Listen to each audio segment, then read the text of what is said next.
That's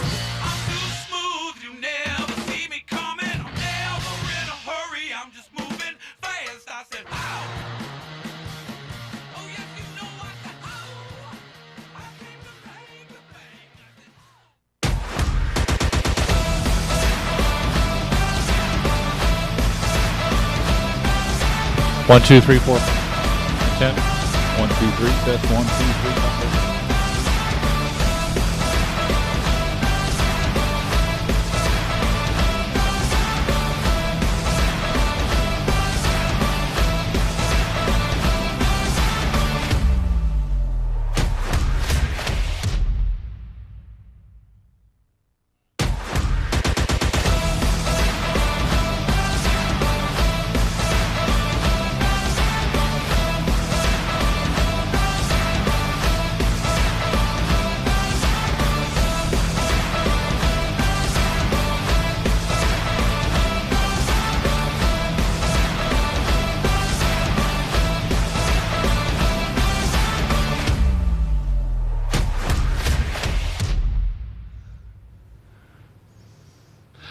Hey, if it's clear skies in Central Texas and you see Milton Hope and Owen Pittman up here on the camera, then you know it's a race night here at Cotton Bowl Speedway. Thank you for joining us tonight. Owen, welcome back up to Cotton Bowl.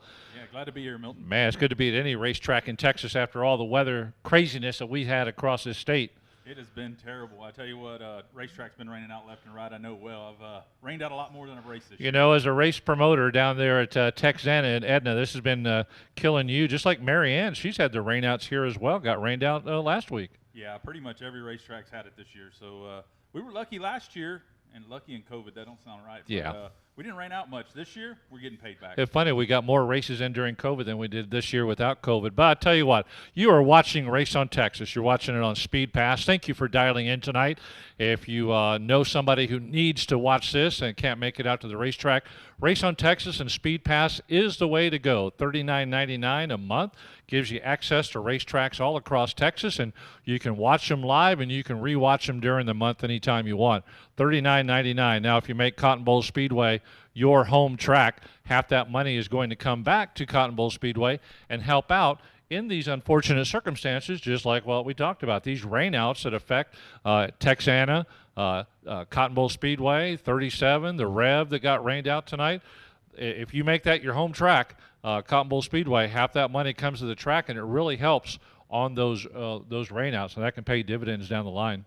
Absolutely. When you've rained out as many times as I have, and we had the Speed Pass money to help us get through, pay the electric bill, pay the other bills that need to be paid, it pays dividends, and we can't thank the fans enough for joining Race on Texas and supporting the racetrack. Just because you're not racing doesn't mean there's not bills to be paid. I don't think people really understand that. They think there's just prize money and purses and employees to be paid. But no, there's a lot more that goes into it for that. But tonight, here we are, July the 17th, here in Central Texas at Cotton Bowl Speedway. We got a good group of race cars showing up, and tonight is the first night of the Advanced Auto Parts Summer Series Showdown. These guys and girls out here in the local classes, not the visiting classes that may come in like the dwarf cars are here tonight, not part of that, but the local cars racing for some big money. We're well over $8,500 in bonus money right now. It's a 3-race series, tonight the 17th, next week the 24th, and then the next race is the first Saturday in August 7th. Those are the 3 races that are going to count part of the Advanced Auto Parts Summer Series Showdown. Points will be accumulated, and the person who's got the most points in each division, at least right now, has $500 extra they're going to be putting inside their pocket, and then it'll go down from there. So a series like this is always exciting because not only do you draw local racers that race here every week, but you can draw in other racers from other tracks. Absolutely. As I came in tonight in the pits, I was delivering some trophies down there, and I see Tanner Whitmire and a few others from down south that I haven't seen here. So we're seeing some cars travel up here just for the Summer Showdown series. And Caitlin Leonard as well. She's up here another tonight. One, Megan Dotson. Yeah. So there's a bunch of them from down south that are making the trip. They're not making the trip just because they like the drive. Right, exactly. There is no good drive to get south up here to Cotton Bowl Speedway unless you want to take really country roads, but coming up 35 from San Antonio like I do is not easy. But, man, we're going to have a lot of fun here tonight. There's going to be some great racing. We have all sorts of fun activities that are going to happen out here on the front straightaway, just like we do every race night here at Cotton Bowl Speedway. The kiddos are going to be out there on their big wheels. If you're here listening live tonight, if you're watching Facebook Live, or you're just listening over the speaker system, we got great food. We got great merchandise. Now, the Advanced Auto Parts Summer Series Showdown. The pot that we're talking about can continue to grow, and there's a couple of ways to do that. Number one, if you buy your tickets in advance on My Race Pass, or if you buy them on the Cotton Bowl Speedway page, $2 from each ticket that you purchase is going to go into that pot. Also, Aaron was downstairs setting up a great merchandise table. We'll get you the name of that here in just a moment. But we got great hats and shirts. I'll show you those when we get back from the break as well. But we're just going to have a good time with this Advanced Auto Parts Summer Series Showdown. And, of course, thank you to our pre-show sponsor. We met them at the last race, Alpha One Chevy and Buick over in Rockdale. They got a nice big sign out there on the back straightaway. And we certainly appreciate them. We interviewed the owner last week. So Alpha One Chevy and Buick in Rockdale. But we've got all sorts of great things coming up. Now, here in just a moment, after the break, we have a very special guest that we're going to talk to. We got a great video, a fine young man that's getting into racing early in his life. We're going to have a lot of fun with it. So after we get back from the break, we'll be joined by another person, and we're just going to have a good old time here. A Race on Texas, Speed Pass at Cotton Bowl Speedway. You need to be here live. If not, stream it live as well from your living room.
Hey, welcome back to Cotton Bowl Speedway. Milton Hope in with Owen Pittman this evening.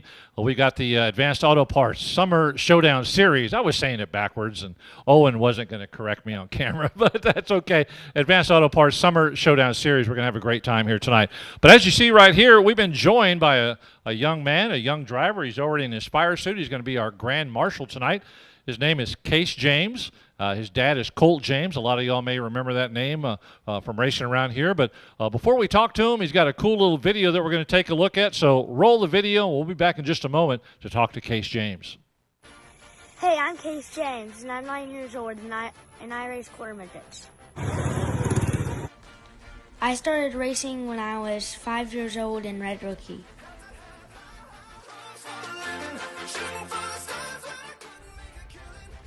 There are a lot of people that help me. My dad helps me by setting up my cars, and my mom helps me. And my grandpa T cleans my tires.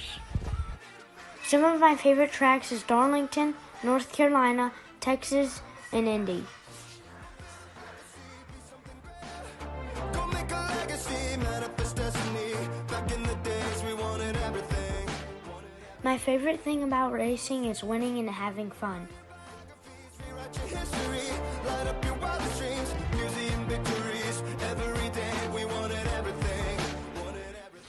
I couldn't do this without my sponsors. My sponsors are Fort Worth Screen Printing, Spiller, Magnum Trailers, Cowan, RTM Construction, Design Welding, 3R Enterprises, Storm and Steve Sims, PRW Chassis.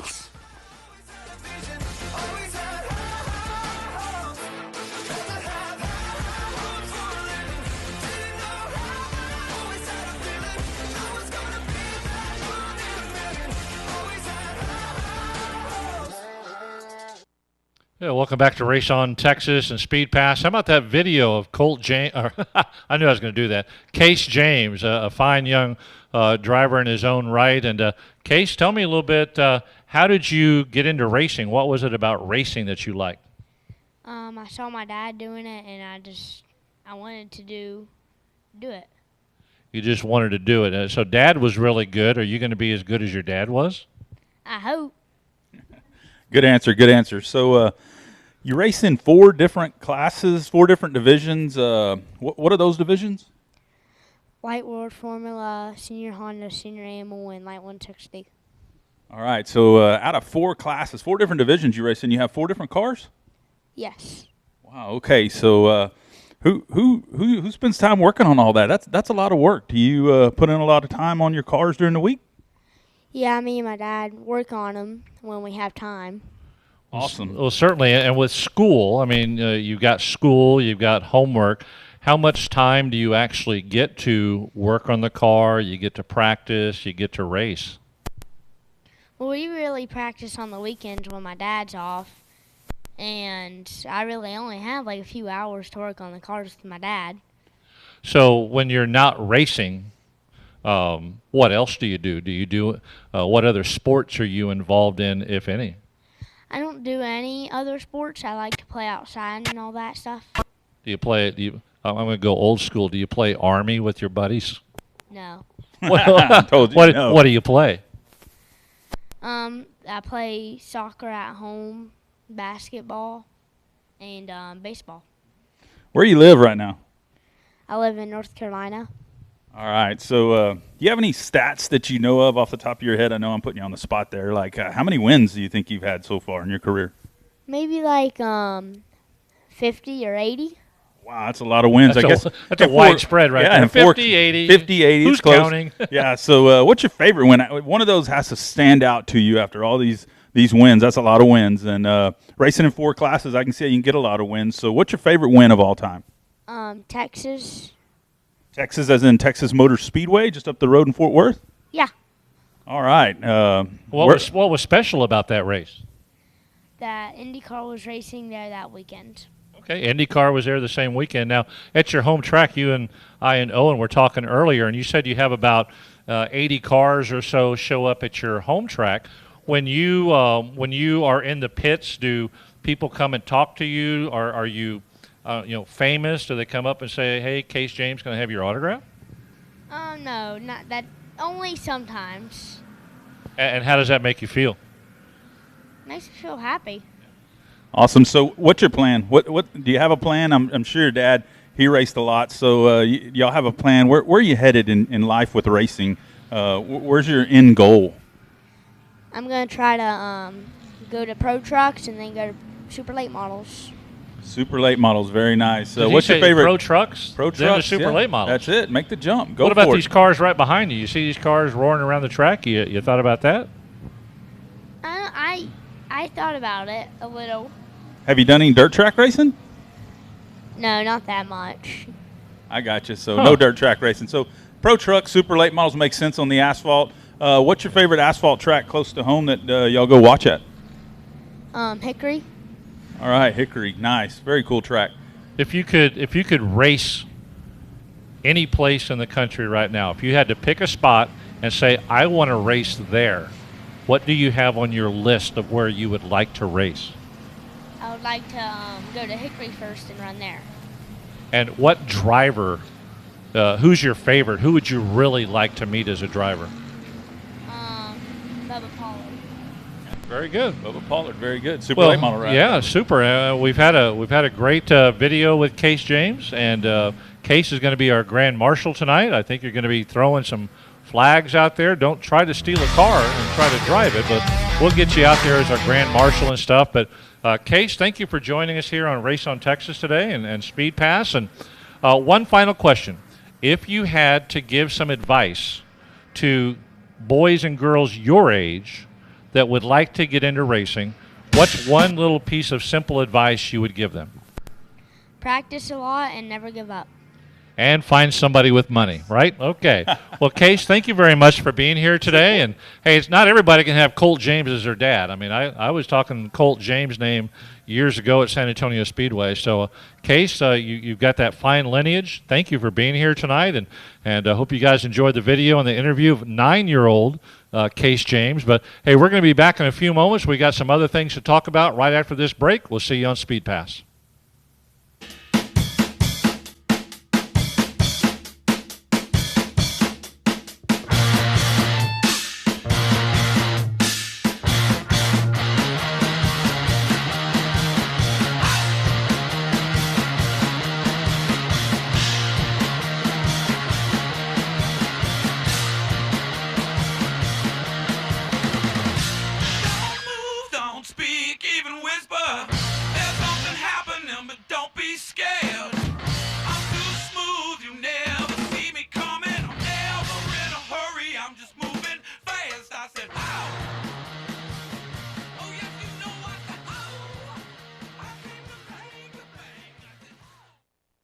CRS Suspension and Fabrication is your trusted source for premium dirt oval shocks. For dwarf cars to late models and everything in between. We also offer adjustable spoilers and adjustable shock mounts, upgrades, car setup services, and even professional tech support for your entire racing season.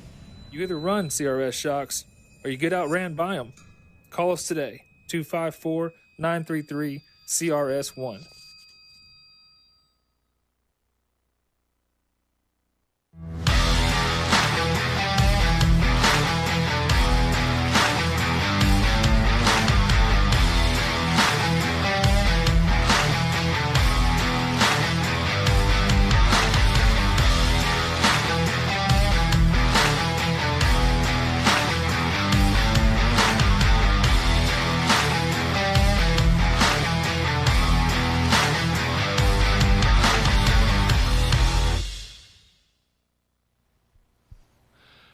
Hey, welcome back to Cotton Bowl Speedway, Speed Pass, Race on Texas, and our pre-show brought to you by Alpha One, Chevy Buick in Rockdale, Texas, Owen Pittman, Milton Hope. Owen's got that nice summer Showdown Series hat. Very nice. And I've got the shirt.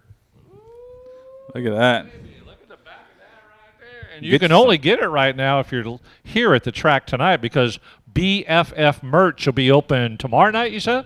So you can get that online, BFF, like Bravo, Fox, Fox. And you can pick up that merchandise. But if you're here in the grandstands tonight, go down there just to the left of the concession stand. And they've got some great Summer Showdown Series hats and shirts. And don't forget, everything that you buy here tonight from the merchandise table, 20% of those sales is going to go into that bonus payout that we were talking about for the Summer Showdown Series. So 20% from each night. Tonight, the next race, the 24th, and the final race, August 7th, 20% of nightly sales goes to the bonus payout, which is already over $8,500. And then also, you can get your tickets online in advance at the Cotton Bowl Speedway page or my race pass. $2 from each ticket that you buy online goes to that purse as well. So the bonus payout we hope to get much, much bigger. Yeah, absolutely. And it goes to show y'all folks, everything you do supports the drivers as well. Nobody's just, the racetrack isn't getting rich off of this stuff.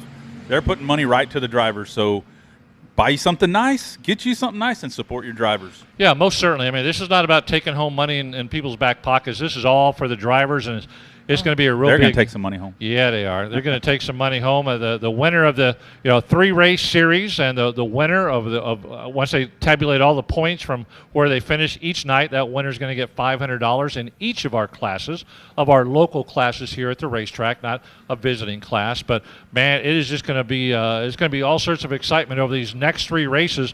And like we talked about a moment ago, other drivers are starting to show up from other tracks because they can afford to take maybe a night or 2 off from their home track and come up see if they can win this A little thing. money. Yep. And I believe it's the top 15 make payout in each class. So not just the winner, but the top 15 make a little cash in their I pocket. think it goes so 500 down to 250 for second, Yeah. and then on down. works so on down, but still yeah, finish 15th. It That's the definitely challenge, getting that top 15 and make you a little cash. definitely works out. We're going to transition over to just a little bit of a serious point right now here on Race on Texas, the Speed Pass. Thank you for tuning in tonight. Milton Hope and Owen Pittman. I understand Rodney's supposed to be here next week. We may have to roll out the red carpet for him. Yeah, that's what I hear. He's That's what over I there hear. in that. He's not getting his feet dirty. He's over On there the asphalt? On that asphalt. But taking a serious tone here for just a moment, we take racing for granted sometimes. We get out here at the racetrack. We're in the grandstands. We're watching the men and women out here and the kids, for that matter, teenagers, in race cars, driving around every Saturday night at multiple racetracks across Texas and then multiple tracks across the United States. And we as the fans and the announcers, we watch them go round and round. Now, every once in a while, there's an accident. Something will happen, whether it's a rollover or a fiery crash. We had one recently where a young man lost his life. There's always talk about things that happen at tracks and this and that and the other, and we're not here to talk about that tonight. We're just here to talk about safety. And you as a track operator and a race promoter in L87 and Texana Raceway, you can speak from this as well, just how important having that safety crew and safety precautions around. It is. It's huge, honestly. And it's not about, most people look at track promoters and operators as, they're just worried about their bottom line and that's going to get a lawsuit or that. No, it's about the people. It really is. And the drivers are what we need to make this sport great and taking safety very seriously. And tracks like Cotton Bowl Speedway here, I tell you, you got to go through a safety inspection. You got to do a whole lot to get on that racetrack. And when we're racing, there's no guarantees, man. There's a dangerous sport. There's no guarantees out there for anybody. The best we can do is, number one, do for ourselves as a driver. Get you that fire suppression system. Make sure you got the top of the line suit. And unfortunately, a lot of times it takes a tragedy to make people do the right thing. And as a track operator, we have to do our part to go, okay, we're going to do everything we can. We can't prevent the wreck, right? But we can dang sure prevent somebody from getting hurt or minimize. We can minimize with the proper equipment and the safety team. And I think one of the things that goes through racers' minds sometimes is, well, this isn't going to happen to me. I know what I'm doing. This won't happen to me. It's never happened to me before. Well, I guarantee you, everybody that's been injured in a racing event has probably said the same thing. And our mutual friend Jay Hallis got up on his pedestal over the last week. He has always been an advocate of getting what you need to be safe. And like Owen was saying earlier, this is not about people. Sometimes you hear the reasoning of, it's expensive. I just don't have the money for an ambulance. I don't have the money for the. Well, then maybe you might not be in the racing business. So you've got these men and women and these teenagers' lives in your hands, and all it takes is a split second. I'll give you a perfect example. A couple of years ago, I guess about 8 years ago now, it wasn't even an accident. A car caught on fire at I-37, and Eric Knutson, who was working on the infield, went over and mistakenly opened the trunk, and it flashed up on him. So it wasn't even an accident with the car, but it was an accident with an employee. You don't know when these things are going to happen, but you got to have the right foam, you got to have the right liquid, you got to have the right driving suit, gloves. Jay was talking about underwear. I mean, you see guys out there in tennis shoes sometimes, and I'm not a racer, never have been, never will be. But I've been around racing for a long time, as you have as well. And sometimes you see what's out there in the pits, and you're like, man, I hope nothing happens. Yeah, absolutely. And again, to me, it goes back to If you can afford to buy them tires, you can afford the fuel, you can afford to get it here, you can afford to spend all this money to go racing, you can dang sure afford a quality helmet, a quality fire suit, some Nomex underwear, quality driving shoes, a set of gloves, good belts, all the pieces that come together to make safety right for you. As a personal driver, you need to do that first. You can't just depend on the track. Oh, well, it's always a track's problem, right? Hey, they should put out the fire, or they should come, do this or do that. Well, let me tell you, it's driver's number one responsibility should be safety, not winning. I spend hours getting on my car and working on it and getting all the setup right and doing all the stuff I need to do, and don't spend 5 minutes on safety. Can't drive it if you're in the hospital. Exactly. Or worse. But safety's important. Yeah, it is, and we don't want to throw blame on anybody. This is not what this is about. This is just a little conversation about, for the drivers and racers out there, be safe. Do what you need to do to be proactive in protecting yourself. And to the fans that watch the racing every Friday, Saturday night, wherever you are across the country, across the world, don't take it for granted that nothing's going to happen. It can happen in a split second, and an injury or possible death can occur, and we just certainly don't want to see that. But we're going to go ahead and lighten it up after this next break. We got more stuff to talk about. We got our points races to talk about, more about the Summer Showdown Series. So we'll be right back after this break with more Race on Texas.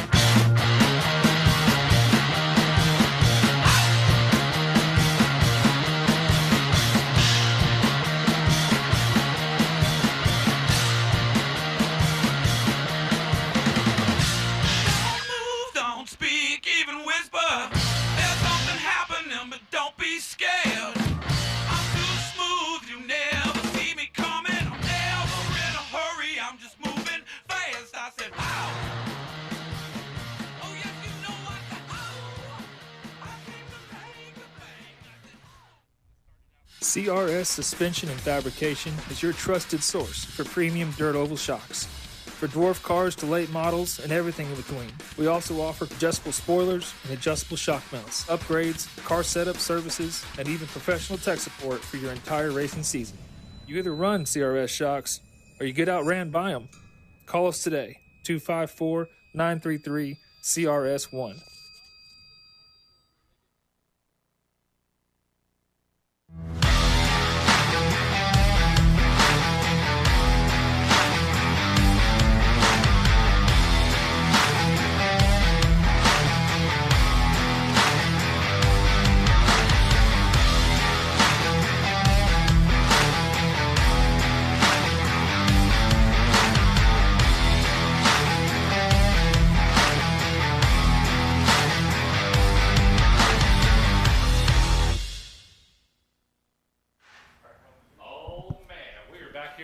Speedway, and you're watching on Race on Texas, Speed Pass, or you're out in the grandstands right now. And a little bit more water on the truck, water on the track out there. H is out there going into turn 4 and 3, going backwards. But a little bit more after the hot lap session.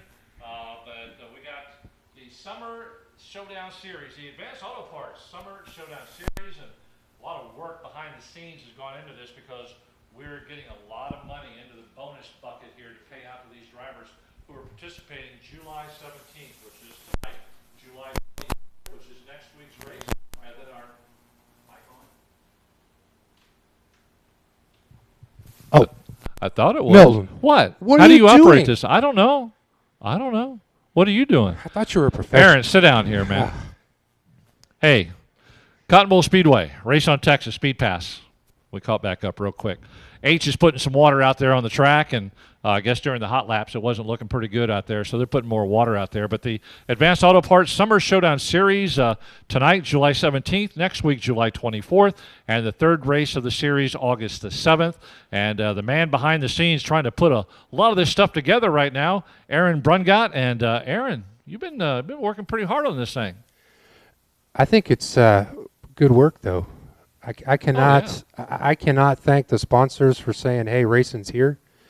You know, to start this well over what we did last year for sponsor dollars at $8,500 just to start the event. That's huge. What's the comparison from last year to this year as far as the starting money? I think the number last year was like 6,800 total raised. Okay. So I And mean, we're already at 85. it was enough that we can guarantee 500 to win for the point series. Okay. So we were talking about this earlier in the show, where you can also help out to add money into the bonus purse here, where you purchase your tickets in advance at the Cotton Bowl Speedway page or My Race Pass, and $2 from each ticket sale goes to the bonus. Yep. Also, BFF merch, which will be up and running tomorrow night, but they've got merchandise here tonight. The hats and the shirts, 20% of each night's sales from the merchandise also going to go into the And online sales. And online sales. So we started it here at the track tonight. We'll sell. We have inventory. All In Design has helped us out. They're basically have more inventory on call if we need more. So we want to blow this number out. I'm talking. I want to get to like $12,000 or $15,000 in that bonus pot. That would be awesome, because it's just not only does it pay well up front, but we can pay more down the line as well. Because Owen and I were talking earlier, we're seeing some names and drivers that are showing up in the pits that maybe normally aren't here on a Saturday night. There are some heavy hitters. They want to take the crown of this summer Showdown series. And how about Advanced Auto Parts jumping on board and helping out? Man, that was a great conversation with them. They've been a part of the track. They loved what we're doing. You know, I encourage the drivers, tag, check in. You know, this is the stuff that these sponsors love seeing. You know, what we've done at the track. I know that I personally use Advanced Auto Parts. I hate going there because, you know, when you got to go to the parts store, something's happened. Yep. But, I mean, you got Advanced Auto Parts. You have Race on Texas Speed Pass is a piece of it. So if you sign up from tonight, $5 from every sign up for Cotton Bowl Speedway is going into the bonus pot. Man, we're going to talk more and more about that as the weeks go by. It's tonight. It's July 24th. It's August 7th. Those are the 3 nights that we're racing the Advanced Auto Parts Summer Showdown Series. But, Aaron, thank you, man, for all the hard work you do to build this. Hold on. I got to do my job. I got the wrap-up, so you better hurry. Well, I'm going to break the rules here. Okay, break the rules. If I don't do this, I'm not doing my job. You got it. All right. Gunslinger, ACM Services, Randy's Wrecker Service. He likes to work, but he doesn't want to work tonight. Sure. Scott Mitchell Welding, Alverson Motorsports, CRS and Speed Secrets, they've come on board. Great help there. And then Keller Williams. Oh, yeah. Real estate. Well-known name right there. And there's more coming, but I am excited about this. If you can't get here live, which that's the best seat in the house, get here live with Speed Pass. You can still help out. You'll be able to buy online. We shipped last year around the country when we did it. So cool beans. Well, Aaron, thank you for all the work that you do. Thank you to all these fine sponsors. We're going to be back in just a moment. We'll talk about points during the season.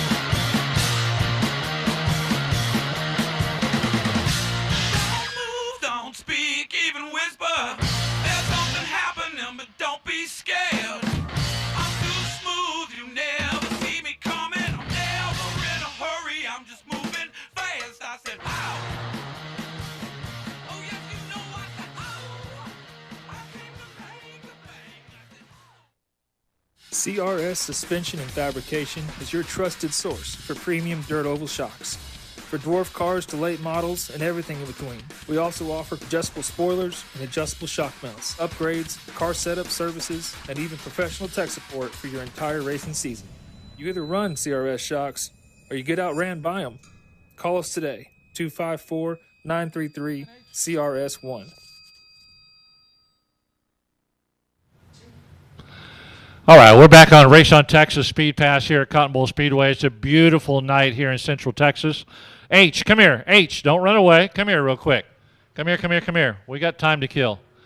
Come here. Put the beer down. Oh, that's Coke. Never mind. H is coming in. Come here, buddy. Come here. Sit down here real quick. Sit right here where Case is. All right, so H, our race director, is here tonight. H, why did you go back out and put water on the track? So we've been working the track, okay? So what we got was I had to water the bottom and I could water the top. If I go back through, I rut it up. So the middle only got 800 gallons of water instead of 3,000 gallons or whatever. And we're doing hot latch, and it already dusted up. It's going to dust back up. Just the middle. Low's going to be good, high's going to be good. But to try to keep the ruts out of the track, I use the middle to do both sides. How many gallons a Saturday night do you put down here? So a couple of years ago, I can tell you we put 80 to 200,000 gallons. We've actually had so much rain, we've been putting maybe 30, 40,000 gallons.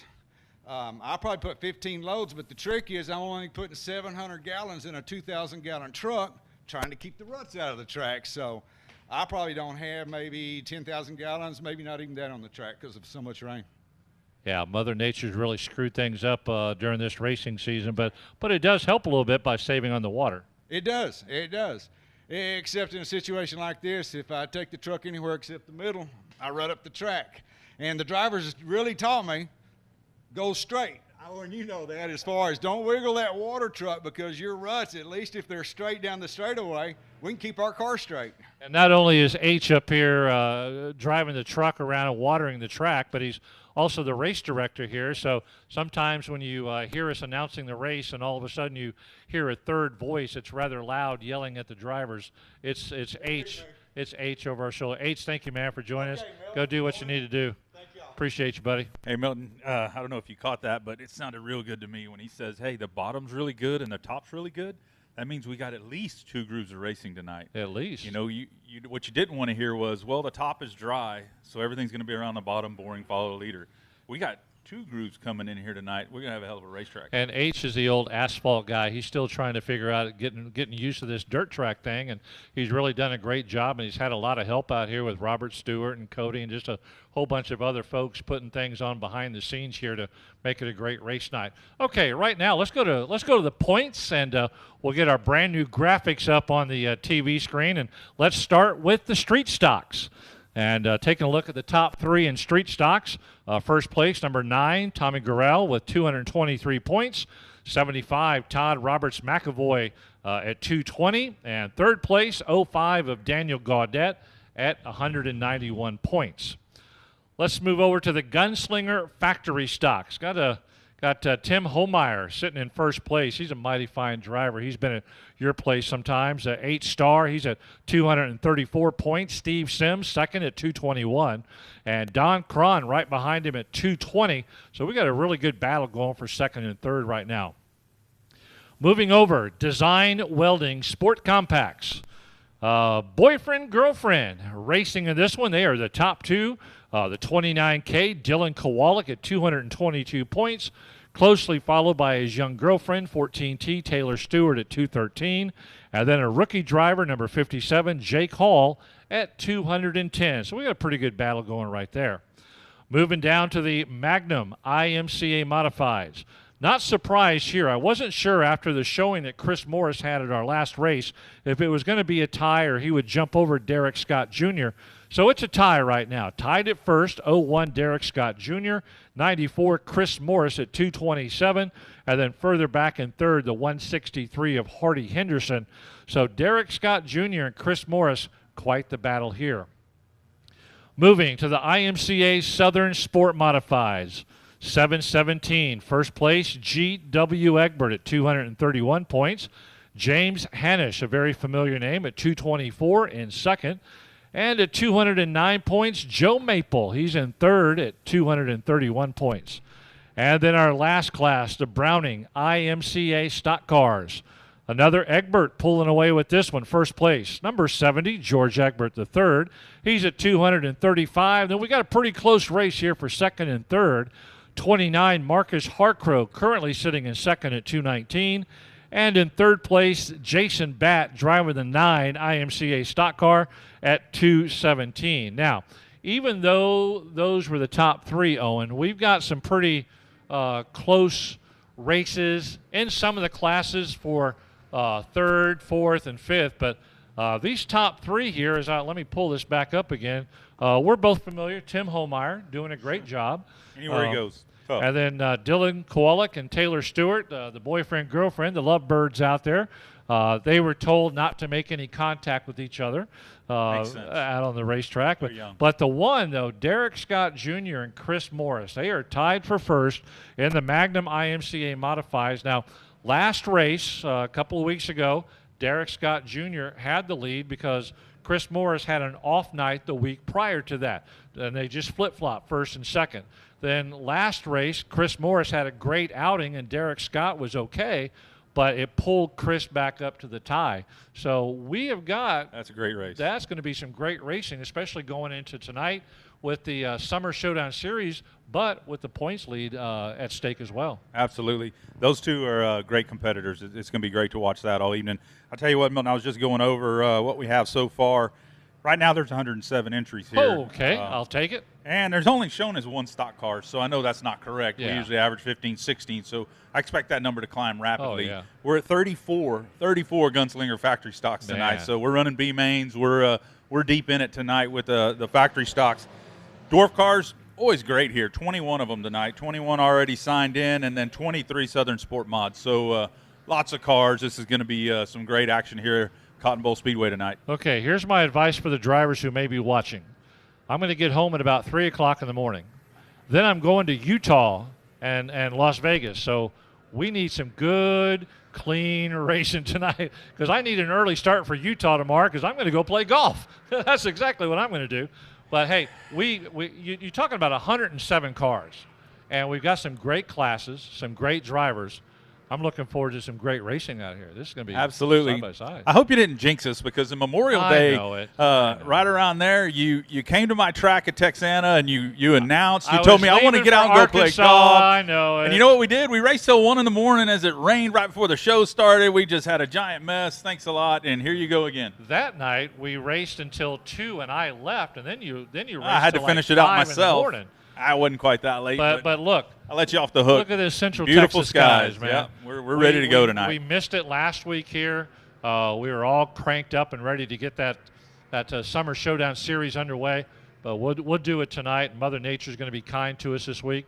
But we were talking about the rain situation affecting tracks across Texas, yours included, and South Texas Speedway and the tracks up north.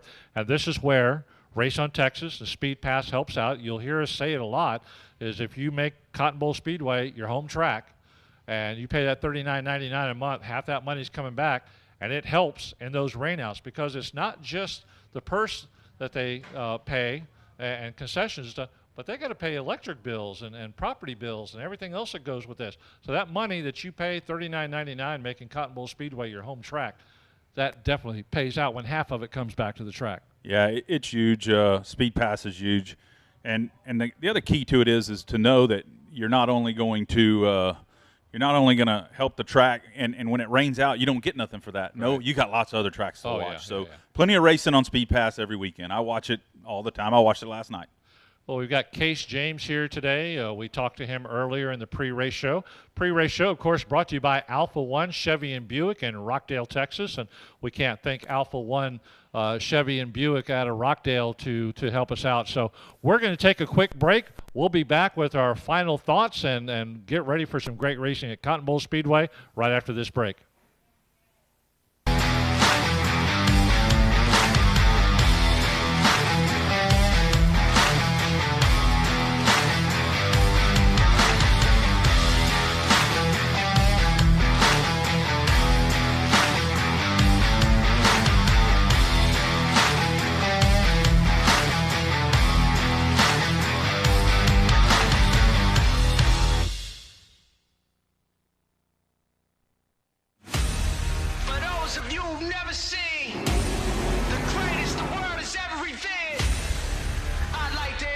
Myself. Let's go! I'm out here making them mad cause I got it. Too good at being too bad cause I got it. Stop reaching and being sad cause I got it. I just got it, yeah. I just got it. They're going to drag race to the line. All sorts of action going on down the backstretch. Climbing out of the car, your feature winner. Tough pass to the drive at the bottom of the racetrack. They make contact coming to the checkers and the trip. From an old school racer, it's nice to see the racetracks. Faulkner bonsai move to the top of the track. And how about James Sterling on the restart? Throw the red, get him out of that car.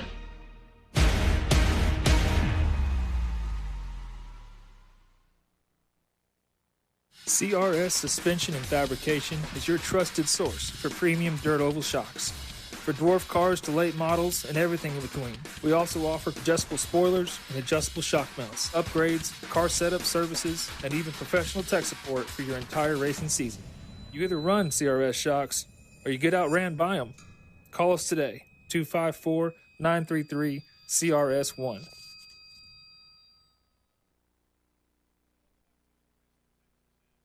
Here at Cotton Bowl Speedway, behind us you might hear the fast-moving engines of the Texas Dwarf cars. We've had a bunch of cars out there hot lapping tonight, and you're watching live here on Race on Texas Speed Pass.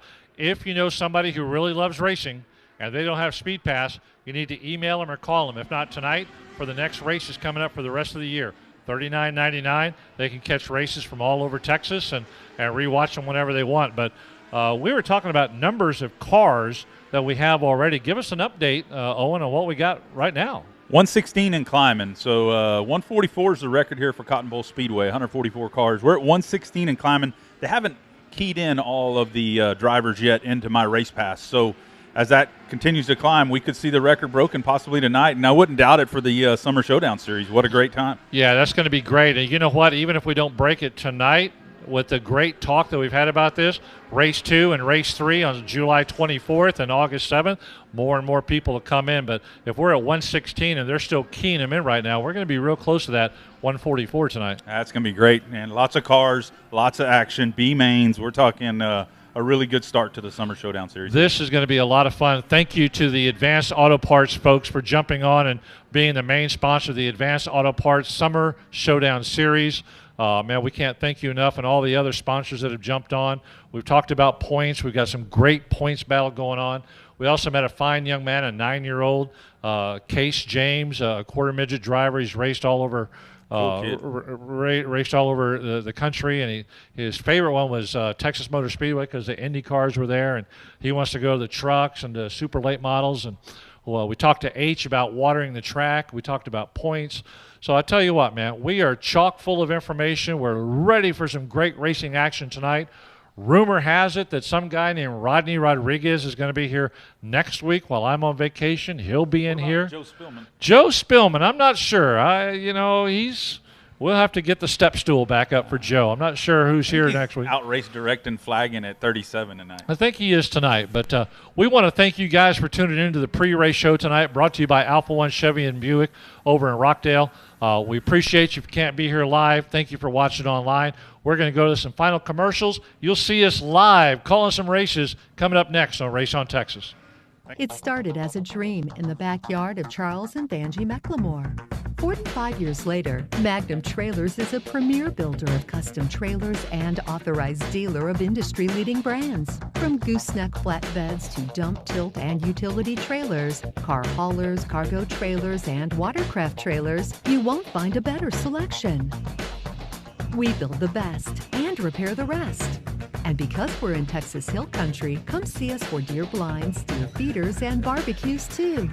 For happy trailering and happy hunting, click to find the Magnum Trailers location nearest you.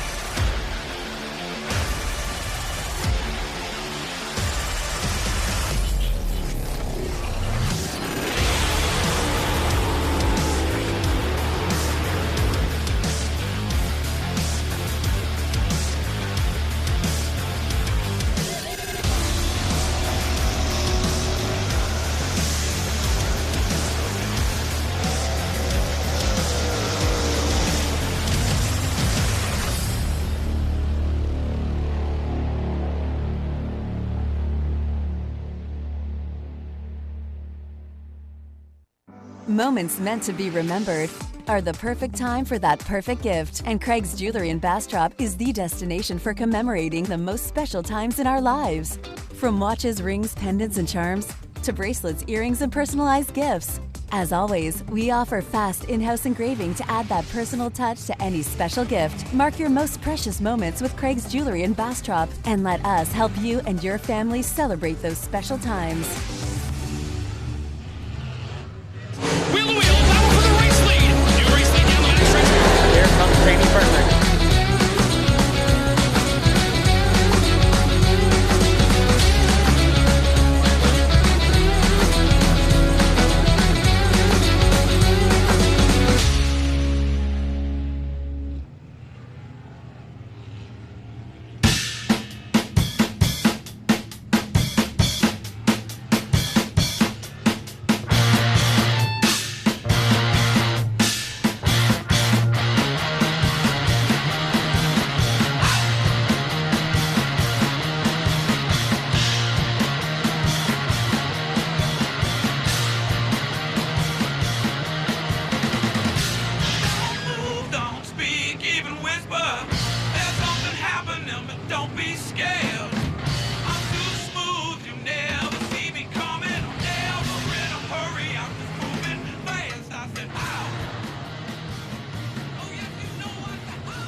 Myself.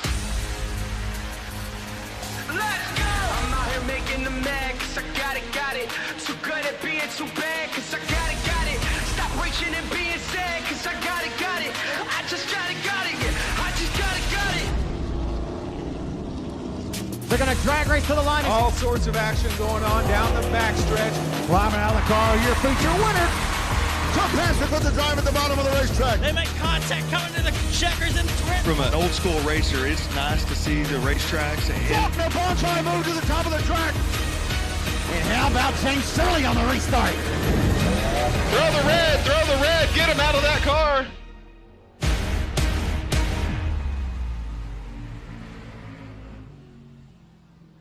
CRS Suspension and Fabrication is your trusted source for premium dirt oval shocks.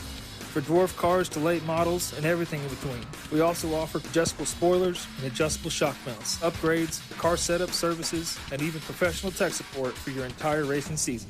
You either run CRS shocks or you get outran by them. Call us today, 254-933-CRS1.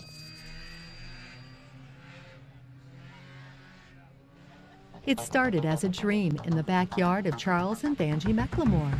45 years later, Magnum Trailers is a premier builder of custom trailers and authorized dealer of industry-leading brands. From gooseneck flatbeds to dump, tilt, and utility trailers, car haulers, cargo trailers, and watercraft trailers, you won't find a better selection. We build the best and repair the rest. And because we're in Texas Hill Country, come see us for deer blinds, deer feeders, and barbecues too. For happy trailering and happy hunting, click to find the Magnum Trailers location nearest you.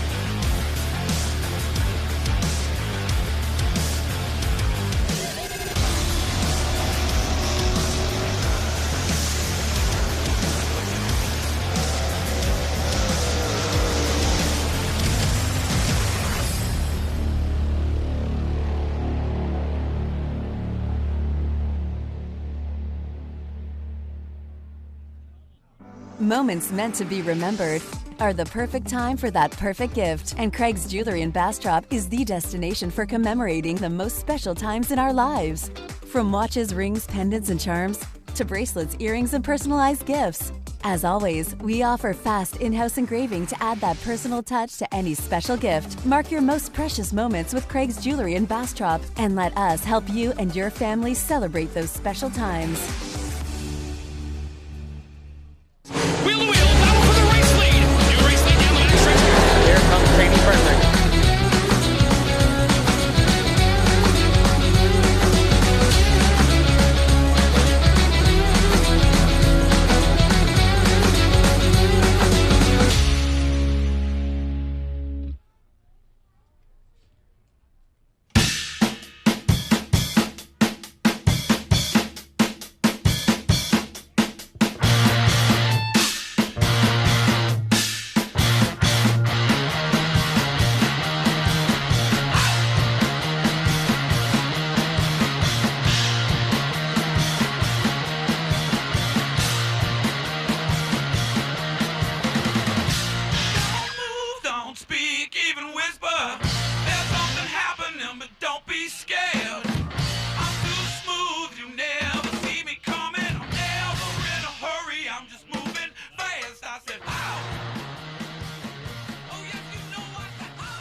Myself.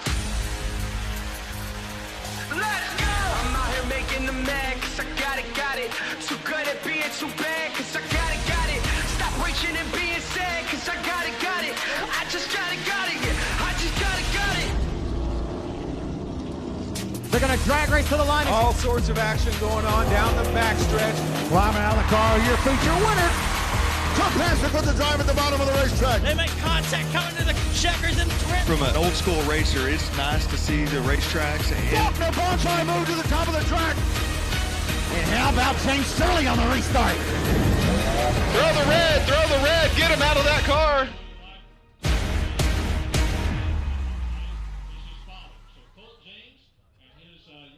CRS Suspension and Fabrication is your trusted source for premium dirt oval shocks. For dwarf cars to late models and everything in between. We also offer adjustable spoilers and adjustable shock mounts, upgrades, car setup services, and even professional tech support for your entire racing season. You either run CRS shocks or you get outran by them. Call us today, 254-933-CRS1.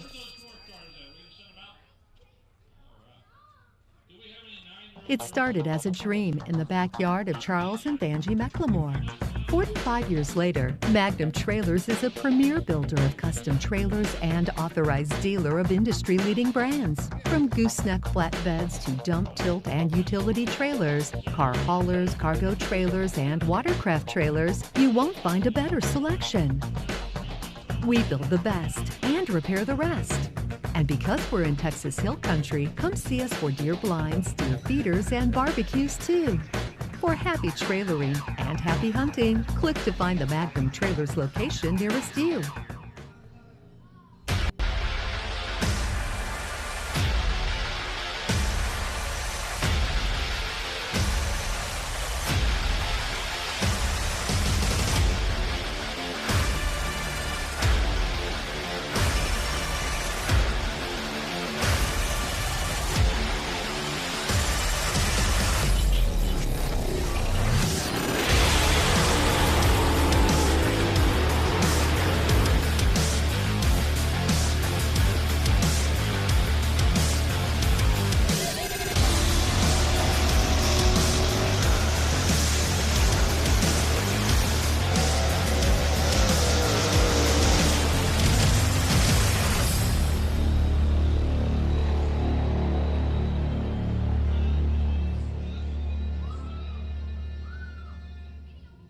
Moments meant to be remembered are the perfect time for that perfect gift. And Craig's Jewelry in Bastrop is the destination for commemorating the most special times in our lives. From watches, rings, pendants, and charms, to bracelets, earrings, and personalized gifts. As always, we offer fast in-house engraving to add that personal touch to any special gift. Mark your most precious moments with Craig's Jewelry in Bastrop and let us help you and your family celebrate those special times. Well, there's pride in every American heart, and it's time we stand and say that I'm proud to be an American, where at least I know I'm free, and I won't forget the men who died, who gave that. Thank you to the Dwarf Cars for being our flag bearers tonight. How about a round of applause for our Dwarf Cars? And please remain standing for our prayer and our national anthem. Before we do that, just on a personal note, as you look out here at these race car drivers and you see the rest of the race car drivers that come out on the track tonight, don't take for granted that something can't happen. We enjoy watching these men and women, these teenagers race. But there was a recent accident that took the life of a race car driver. I'm sure a lot of y'all heard about that. And we just cannot take this for granted. This is a fun hobby. This is a great sport. We have great fans.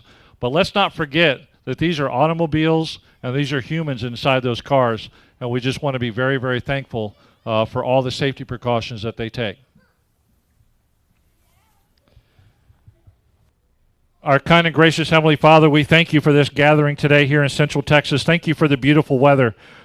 We thank you for the rain that has come to Texas, but we thank you for giving us the opportunity to come and enjoy a sport that we all love and desire to participate in. Thank you for all of our drivers, 116 plus, that are in the pits tonight, ready to participate in the spirit of friendly competition. Thank you for our fans and our staff, everybody that participates here at the racetrack. We ask that you be with the family that lost a loved one in that horrible racing accident recently. Be with them during their grieving time, and be with the drivers and their crew members and their sponsors, that you may give them the ability to protect themselves while they race for our entertainment. We ask that you be with our armed forces men and women spread across the globe. Be with our frontline responders, police, fire, EMS, nurses, doctors, everybody involved. And as this pandemic begins to grow again, just be with those that are still suffering from COVID. Be with them and their families as they make it through a stressful time. Lead, guide, and direct all of us home to our final destination at the end of the night. In your name we pray. Amen. Our national anthem tonight, delivered by Larissa Brungot. Oh, say, can you see by the dawn's early light what so proudly we hailed at the twilight's last gleaming, whose broad stripes and bright stars through the perilous fight o'er the ramparts we watched were so gallantly streaming. And the rocket's red glare, the bombs bursting in air, gave proof through the night that our flag was still there. Oh, say, does that star-spangled banner yet wave o'er the land of the free and the home of the brave? God bless Texas and God bless the USA. Our pace car tonight belonged to the great dwarf car driver Arden Vickery. He's been racing for many, many years. We appreciate it. Dwarf cars, firing them up. We are ready to go. Our first night of the series. We're going to have a good time tonight. Thank you for being here live, and thank you for being here on Race on Texas.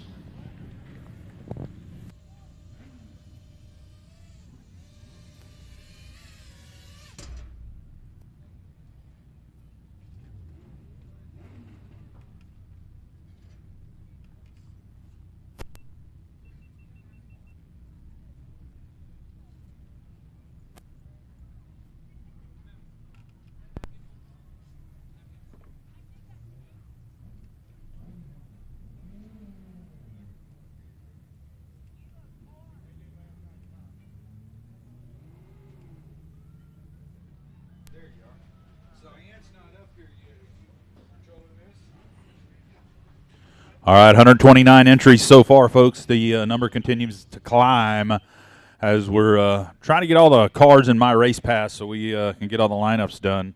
So 34 factory stocks tonight, 24 Southern Sport Mods, 15 IMCA stock cars so far, 21 dwarf cars. So looks like every class has a huge car count other than our sport compacts are suffering a little bit. They only got 6 right now, but it's getting better and better as we go here. So.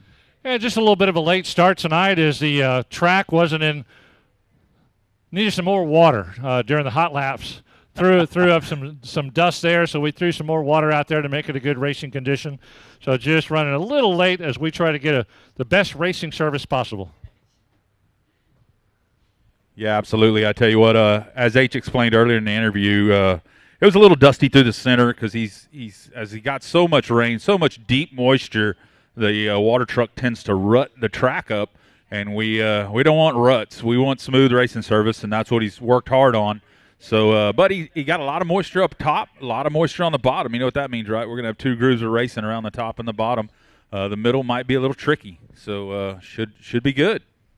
Race in order for tonight, Gunslinger Factory Stock's going to lead it off, followed by the IMCA Southern Sport Mods, Street Stocks, Design Welding Sport Compacts, Dwarf Car Racing Series of Texas, Browning IMCA Stock Cars, and the Magnum IMCA Modifieds. Those will be our heat race order.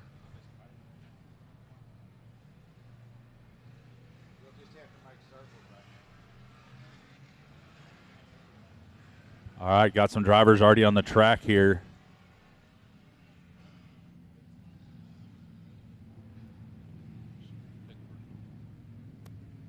On the pole, row number 1 here. On the pole in the 70 is going to be Trevor Egbert. Outside in the 94A is going to be Allison Morris. Second row back, 726, Eric Robbins, and 21R, Eric Ramos. Inside, row number 3, Rusty Head in that 55R. Rusty Head's been tough in that factory stock. And outside, Mackenzie Van Diver in the 20. Fourth row inside is going to be the 17 of Don Cron, and next to him, 17M, Chris Mercer. Yeah, looks like Mercer's going to fall to the back, and that's going to move the final starting position. The 27, one of the winningest factory stock drivers out there. How about Dalton Faulkner tonight? Dalton Faulkner in the 27. Oh, man, there's going to be some good racing in the Gunslinger Factory stocks tonight. Anytime you say the name Dalton Faulkner, he may be towards the back, but don't expect him to stay back there very long. He will move up to the front as quickly as possible. Yeah, unfortunately, I hope he gets a start further back in the feature so we can see some great racing to the front because he's going to come to the front. Yeah, there is no doubt about that. They are going down the back straightaway. They're going to go green at the Rachel Plant Pick Chick Pink Tire out there, Cotton Bowl Speedway, and we're ready to fire it up as Trevor Egbert leads them down the back straightaway. You guys on Race on Texas are going to get some great views tonight with our drone that is running around here, but here we go. It's the first night of a great series, picking up speed, green flag, green light. Here we go. Trevor Egbert going to lead him down there, going to slide it up. Here comes Rusty Head. Oh, Allison Morrison. Oh, hard into the tire with the 726. The infield tractor tire doing a bang-up job right there. Eric Robbins already being taken out of the race here as the tire did its job, and he's now on the inside as Trevor Egbert starts to pull away and separate himself from the rest of the group. Here comes Rusty Head on the inside, second group back as he's racing for that second position. Down the back straightaway, he'll go into turn 3 and 4, trying to edge just ahead of the 94A Allison Morris car. Here comes Dalton Faulkner, though, just like we said. He's on the move. He's up to 4th here from dead last. So Faulkner in that 27, keep an eye. He's all over Morris's rear bumper here as Morris skates up, kind of runs into Faulkner there, allows Ramos to get back under Faulkner. Faulkner going to try it again down the back straightaway. Rusty Head got a little loose coming out of turn 2. It didn't cost him a lot of ground, but any ground you give up to Dalton Faulkner is way too much as he's making that move. Now, you may hear us say his name a lot tonight. It's because he's a world-class driver. He's a fantastic driver at any track he goes to. He got by Allison Morris right there. Now he's trying to track down Rusty Head. He went right up along that outside wall, though, there for a second. Looked like he bobbled, but he got right back into the gas, and he's off and running. Yeah, car didn't turn real well coming out of 2 there, and the car kind of just skated up all the way up against the wall there. So Car looks a little loose. He's driving it for all it's worth, though. Faulkner on the move, trying to run down Rusty Head. And they're both chasing Trevor Egbert right now on that 70. Egbert, normally driving sport mods and other higher division classes, I'm sure decided to jump into this to try to do some good for the Summer Showdown Series. Get him some early points here, race number 1. But Trevor's probably jumping out front early because he knows Dalton's back there ready to take over. But, yeah, Dalton Faulkner down the back straightaway now closing in on 55R Rusty Head. Head holding it low, coming out of 3 and 4. Faulkner going to go around his outside. No room right there. He'll shoot to the inside, then line right back up behind Rusty Head. Nowhere to go. Now, Dalton's got to be careful because he's coming up on slower traffic. Don Cron right in his way. Faulkner goes low, and no harm, no foul. Still the top 3, Egbert, Head, and Faulkner. Yeah, that's not Don Cron in 17 getting lapped. Don Cron's at about 5th right now. There's 2 17s out there on the track. That can get confusing, Milton. I get it. Look, 17 and 17 coming by the flag stand. That'd be Don Cron on the inside. They have caught Trevor Egbert right there. Rusty Head in 2nd, Faulkner 3rd. They have caught the leader. Here we go. We're going to have a great race to the finish here. Just a few laps left in this one. No, checker flag right here. Oh, Rusty Head, where's he going? Infield. Took a shortcut, and it cost him a whole position. He cut the whole corner of the track, and he went from 2nd to 3rd just like that. Faulkner said, thank you very much. That's going to help me a little bit. But Trevor Egbert, he starts up front, finishes up front. But how about that finish by Rusty Head? Man, I tell you what, he pounded the old pink tire a little bit there. The infield tractor tire gets 2 in one heat race. Rachel's going to get mad if they start hitting that pink tire early in the race. Yeah, no, don't be scuffing up Rachel's tire. She don't appreciate that at all. Well, Trevor Egbert doing a great job there in the 70. He jumped out quickly. Dalton Faulkner started towards the rear, worked his way up to 2nd after that bobble by Rusty Head. So a great run there by Trevor Egbert. We'll bring out heat race number 2. All right. Heat race number 2 on the pole. Dan Kohlert out in the 22 and the X of Gage Fuller. 2nd row back, 15K, Kevin Batterby, and 92 next to him. 2nd row outside, Elliott Black. On the inside of row 3, John Armandia in the 158 and Stacy Robinette in the 43. 4th row inside, the 48L of Robert Kelm and 45 Seth Davis right next to him. And bringing up the rear in the 48 with one of the great names in racing, Dash Dashnall. Dash Dashnall. A little bit of salt, pepper, and a little dash of Dashnall. That's dashing. Dashing Dashnall. We are ready. We don't know what we're saying. All right. H is standing right next to me. You want to tell the fans what you just said? We are going green at the pink tire. There we go. That's our race director, H. He's telling these drivers what to do, when to do it, and they're following his order. Dan Kohlert brings them out of turn 4, looks for the green flag, off and running one more time. We got the Gunslinger Factory Stock Heat Race number 2.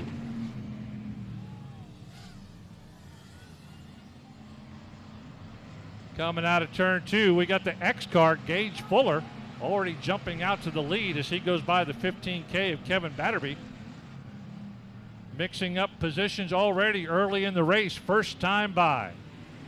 Batterby in that 15K coming up here to challenge the X car as they drive it down into turn 1. Batterby's going to shoot to the bottom, get alongside him. Probably not going to get quite the run off as the X had the momentum, but he's got a good run down the back straightaway here. He'll do the same thing through 3 and 4 and should take the lead here. Kevin Batterby in the 15, going to be your new leader coming out of turn number 4. Man, Batterby's doing a great job, and the X car of Gage Fuller not letting him escape, but he's got the high line there, which is costing him ground. And Batterby now takes advantage of it going into turn 1. Comes out of turn 2 clearly as your race leader, extending it to about a car length and a half lead over Fuller in the X car. That 158 of John Armandia, good-looking car. He's got it rolling tonight up into 3rd here. Started in the 5th position, rolling into 3rd. Batterby continues to lead this thing. Everybody else kind of getting strung out. Yeah, Robert Helm right there. Yeah, 92 Elliott Black getting a little loose there in turn 2. Slowed his momentum, letting looks like the 45 of Seth Davis go by going into turn 3. But everybody's starting to spread out now as Batterby, once he got out front, he's now opened that up from a car length lead to about 5 car lengths as the X of Gage Fuller now dropping further back, and he's got the blue and white John Armandia car closing in on him in turn 3, trying to move up a spot. Robert Kelm in the all-white 48L in 4th. Yeah, Armandia gets a little loose off there, lose a little ground to the X car. Batterby doing a good job, mainly working the bottom right now. We need these guys to get up on the top and start scrubbing some of that top off and get that top to come in nice, and they'll chase it up there eventually. So right now, a little dusty on the bottom. Just got to work that dust off by feature time. There won't be none of that, and it'll be a great racetrack. So Armandia again loose here. He's about to lose the spot to Robert Kelm down the front straightaway. Yeah, right there at the exit of turn 4, he got loose and wobbled a little bit. Kelm tried to take advantage of it, but Armandia gets back in the gas. He said, nope, I'm staying in 3rd, you're staying in 4th or 5th. So Armandia now closing in on the X car of Gage Fuller with 1 lap to go this time by. Your race leader Batterby goes by with the white flag. The X car of Gage Fuller in 2nd.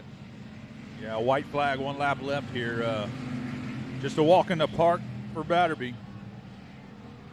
Armandia was tapping on the backside of the X. Gage Fuller, he's trying to move up 1 more spot before they get to the cross flags. Batterby takes the win. It's going to be a race for 2nd. Oh, Armandia is going to go from 3rd to 4th coming out of turn 4. Gage Fuller grabs 2nd. Looks like Kelm crossed 3rd. On this half a lap, Armandia goes from 3rd to 4th with that wobble out of turn 4. Man, great job by Batterby in that one. He had that thing rolling real nice. So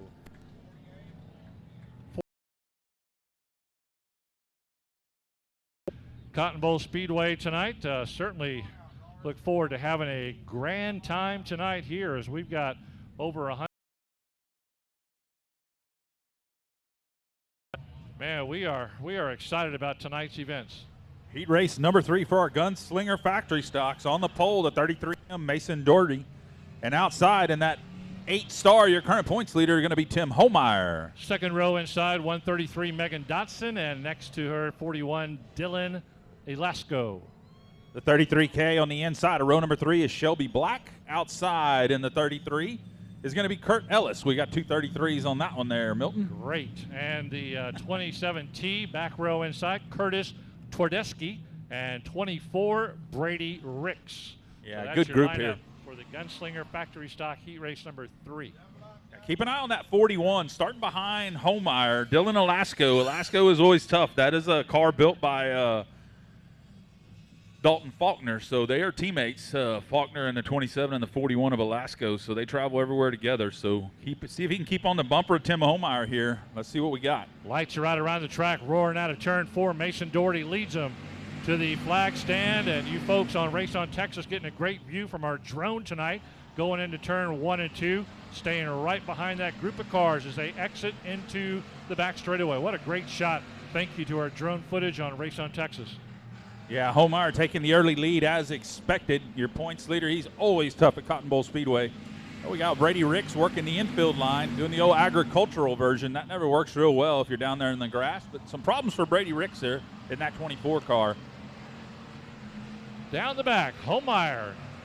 Not surprising with the lead. Mason Doherty lining up behind him in 2nd. 41 Dylan Elasco lines up in 3rd in the Gunslinger Factory Stock Heat Race number 3. We got a big old group of Gunslinger Factory stocks tonight, and that's the guy really to watch tonight is Tim Homeyer, and then you throw Dalton Faulkner into the mix, and that's going to be some great racing in that main event no matter where they start. Absolutely. Tell you what, Mason Doherty doing a good job still in that 33M, holding off Dylan Elasco here for your top 3. The 33M 2nd. Doherty's car pushes up. Elasco makes the pass out of turn number 2. We got a new 2nd place car there, Dylan Elasco in the 41. Nice move by Elasco going into turn 1 and 2. Doherty may not have seen him, may not have been aware how close he was to him, but he moves right up on him. Doherty takes the outside line down the front straightaway, pulls up window to window, door to door. He's got the high line. Elasco's got the low line. Doherty powers out of turn 2, re-grabs 2nd place coming out of turn 2 down the back. Yeah, you just can't beat that momentum. When you have that momentum rolling like he does just up on the high side, gives you a good run down the straightaway. So Doherty continues to hold on to 2nd. Great job getting back by Elasco and keeping that 33 car rolling here. Tim Homeyer just on an easy Saturday night drive right now. That's why he's your points leader. He's got a fantastic car. He's a fantastic driver. And he comes to the flag stand with 2 laps to go, being shown to this group of Gunslinger factory stocks, and a huge lead for Homeyer. So really the battle right now in this race is second and third, as Doherty stays in front of Velasco coming around the corner and down the back straightaway. Yeah, we're coming to the white flag here. We got Homeyer out front. There's no doubt he's got this one covered, but good racer second here. It ain't over yet. 1 lap left for Velasco to try on Doherty here. This time Velasco up top, Doherty on the bottom. See if that momentum works for Velasco. Doesn't look like it. Look like Doherty able to power out of turn number 2 and maintain that second spot. Yeah, great race. Heat race number 3 for the Gunslinger factory stocks, as Homeyer absolutely dominated this race, kind of like he was just out there on his own. A great race between Doherty and Velasco. So we look forward to some big things in the main event, but right now we got heat race number 4 getting ready to come our way.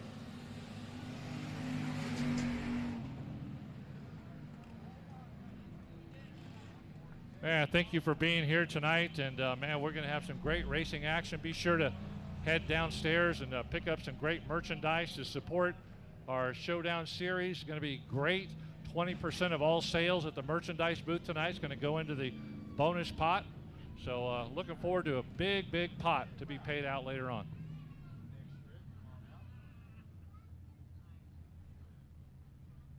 Gunslinger factory stock heat race number 4 about to roll onto the surface. On the pole out of Sinton, Texas, in the 9C is going to be Caitlin Leonard. On the outside, one of the tough competitors here, always fast. How about the 10D of Don Painter? Second row inside, 88J, Jeff Blackwood. And the number 7 outside row 2, Kevin Najek. Row number 3 on the inside, the 58. I believe second in points currently, that's Steve Sims. And outside, the man with the mullet, Shannon Maurer, in the 02. Third row inside, 58, Steve. Oh, you already did that. 31C, Chase Schubert. And 32, Brandon Groves, round out this Gunslinger factory stock heat race number 4, 8 times around the track. All right, another tough group here. Caitlin Leonard, she's run some pretty good races and just had some unfortunate situations where the car has let her down, and you know, maybe she can fine-tune this up here and put on a good show during the series over the next 3 races. Absolutely. They're a little bit goofy out there. It looks like Sims was supposed to be on the inside of row 3, and we got Maurer on the inside and Sims on the outside, so not sure. Don't ask us if you need to change something. I don't know. You're the race director. You're fine. You're row fine. 2 and row 3 are both inside to outside opposite for some reason, but here we go. Picking up speed coming out of turn 4. Let's get the 4th heat race for the Gunslinger factory stocks underway. Caitlin Leonard leads them to the flag stand and drops quickly from the pole back to second. Don Painter is always tough here at Cotton Bowl Speedway, and he is gone like he shot out of a cannon, that 10D. Painter always does a great job, like you said, and it's not surprising to see him rocket to the front just like that. Pushes Caitlin Leonard back to second as that drone gets in behind him one more time. Kevin Najek in the 7 bringing a couple of cars tonight just in case something happens to one of them. Here comes that mullet 02, Shannon Maurer getting right up next to Najek, battling for third down the back straightaway, followed by 58, Steve Sims. Caitlin Leonard way up high that time. Here comes Shannon Maurer on the bottom trying to do a 2-for-1 here off of turn number 4. Oh, it was close. I don't know if he got her or not, but as Leonard's running that very top line, trying to wear out that Bobby Pierce line up against the wall, and it ain't working for her. She just dropped 2 spots. The 0-2 is Shannon Maurer in a brand new Wild Child chassis, getting it done here in second place, trying to run down your leader, Don Painter. Not sure that's what Caitlin Leonard wanted to try to work on, going that high up and along the wall. She's losing a lot of ground, and she's going to have a lot of ground to make up, but going to make some adjustments when they go back into the pits later on tonight for the main event. But she's got to be frustrated as she's had some good runs at other tracks as she's ran at in late June and July. But yeah, she's having a tough time at it right now as Don Painter once again starting to check out from this race. Shannon Maurer trying to chase him down, and he's back in second. Kevin Najek in third in the 7th. Absolutely. Don Painter, folks, getting it done. Shannon Maurer, your second place car, the 02. And Kevin Nedgetech, oh, he just plowed the tire. Nedgetech plowed 2 tires. He got a double infield tractor tire out of turn 4. He's got parts on the surface out there. The tire's knocked up. He lost the whole right side door off of that 7 car. Kevin Nedgetech having some major problems as he slams a tire down in turn number 4. Did you say something was knocked up? Is that what you said? Yeah, yeah. Najak, he went into turn 3 outside wall a few races ago and had to pull out the backup car. Oh, look out. Boom. Big hit there in turn number 4. Nedgetech again as the 31 started to spin, and Nedgetech straightened him out with the right front. That was a gentleman and a scholar right there. Oh, we got loose parts on turn 1. Loose parts. That came off the back of Kevin Najak. It just was hanging on there by a thread, and then it finally just came flying off when he went into the turn. But Najak's having a little bit of a tough time in that 7 Gunslinger factory stock tonight. He was running like 3rd, and he hits the tire. He's stripping that car down. It'll be naked before it's done here. Now, this is his primary car. You know, he got it all worked up, and I think he ran his backup car down at Edna, I believe, and then he got his main car back for our last race here, and I'm not sure that was his train of thought of seeing if the car parts come off easily or not, but he's accomplishing that tonight as the Najak car is getting stripped away piece by piece. The front's falling off, the side's already off, the back is off. Poor Kevin. Yeah, tough night, I tell you what. Didn't think we'd have strippers here tonight, but we got one. Make it rain. Man, that was a nice setting sun. For those of you watching on Race on Texas tonight, you got a beautiful shot of the setting sun and a great way the track looks. All right, picking up speed. Here comes the main man, Don Painter. Leads him out of turn 4 one more time. Guns that engine. Going to try to separate himself early from the rest of the group, trying to drag along Steve Sims, trying to stay with him. Problems, he broke. Something broke. The 10D slowed down the front straightaway. Sims takes over the lead. Here comes Maurer trying to get into 2nd and get by Painter. Painter just like he lost power down the front straightaway. Not something you expect to see from the 10D of Don Painter, as he was on cruise control before that yellow flag came out. And then on the restart, like Owen said, he lost power in turn 1, gave up the position to Steve Sims, who's now being challenged by Shannon Maurer. And Don Painter says, hey, don't forget about me. I'm right behind you. So this is going to be like a 1-lap shootout when they come to the flag stand. Should be 1 lap to go this time. Checkered flag. Here we go. Oh, they're rubbing paint down the front. Steve Sims, Shannon Maurer, Don Painter, 1, 2, 3. Oh, Painter's got to be so upset with that, as he had a 7 or 8 car length lead before that yellow flag came out. Then he choked up in turn 1. Sims got past him, and he never got back to the front.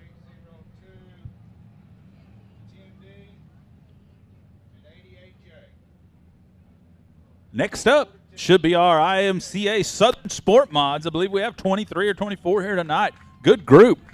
On the pole, row number 1 on the pole, the 19M, Nick Vandiver, and outside him in the 23 is going to be Joel Garcia. Second row back, 777, James Hanish, and the BD2 of Daniel Preston.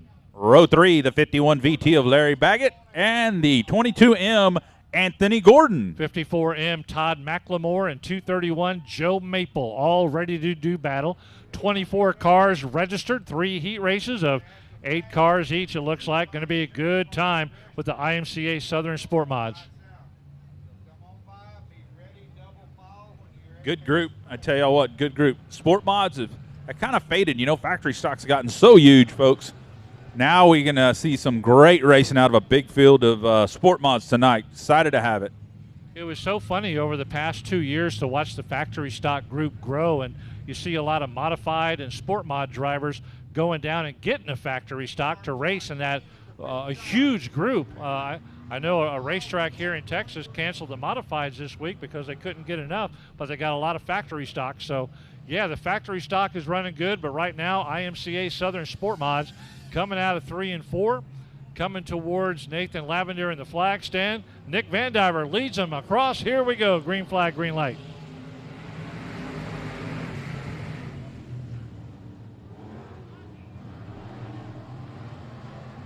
Here we go down the back straightaway. Side by side, we got us a race, folks. Daniel Preston, that BD2, just waiting for one of those front two to make a mistake. Garcia and Vandiver. Oh, man. Looked like Garcia had the lead by a bumper. Oh, he almost goes around. They get together down in turns 1 and 2. The 19 and the 23 having a hell of a battle. Here comes Anthony Gordon trying to challenge Daniel Preston here for the third spot. Car pushes up on him. He keeps it rolling. Anthony Gordon, our main event winner at our last race. We got one spun in turn 4 into the infield. Let's see if it brings out the yeller. They keep on going. 22M, Anthony Gordon sitting still just off the track a couple of feet.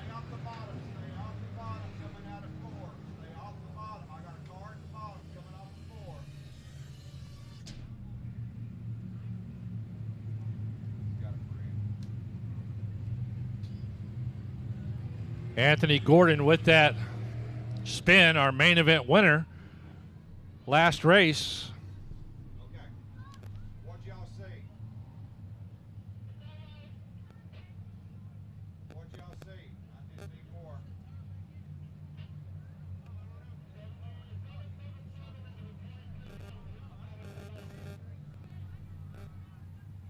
One and one. I need somebody else.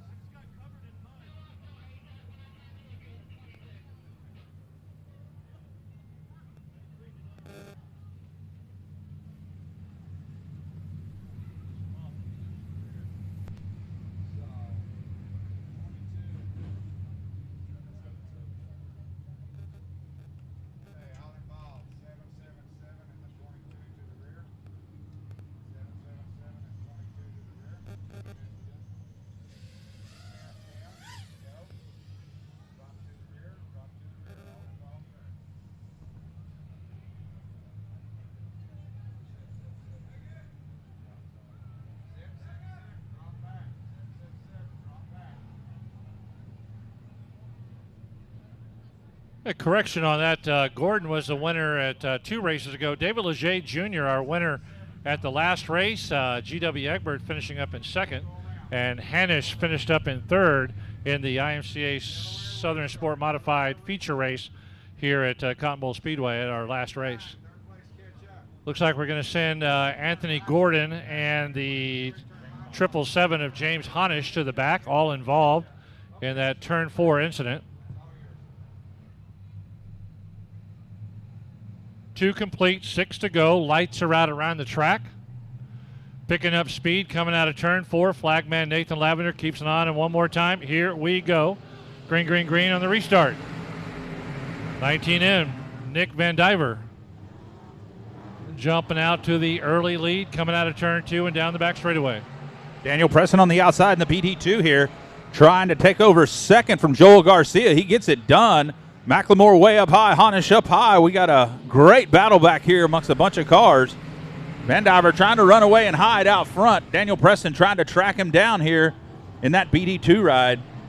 Joel Garcia is going to hold on to 3rd. Joe Maple, Hanisch, and Anthony Gordon having a little battle here. They're the 2 that went to the back a while ago, so keep an eye on them 2 right there. Hanisch gets a little sideways. Oh, they have to check up. Anthony Gordon gets in his rear bumper there.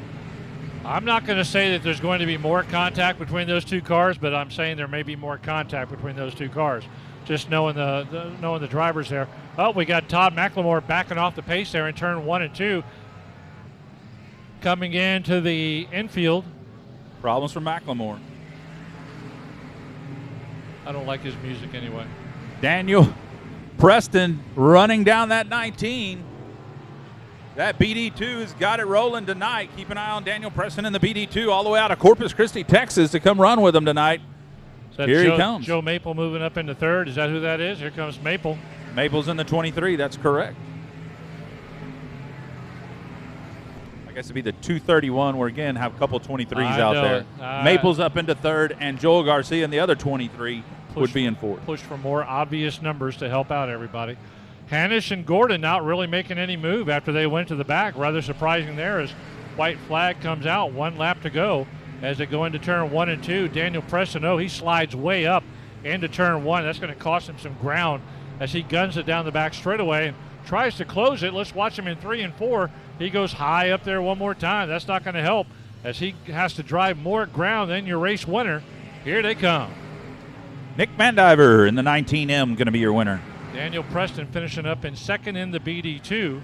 And it looks like the 231 of Joe Maple finishing up in third.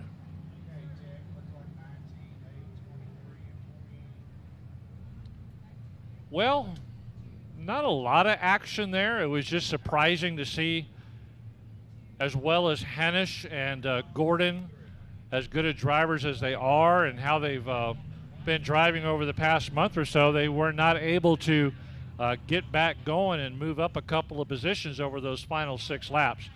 They'll go back to their pit areas, figure it out, and do some wrenches and screwdrivers and maybe get it ready for the main event. Yeah, I tell you, it's tough. You also get a little frustrated. You wind up going to the rear when you're running towards the middle and front. You get frustrated, and then you don't drive as well. So they go to the back, and then everybody overdrives trying to come back to the front. So here we go with heat race number 2. On the pole in the 21S is going to be Rookie Smith outside. Once again, outside front row, Don Painter. He's drawing that pill just right tonight. Well, 10D Don Painter. This race is over. Robert Carson, second row inside, and driving the number 3 car, 38, Jackie Davis, outside row 2. Inside row number 3, the 12D, Dwayne Owens, and outside, out of Taft, Texas, in the 101, Tanner Whitmire. And the R3W of Rick Wolf, the outside or inside of row 4, and 7, Kevin Parker, outside row 4. Tanner Whitmire, Don Painter. That's going to set up a nice little heat race right here.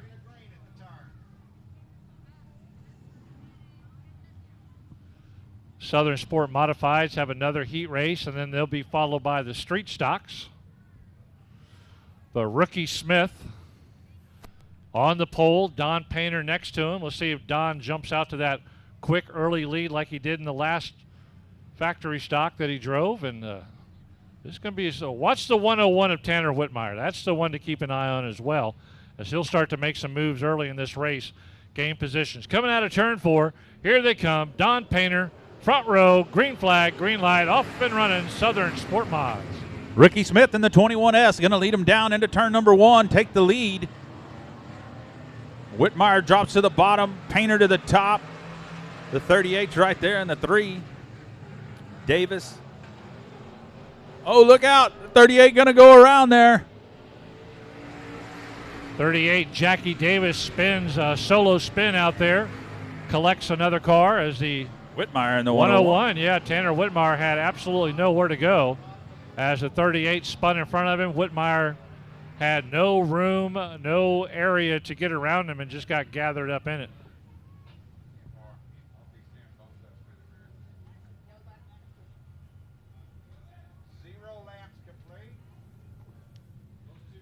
No laps complete. We'll send the 38 of Jackie Davis and 101 Tanner Whitmire to the back with the all-involved situation here. Even though Whitmire had nowhere to go, Jackie Davis just spun right in front of him, and Whitmire says, what am I supposed to do? So we'll restart him, putting those two towards the back. Looks like somebody's trying to move back up. Is that Whitmire? Yeah, Tanner Whitmire is trying to move back up to his spot. 101. 101 to the back. 101. We are going green. There you go. All involved. All involved.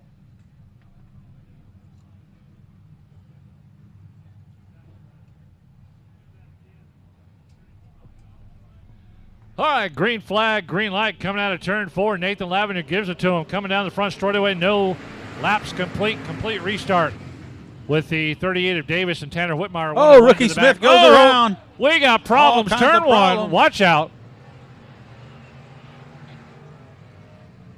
Don Painter got collected up in that one along with the, was that the 21S, Rookie Smith? Yep. Yeah. Rookie Smith got There's up your there. pole sitter. Don Painter, both for the front row, got out of whack up there in turn 1. Okay, tell me what y'all saw when we could talk. 21S solo.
We're looking at a replay here. We're looking at a replay because I got 3 cars involved.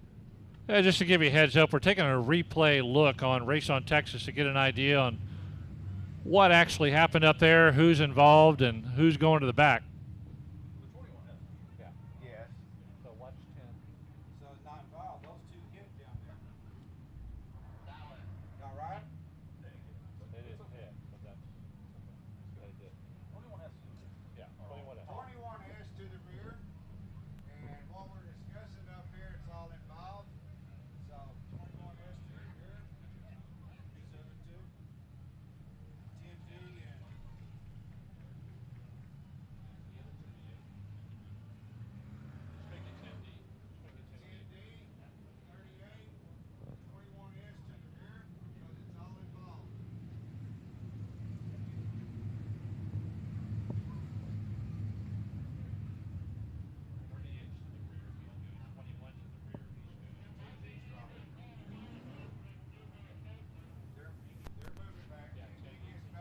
All right, so we've been talking to them inside their earpieces there, inside the helmets, the receivers, and it looks like everybody's going back to where they need to be.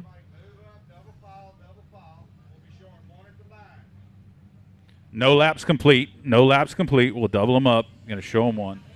Oh, and when you got the all-involved rule, it gets to be real tricky on who's still moving versus who actually stopped or was involved. And so thankfully for Race on Texas, we were, H, our race director, was watching a couple of replays, has to make a decision, may not be popular with everybody, but he made a decision based on the infield officials and what he saw in the replay. So we'll get it all figured out.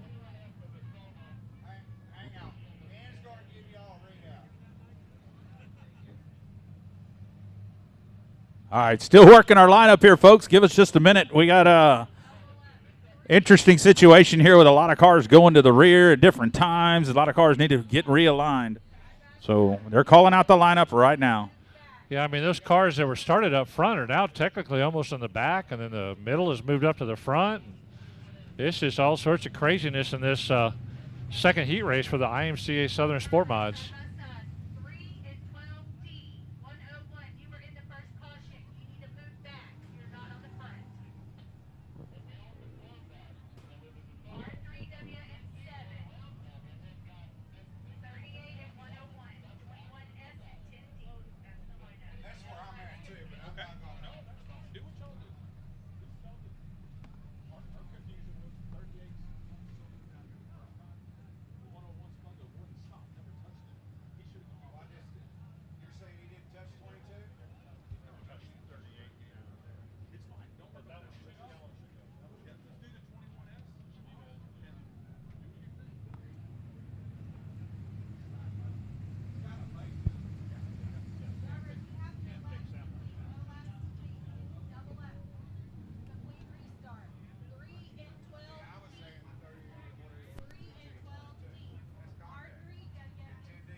All right, I think we've got it all figured out now as we see the 3 of Robert Carson is now up front on the pole.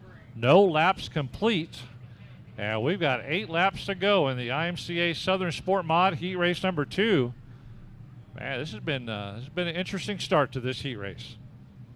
Yeah, let's see if we can get some laps in here. We need to get a few laps. Let's go. Green, green, green on the restart as they go by the pink Pick Chick tire and off and running down in turn 1 and 2. Let's avoid the contact. Let's avoid the spin outs, and let's knock out 8 quick laps around the track as R3W Rick Wolf is everybody moved to the back, so he's kind of moved up to the front by attrition, and he finds himself right up there leading the race. We're going to go 3 wide almost going into turn 1 and 2. 12 trying to get up there to make it 3 wide, not quite as they start to spread out. Wolf trying to run away and hide here in the R3W. Moving up into second now, the 101 is Tanner Whitmire. Third's going to be Parker in that 7 car. Now they're starting to spread out. Got to watch that big group at the back going into the turns, but down the back straightaway, R3W Rick Wolf. Tanner Whitmire trying to close ground along with the 7 of Kevin Parker. Everything's looking good right now as they continue to make their way around. About a 2-car length lead. It closes to 1 going into the turns as they kick up the dust in turn 1 and 2. Tanner Whitmire trying to stay right there with Rick Wolf, your race leader, pulling away from Kevin Parker, who's a distant third, being chased now by the 12D of Dwayne Owens in 4th. Beautiful night here in Central Texas at Cotton Bowl Speedway. Thank you for joining us live in the grandstands, and thank you for joining us on Speed Pass Race on Texas.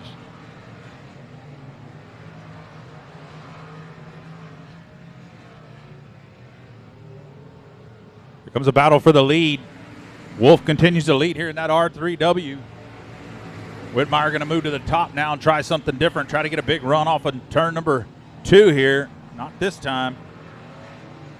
Don Painter on the move all the way up to 4th now from the back after getting involved with a 21S solo spin or go around up there in turn number 1. He winds up getting into the wall. Painter does in that 10 and stopping up there, causing him to go to the rear. Whitmire one more time coming out of turn 2, tries to get that run on Rick Wolf. No can do. Whitmire's running a good race, staying right with him, but he just can't find that groove or power to get. Oh, he almost went too low and into that outside inside tire. Coming out of turn 4, Whitmire had to check up and swerve real quick. That cost him a little bit of ground as Wolf was able to open up a little bit more room on that lead. And down the back straightaway, Tanner Whitmire is going to settle into second as they come out of the turn one final time. Down the front straightaway, R3W Rick Wolf and Tanner Whitmire, 1-2.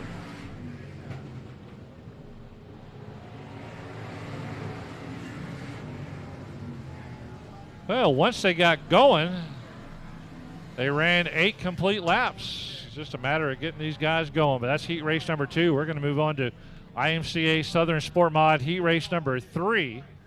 And then the Cotton Bowl Speedway Street Stocks will be up after that.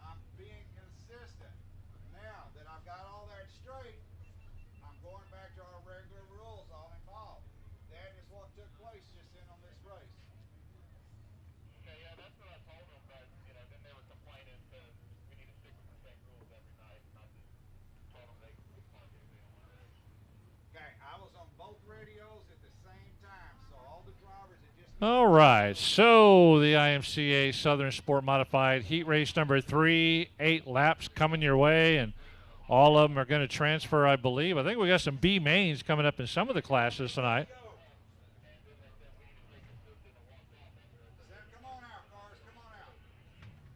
Heat race number 3 on the pole in the 32 is going to be Robert Stewart outside in the 717 GW Egbert the 4th. Second row inside, 17, Eric Sigelski, and next to him, 73D of Jacob Horch. Row number 3 on the inside, the H14, Heath Stewart, and outside him, Rowdy Chenard in the 28. And the 4th row back inside, the number 8 of Doug Ripple, and the 7Q of Stephen Bertetto. I don't think I've ever said that name before, Steve Bertetto. No, I haven't seen that one either. Maybe one of those guys coming in to see if he can win this 3-series shootout. That's it. Summer Showdown.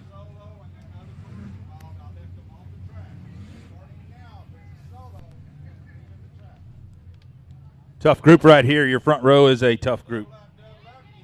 Yeah, this is going to be a good group. Now, Robert Stewart has had some issues over the past couple of races and hopefully he's got all the bugs out of that 32. A good-looking car out there, the 32 Southern Sport Modified of Robert Stewart, but he's got his hands full with G.W. Egbert right next to him in the 717. Lights are out around the track, and we are ready to go. Robert Stewart leads them around, coming out of 3, going into 4, past the pink tire, picking up speed. Green flag, green light. Here we go. G.W. Egbert, Robert Stewart lead them into turn 1 and 2, door to door, window to window. Now it's down the back straightaway. Who's going to separate first? It's going to be G.W. Egbert. Jumps out in front of Robert Stewart. We got a spin out there in turn 2. He's getting out of the way. That's good. Keep it green, green. As Egbert continues around in the lead, and Robert Stewart in second. 17, Eric Sigelski in third. 73D, Jacob Horch moves up to fourth. Got the move over flag already coming out. Being thrown on the 8, Doug Ripple car down the front straightaway. Get out of the way of the faster movers. But G.W. Egbert, he jumped out quickly. Wasting little time getting by Robert Stewart, who settled back into second. Had some car issues over the past month after winning his first main event ever. And then things started falling off, flat tires, broken pieces, and he just had a tough go of it over the past month. But he's looking good right now in the heat race. Back in third, the 17, Eric Sigelski.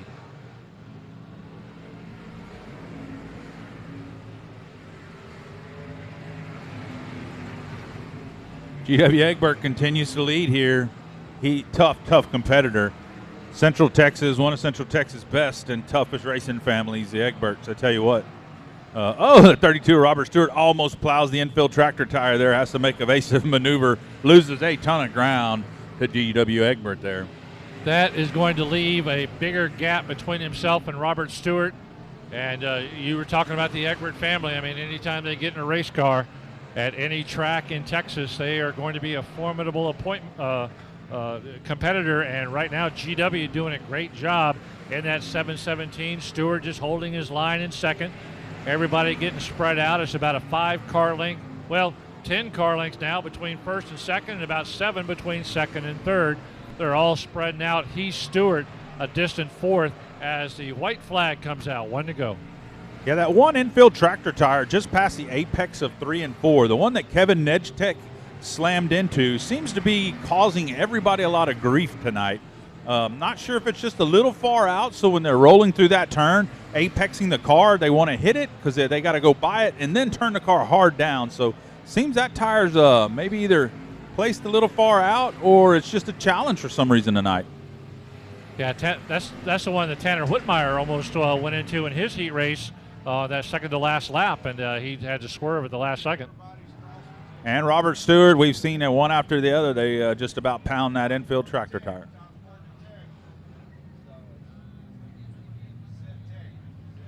Well, now that's how a heat race should be run, man. That went quick. Heat race number 2 needed to come out and watch heat race number 3, because that's how you do it right there.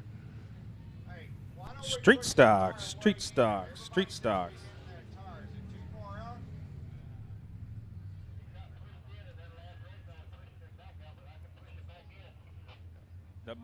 Down there, the black one. Oh, you're good there. They're talking a different one up there. Hang on, down at 4. The one just past the What, Apex? The one Rachel Plant pointed at. Yeah, let's come down to 4. Somebody come down to 4. Let's push the one at the apex. Yeah, we're gonna do a little tire adjustment here down there in the apex of 3 and 4. That tire, every race we've had somebody just about plow it, and Kevin Nedgetech got into it hard down over there, and I think pushed that tire kind of out. Now it's causing everybody a little trouble as they try to rotate through the center of that turn. They have to avoid it. So the four-wheeler is down there right now, and he's pushing it in just a little bit. And you get some of these veteran drivers who kind of know the feel for a track, and then all of a sudden you're seeing them swerve at the last second to avoid it. So we'll get it moved in a little bit.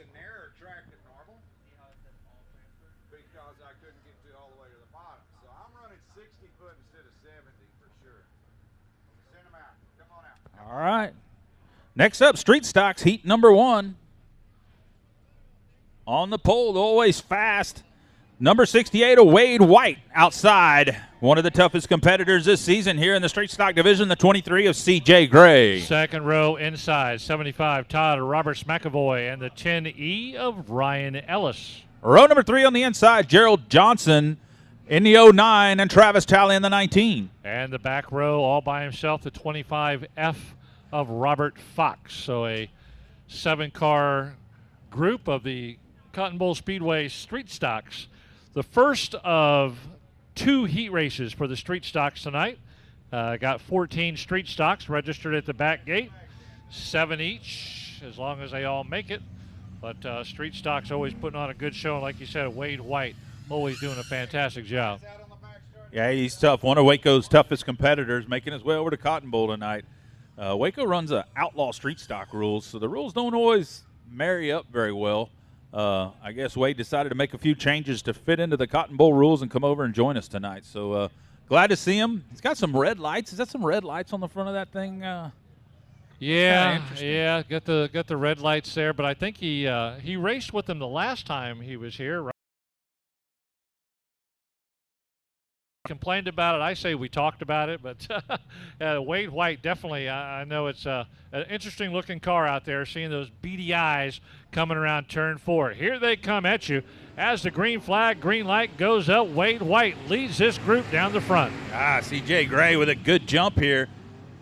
White's going to slide up in front of him with a little slider. Gray's going to give him a little bumper, go cross over to the bottom here and lead him down the back straightaway. How about C.J. Gray? Man, C.J. Gray and Wade White already battling right from the very beginning. A couple of crossover moves. Here we come into turn 4 as Wade White now marries up on the backside of C.J. Gray. Going down the front, Gray holds it hard and turns it hard into turn 1 and 2. Wade White, watch out! Wade goes way up on turn 2. Watch the outside wall. He got way up on turn 1, way up on top, and then he brought it nearly straight down. Nearly took out one of our competitors, tried to hold on to it, and then took himself out to the outside wall. Oh, man. Driver is okay. He didn't impact the outside wall very hard.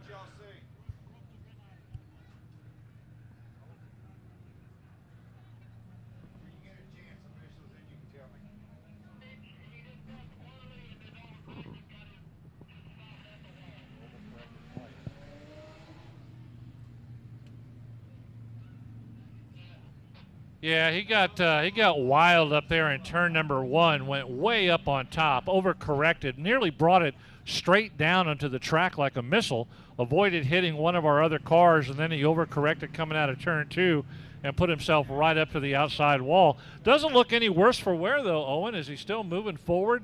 I don't really see any serious damage on the car, so he'll just go to the back, but I don't think he'll stay there very long, as there's no trouble with the car.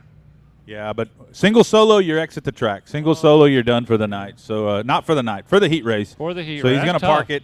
That is tough race. Tough one for Wade White. Yeah, little confusion earlier on that rule, but it's right. It's right, and that's the rules for Cotton Bowl Speedway is a single solo, and you wind up taking it to the pits. So he nearly took out Todd Roberts McAvoy. I was just watching the replay on Race on Texas, and when Wade White went up way high, he came straight down on the 75 of Todd Roberts McAvoy, avoided the collision, but when he avoided that collision, he took himself up to the outside wall. Okay, remaining cars out there on the track. Lights are out. We're ready to kick it back into gear. Here they come out of turn 4. Green, green, green on the restart. C.J. Gray rocketing towards the front, being chased by Todd Roberts McAvoy coming out of turn 2. Ryan Ellis in the 10E settles into third. I like that nice red, white, and blue number 10 on there.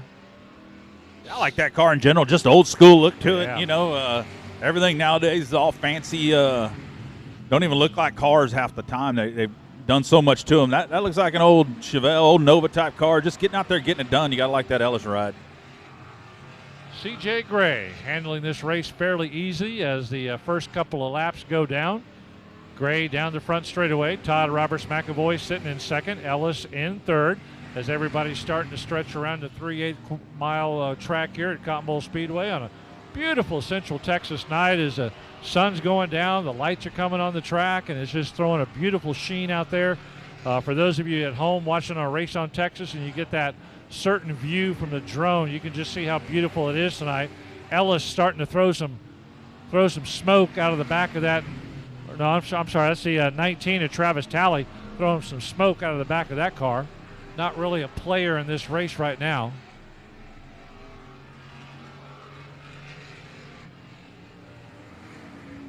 Pretty easy race right now. Nothing really challenging, nothing happening, but CJ Gray setting the pace right now as the man to beat. Heat race number 1 of the street stocks, 1 of 2, as the second group is out there on turn 4 ready to come out. 2 laps to go that time by the flag stand.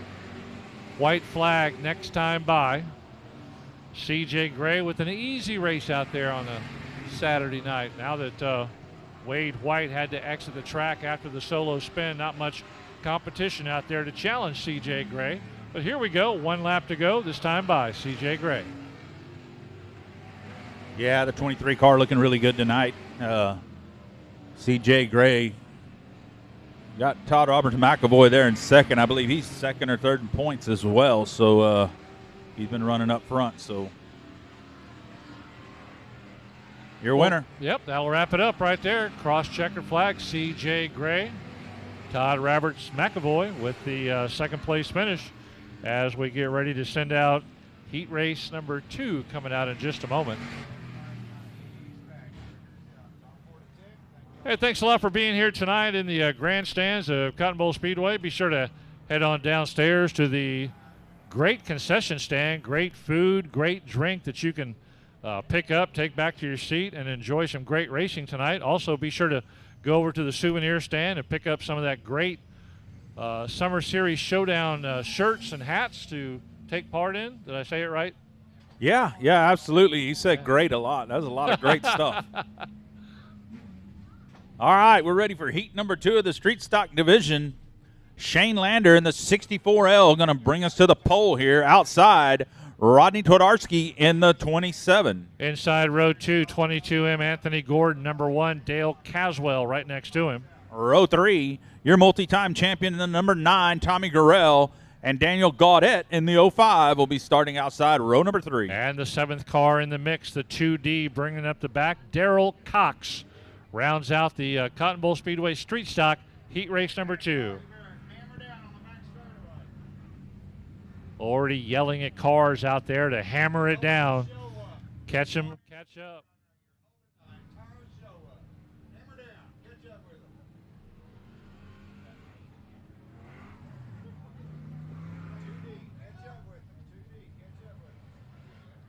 All right, trying to get that 2D of Darrell Cox caught up with the green.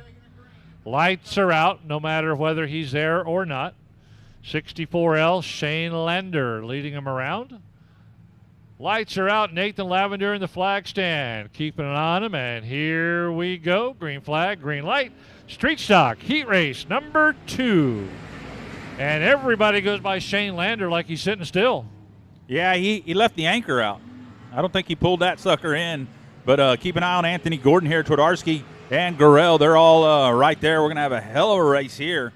Anthony Gordon, always tough competitor in the street stock division, one of the winningest drivers in the street stock out there, along with Gurrell. So good group. Here we go. Twardarski leads that lap. Twardarski working about middle up. Track just getting better and better and better. That moisture is going to keep coming up as it gets the sun off of it. Man, we're going to have a hell of a racetrack tonight, folks. It's going to be a good one.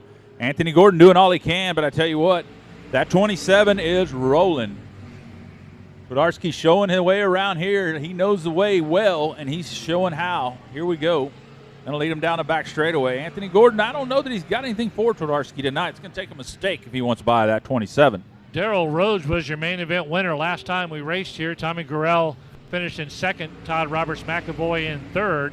As they continue racing around here in the Cotton Bowl Speedway street stocks, as looks like Twardarski has the lead down the back straightaway. Anthony Gordon not making much progress on closing ground on him. And the number 9 of Tommy Gurrell, like Owen said, multi-time champion here and down at Kyle and wherever he's raced, he's always done a great job. But right now, the Rodney Twardesky 27 street stock. Uh-oh, he checks out. Oh, he goes up on the wall. He actually drove up on top of the wall and came back down, and Anthony Gordon went right past him. Watch that Twardesky car. Keep an eye on him. And that trick driving never works. Trying to get 2 wheels up on the wall, you know, Lightning McQueen stuff, it never works. And look at here. Anthony Gordon, your new leader. I think he just wanted to make it interesting, which he did. He went right up on the wall. Gordon got out of his way by going past him real quick. Twardesky caught back up. Look at him. Here he comes for the pass. Going to lead that lap in that 27. He just adding a little camber in the right front, that's all. Just a little adjustment. He did a little mid-race adjustment, Milton. You know, Gordon probably, when he saw that car go up on the wall in front of him, got scared, got nervous, but he shot to the front. Well, look at Twardesky right back up front. Wasted little time. 1 lap to go.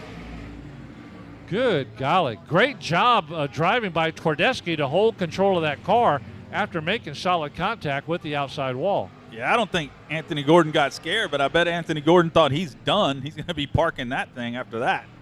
But no, sir. Here he comes. Going to pick up the heat race win. Ronnie Twardesky in the 27. Gordon second. Gurrell third. Twardesky, that was great. I mean, it's not often that you see a car go up on a wall, lose ground, then come back and win. Now Anthony Gordon pulls up next to him, and hopefully he's saying something like, good run. Good golly. Oh, I'm sure he is. He really held control of that car well coming off that wall. Gordon took advantage of it for a moment, but Design Welding Sport Compacts are coming up next here at Cotton Bowl Speedway. Looks like we got 2 races for the Design Welding Sport Compacts. 1 heat, 1. Like to see more sport compacts get back up here to Cotton Bowl Speedway. I know they're racing other places. They had a pretty good showing several times this year, but like to see more than 6 of them show up for a special show like the series Showdown. Yeah, row number 1 for our Design Welding Sport Compact's going to find Cody Crabb in the 0-0 on the pole. Outside is going to be Taylor Stewart in the T14.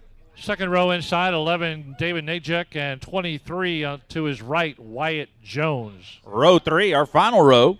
On the inside, the 57 is going to be Jake Hall. And the multi-time winner bringing up the rear here. Keep an eye on him in that 29K, Dylan Kowalik. Dylan Kowalik, your points leader right now in the Sport Compacts, and his girlfriend, 14T, Taylor Stewart, driving in second. Kowalik's tough.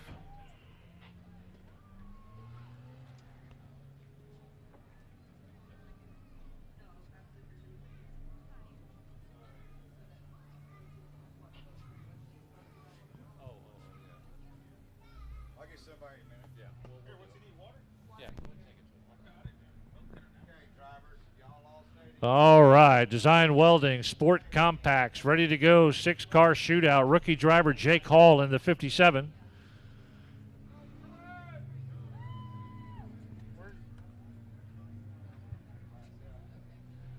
Going to be lights out as they come around the turn. Lights out down around the back straightaway. We'll get them started next time by. Missing a couple of cars out there. We announced who was scheduled, and it looks like 4 cars made it out there. 11, David Najek. 14, Taylor Stewart. 29K, Dylan Kowalik. So missing a couple of them out there. Cody Crabb, the 00, is one of them that we're missing. Lights are out. Here we go. Looks like 23 Wyatt Jones is missing as well. All right, well, we're going to race. Who's out there on the track? Off and running. Points leader Dylan Kowalik leading his way down the back straightaway. Challenged by rookie Jake Hall coming up in second. Taylor Stewart drops back to third. David Najek rounds out this 4-car group in fourth. Down the front straightaway they go. Kowalik and Jake Hall racing together. Half a car length lead for Kowalik going into turn 3. Jake Hall getting better and better each week, staying right there with your points leader, Kowalik. Taylor Stewart in third, but she's got to watch David Najek in fourth, snooping around the inside, looking for a spot to move, getting real close to those infield tires, trying to cut the ground between himself and Taylor Stewart. No change. 4 cars, still in the same 4 spots. Dylan Kowalik, Jake Hall separating from the rest of the cars.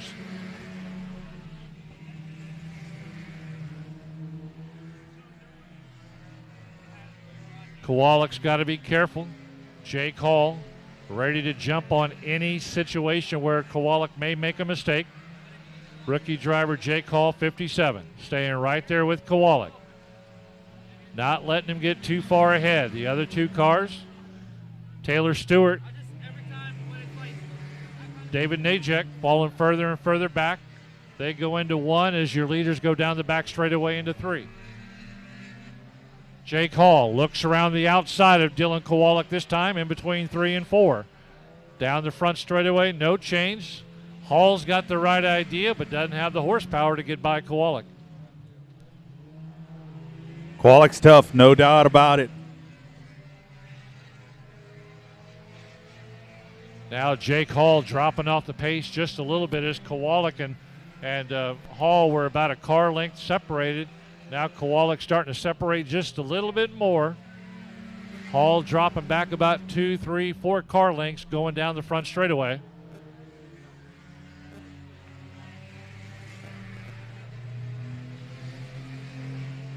Not much action in this one. We had 6 cars scheduled, 4 showed up. And here comes the white flag. 1 lap to go this time by. Dylan Kowalik, Jake Hall running 1-2.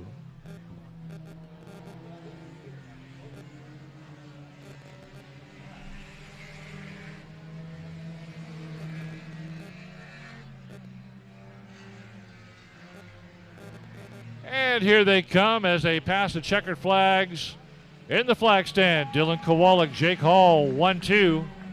Taylor Stewart should come around for third.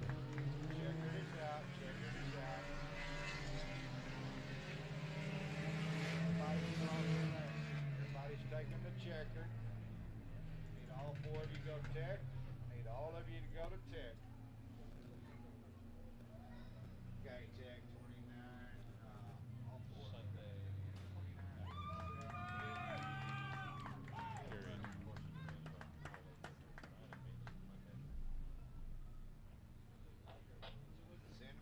All right, so coming up next, the Dwarf Car Racing Series of Texas.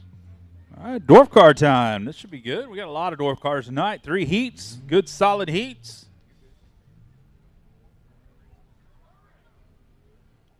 Heat race number 1 on the pole, the 64 of James Fitzgerald. Outside will be the 19R, Ashlyn Newton. Second row, inside, 91, Daniel Newton, and outside, 25, Dylan Budnick. Row number 3 on the inside, the 81 of Dylan Spreen, and outside him, the 15 of Ty Paxton. That's going to be a tough row 3 right there, Pops. And right behind him, 09, James Williams. Yeah, whenever you say Dylan Spreen and Ty Paxton on the same row, Ty Paxton there for a while, a couple years ago, they had to keep putting bounties on him because he was winning so many races. And yeah, Dylan Spreen always, when he gets in a race car, he's in it to win it. 21 dwarf cars here tonight, 3 heat races for the dwarf cars. Yeah, we're scheduled for 7 cars in this one, and we got 3. That's a problem. Yeah, that's a problem. Yeah. Show them one. Race director wasting a little time, man. We're here to run a show. Whether you're ready or not, we got to go. Absolutely. You know when it's your time to race. It's on the lineup board. Everybody knows, and we're going with whatever we have out there. We hate to do it, but we just got to keep the show going. We can't wait for the cars, and they should be ready at their prescribed time.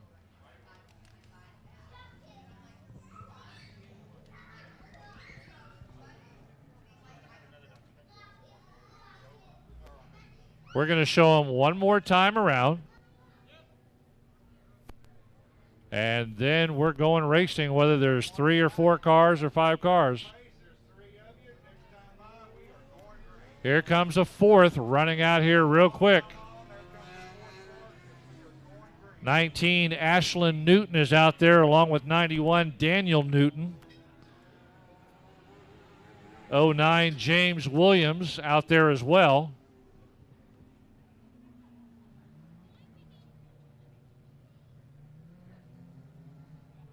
And then the late arriving car of 81, Dylan Spreen. So Ty Paxton, we talked about him. He's not even out there on the track. So Dylan made it out. Oh, here they come. Where in the world did these mosquitoes come from? Dylan Budnick and Ty Paxton come shooting out of there. We're going, whether they're lined up correct or not. Here we go. Green flag, green light. Yeah, that's definitely on them drivers. Have to be ready to go.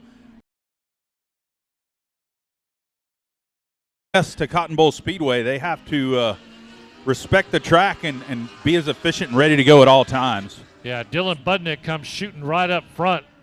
He got out there late, and he goes flying by a whole bunch of cars. He's moving up into second, now challenging first. That's Dylan Spreen up in the lead. Now Ty Paxton, who was supposed to start next to Dylan Spreen, finds himself in 4th. Down the back straightaway they go. Dylan Budnick in the black 25. Dylan Spreen in the white 81 coming around.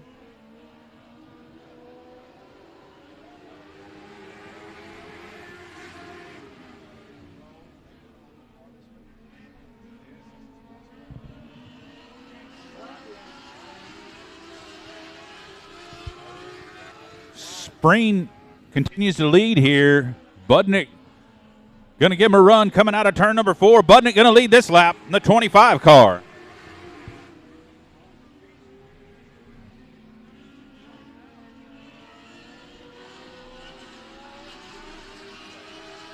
Budnick down the back straightaway as he was able to grab the lead, and Dylan Spreen hanging in right there with him. Here comes Ty Paxton, that familiar green and black 15 dwarf car. He's moved up into 3rd, now trying to chase down Dylan Spreen. They split that slower car back there, the 19, Ashlyn Newton. Paxton hit the 19 there. Cost him a lot of ground. They kind of wheel hop there down the back straightaway. Spreen back to the lead. The lap car cost Budnick the lead. Now he's going to drive all he's got to get back by him, and you know what that means. It usually doesn't mean a good thing because you're overdriving the car. Yeah. Dylan Spreen, your leader. Yeah, you got to be careful talking about overdriving. You don't want to overcorrect, overdrive it, and cost yourself any spots. But he's settled into second right now as Dylan Spreen. Always a tough hombre to catch up to and pass, but Budnick's giving it every chance he got down the back straightaway. Coming out of turn 2, Spreen holding it level, steady. Into the turns, Budnick can only sit there and wait. White flag that time by. Heat race number 2 getting ready to come out. No. Heat race number 2 of 3 getting ready to come out for the dwarf cars. Watch that slower car in turn 3 and 4. He's right in the way of your leaders. They split him on either side. Budnick tried to use him as a pick. Oh, what a beautiful what a finish there by Budnick and Spreen. They split that slower moving car. And I think, who got the win? Spreen. Spreen's your winner. Spreen with the win. Oh, Budnick was right there. It could have gone either way. Gutsy driving as they split that slow moving car out of turn 4.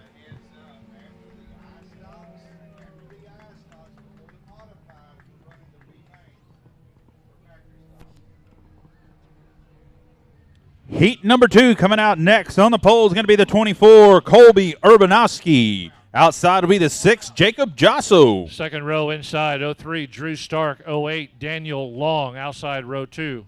Row 3 on the inside is going to be the 117, T of Braden Becker. And outside in the 117, what are the odds? Same number again on the same row. Billy White in the 117. And 121, Brian Falkenberg. Supposed to be 7 cars out there. I see 7 cars, so we don't have any late arrivals this time. We can start on time. We can start all the cars in their proper spot.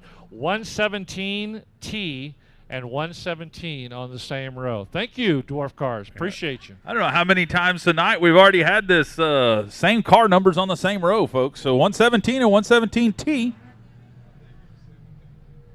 Yee, here we go. That last one was a great race, folks. Let's see what the Dwarf Cars can do for us one more time. Heat race 2 of 3 for the Dwarf Cars tonight here at Cotton Bowl Speedway. They're always put on a great show no matter where they go. And do you have Dwarf Cars coming down anytime soon? Yeah, next race. Next race, okay. Next weekend they'll be at Cotton Bowl. Y'all be racing here at Cotton Bowl, but they'll be at Texana with me. That's going to be a great show. They always put on a good show, as long as they show up on the track on time, unlike that last heat race. Colby Urbanovsky and Jacob Jasso lead that front row slowly towards turn 4. Picking up speed as the green light comes out.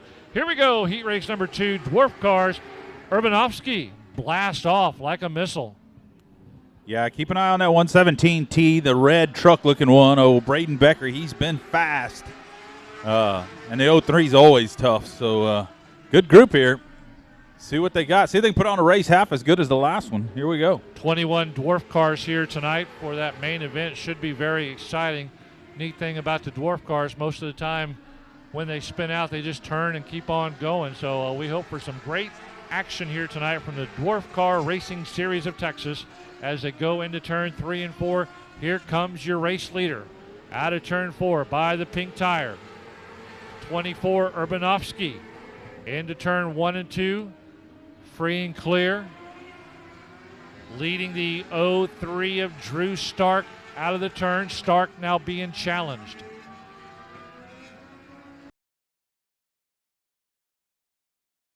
Becker closing in.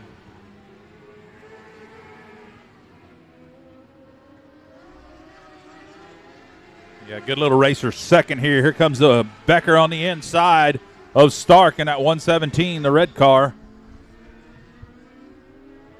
Turning those tires hard, keeping it straight. Becker had him there for just a moment, and then he lost everything, and he backs off the pace. Yeah, but now they've caught your leader. Here we go. Stark down the outside of Urbanovsky.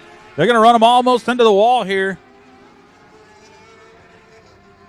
Urbanovsky trying to hold on to that lead. He's fighting. Ooh, that was close. I think Becker had second on that lap. Becker stays to the inside, keeps it low. The 03 of Drew Stark goes high. Coming up nearly 3 wide. They split your leader down the back straightaway. We definitely got a new leader at this point. Here comes Becker and Stark. It's not often you see the second and third place car split your leader, but they did that coming out of turn 2. Urbanovsky's got to be shaking his head like, well, what did just happen? Now he's going to cut through the middle. He's going to split them. He shoots the middle and grabs the lead. He said, hold my beer, I'm coming back through. Man, this is an exciting race as Urbanovsky grabs the lead. Got to watch that slower moving car right there. Stark has to be careful going by. Becker had to be careful going by. That was 1 lap to go. Urbanovsky got to be wiping that sweat off his brow. He got past there for the lead. It's going to be a dash for the flag. 3 cars. Any one of them could win it. Here they come racing at you. It's Becker. Becker with the win because Urbanovsky got loose and nearly took out Drew Stark. Urbanovsky got past, split on either side of him by the second and third place car. Then he fights his way back and grabs the lead. Then coming out of turn 4 on the dash, he got loose along the outside wall, got Drew Stark caught up with him. And the 117T of Braden Becker said, thank you, I will take that win. Oh, yeah, he had to hand out the window, just pumping it. He was excited, the 117T of Braden Becker. That's the best race tonight, man. That is the best race tonight. That was a good one for sure. Heat race number 3 getting ready to come out. Row number 1, J.P. Dow in the 715. Outside will be Hardy Henderson in the 163. 14T Talon Minton. No. Race on Texas threw up the modified main event. We're going to have to find the dwarf cars. On the pole, Dylan Coyne in the 12T. Outside 717, G.W. Egbert. Second row inside, Jerry Book. Kagan Moore outside row 2. Casey Smith in the 7T, and outside him will be Lyle Bonnet in the 31. 7th car out, 44M, Thomas Mock. I tell you what's a good one. You got GW Egbert in that 717, Dylan Coyne in the 12T. You got Casey Smith in the 7T. I knew something was wrong when I said the word Robbie Minton. And Yeah, dwarf car. yeah. When I started to announce it too, I thought, "What in the heck is this? These guys running dwarf cars. These are modified drivers." What kind of beer is the operator's running back here tonight? I'm not sure what it is. Come on, Rodney, get it together. All right, here we go. 12T, Dylan Coyne. We got some big names in this one. I think this will be equally as exciting as that last race we had. It's going to be hard to be that It's going to good. be hard to beat. Here we they go. come. Here they come. Green flag, green light, off and running. Dylan Coyne leads him past the flag stand. And drops quickly. Goes from the... look out! 7 with the solo spin. Casey Smith. Rare to see Casey Smith solo spin. Man, that was just... He just spun. I mean, there was no contact or anything. He just kept on going. Well, like I told you, when they spin, they normally spin and keep on going. Now he's getting back there on the track. He was out of the way, so we kept the race going. Browning IMCA stock cars coming up next. But let's finish up this race. Heat race number 3 as they go motoring around the 3/8 mile loop of Cotton Bowl Speedway. Sun is completely down. The spotlights are shining out on the track tonight. It's a beautiful night. Race on Texas. You guys are getting some great views from our drone craft tonight. GW Egbert, your leader in the 717. What a shock. And Egbert up front. Yeah, 1K right there going by is going to be second. That's Moore in the 1K. Kagan Moore going to have his hands cut out. 12 into the infield. Dylan Coyne calling it an early night after that early spin. He was able to get back on the track. Something didn't feel right in the car. He went on to the infield.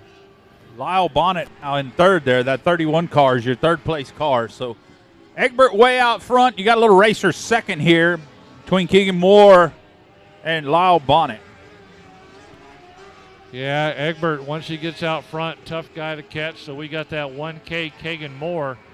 He's going to give it all he's got, but he's, like you said, he's in a battle for second and third as the 31 comes up with him, Lyle Bonnet.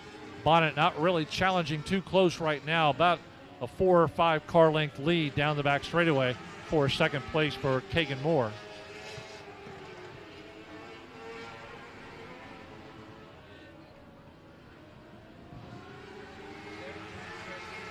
(717) GW Egbert. How many times are we going to say an Egbert name tonight?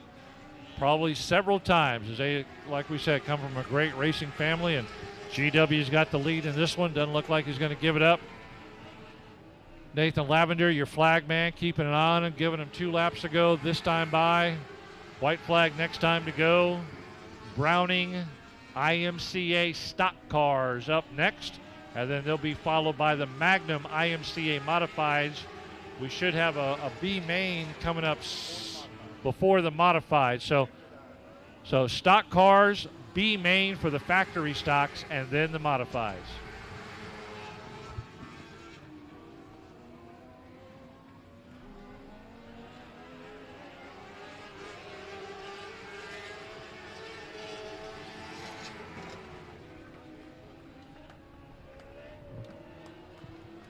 Checkered flag goes out. GW Egbert with the win. All right, so let's catch up on what's happening here. Browning IMCA stock cars are coming up next. Then we're going to have 2 B mains for the factory stocks of 10 cars each. And then we'll have the Magnum IMCA modifieds before we go to intermission and the kids' Power Wheel races. So two B main tonight for the factory stocks. Yeah, I got a good group of cars, so having 2 B mains cuts down on tore-up cars, and instead of 1 20-car B main, that you're going to lose half the field to reckon. To split it up into 2 10-car at 12 laps each is the right way to do it, and it's a good job by the track officials here making that call. So should be some great racing in those 2 B mains. I want to know what time the swimming pool opens out there in the infield. We're going to put a diving board out there and get some blow-up things out there and kind of float around during the races. That'd be pretty cool to watch it from the infield and floating in that little pond out there. Mother Nature has been unkind to the track. All right, here we go. Browning IMCA Stock Cars Heat number 1 on the pole is going to be the 9 of Jason Batt. Outside him and the 7G is going to be David Good Jr. Oh, look what I get to announce. Another Egbert inside. Row 2, 70 George Egbert III. Next to him, 94A Allison Morris. Row number 3 in the inside, the 114 of Thomas Hall Jr. and a very familiar name around the asphalt racing circles, the 28 of Sean Paul Lehman. And the 20T of Thomas Hall inside the 4th row. Next to him, the C3 of Chris Birmingham. Sean Paul's had a little bit of troubles here since he's returned to the track, and he's just had some car issues and things haven't been working out. Hopefully he's going to have a good run tonight, get part of this summer series here and have some good showings. But good to see Sean Paul, after all his days on the asphalt, get out here on the dirt. You know, we can change asphalt people to dirt. It just takes a little longer for some. Yeah. All right, so you got Jason Batt on the front row. He is a tough, tough competitor, so keep an eye on Batt here. And right behind him is your points leader, Papa George. Here we go.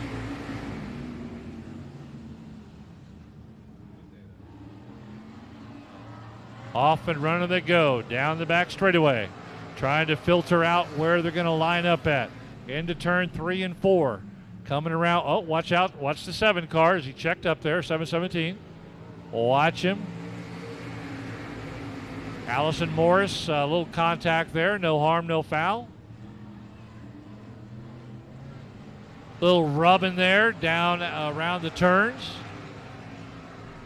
Morris and Sean Paul Lehman. Yep, Morris and Sean Paul Lehman, a little contact coming in the turns. Morris gets the worst of it, not really from contact, but she just gets pushed back a spot behind Sean Paul. Oh, George Egbert and David Good Jr.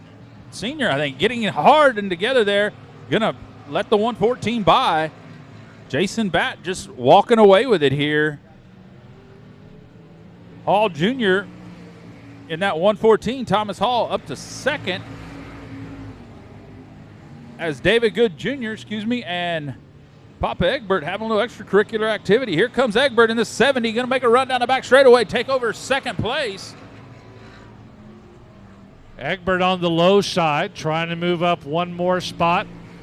Jason Batt running away with this thing. Papa Egbert jumps out solid second going into turn 1 and 2. Whoa, watch out, solo spin. Solo spin. Everybody gets by him easily. Good Junior's got look like a left rear flat now, and Sean Paul Lehman loses the nose. We were just talking about Sean Paul just a moment ago. Just had some car troubles, and that's the one that's sitting there, is that correct? Okay, 10 more. flat tire on the 7G of David Good. That's a tough break for him as he's going to have to go into the pits as he feels the front of that car wobbling.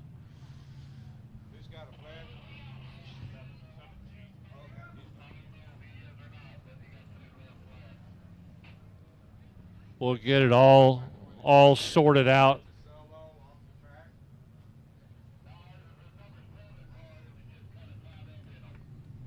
Jason Batt, your race leader, Papa George Egbert will be right there in second. Allison Morris still out there, along with the 20T of Thomas Hall.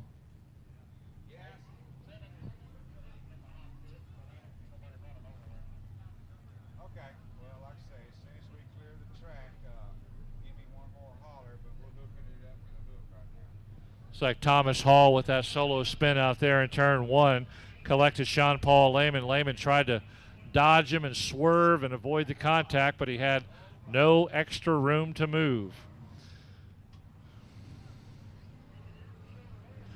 2 heat races for the Browning IMCA stock cars. After the second heat race, we'll have 2 10-car B mains for the factory stocks, and then the Magnum IMCA modifieds will be out here. Magnum IMCA modified, 16 entries tonight. 2 heat races of 8 cars each. So we still got plenty of good racing before we even get to intermission.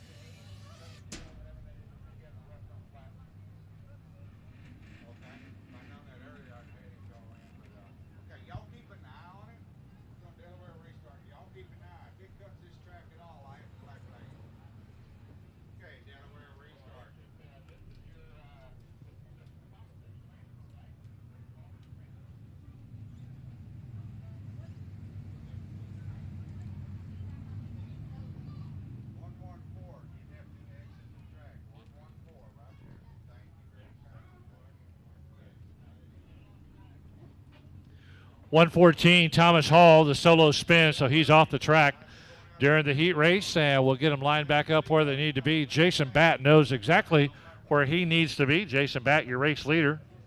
70, George Egbert will move back up there. 4 laps complete in this 8-lap heat race. Lights are out. 4 to go on the restart. Here we go. Green, green, green. One more time by Jason Batt leads the way. Egbert. 94A, Allison Morris in third. Rounding out the group, the 20T of Thomas Hall. Getting stretched out one more time. Single file down the backs and into the turns. Jason Batt running strong. Egbert's got nothing for him right now. Allison Morris running good in third, and Thomas Hall rounding out the group in 20T. No real action right now as they spread out. About 4-car length lead between each car in second, third, and fourth. 2 laps to go this time by. Held up in the flag stand.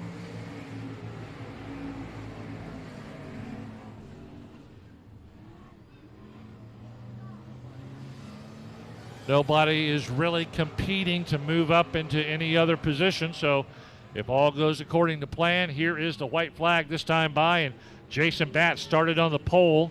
He leads it all the way around.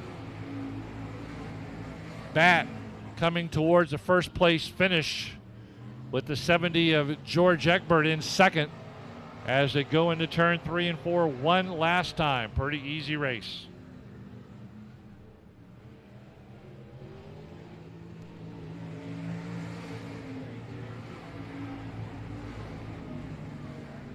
Jason Batt, always a tough competitor in this division. I tell you what, he's as good as they come when it comes to a stock car. Yeah, without a doubt. And, George Egbert also equally powerful in his car. He just had nothing for Jason tonight. And so he settles into second. Heat race number 2 will be coming out.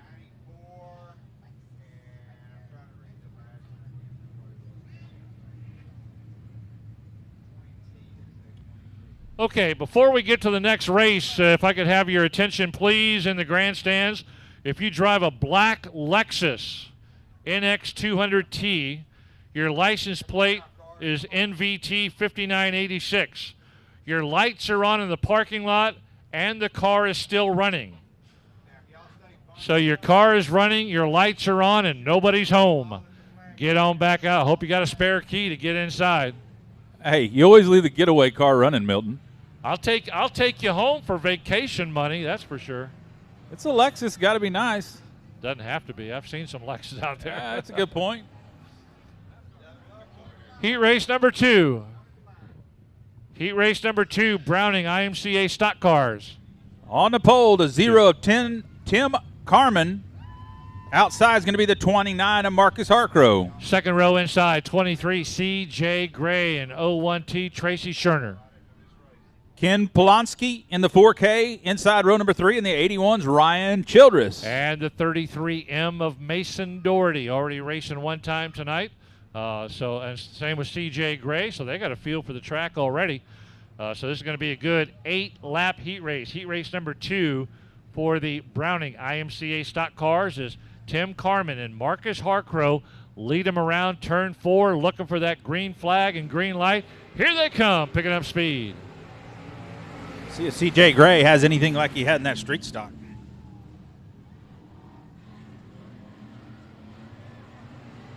Gray starting inside of row 2. Not really making any move right now, Owen. Nope, Harcrow quickly out front. Excuse me, Tim Carmen. Tim Carmen in the 0, Harcrow all over him in the 29. Carmen running a good race right now. Harcrow trying to close in on him. Carmen running strong, running that low line. Harcrow trying to go a little bit lower. Down around turn 3 and 4 as he races past the grandstands, get right up along that outside wall. Here comes a crossover move. Oh, watch the tire. Oh, my goodness. From our aerial viewpoint, he just missed that tire in turn 1.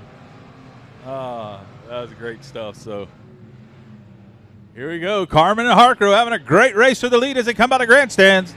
Let's see if he does that crossover move again, but he knows where the tire is this time. Woo, man, he's getting in on that tire. Got one around here on the front straightaway. Harcrow along the outside wall on the back straightaway. Cuts it in on turn 3 and 4. Man, he is driving right in on those tires, Owen, and it's a matter of time. He might clip one here in just a moment. Here he comes again.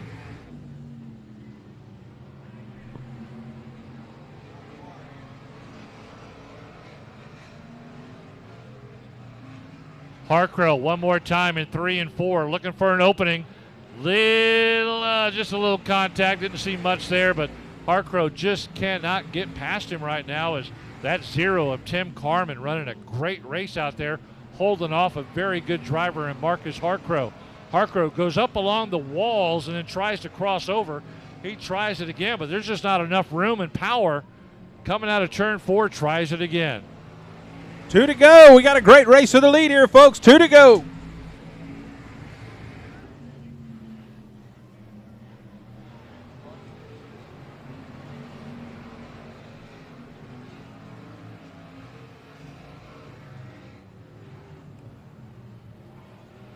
White flag, 1 lap to go. Harcrow's got to be scratching his head.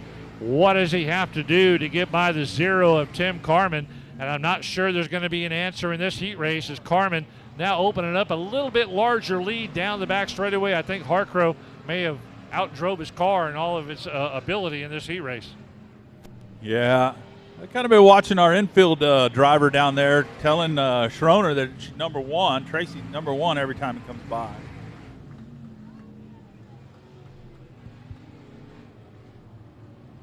Well, that's not very nice. There's some kind of affectionate situation going on there. I don't know what to tell you. Maybe she's his number 1 driver. I don't know. Yeah. All right, so I think now we've got to go back to the Gunslinger factory stocks. B main feature 1. Hold on just a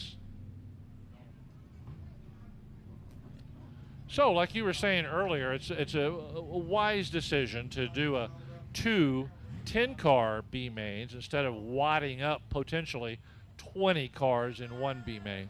Oh yeah, we've seen 20-car B mains last 40 minutes because there's so many wrecks. Everybody's battling for just a few spots up front.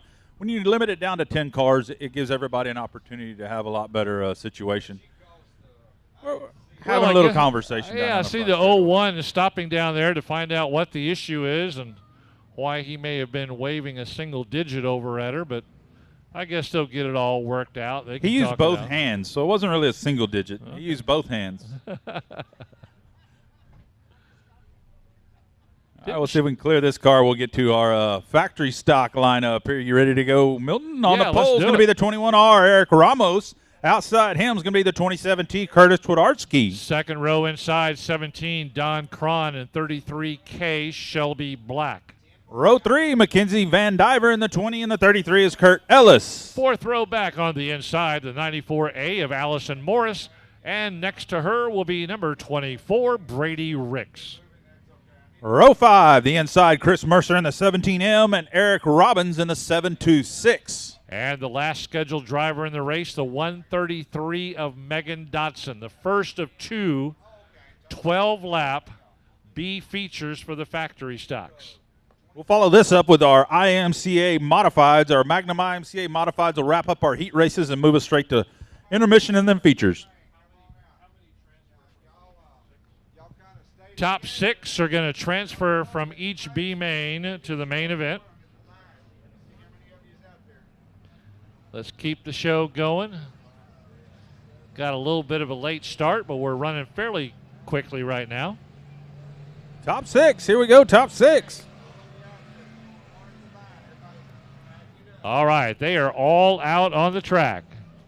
10-lap shootout. Top 6 of this group are going to move on to the A main.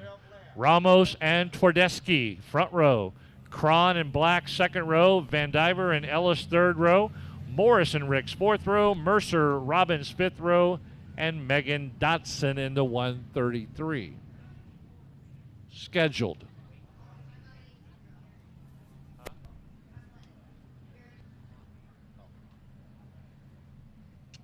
top 6. You want to be in the top 6 here to get into the A main and have your shot at that Series Showdown 500 bonus pot. You want to get as many points as you can in our races over the next 3 races tonight, next week, July 24th, and the following race, August 7th.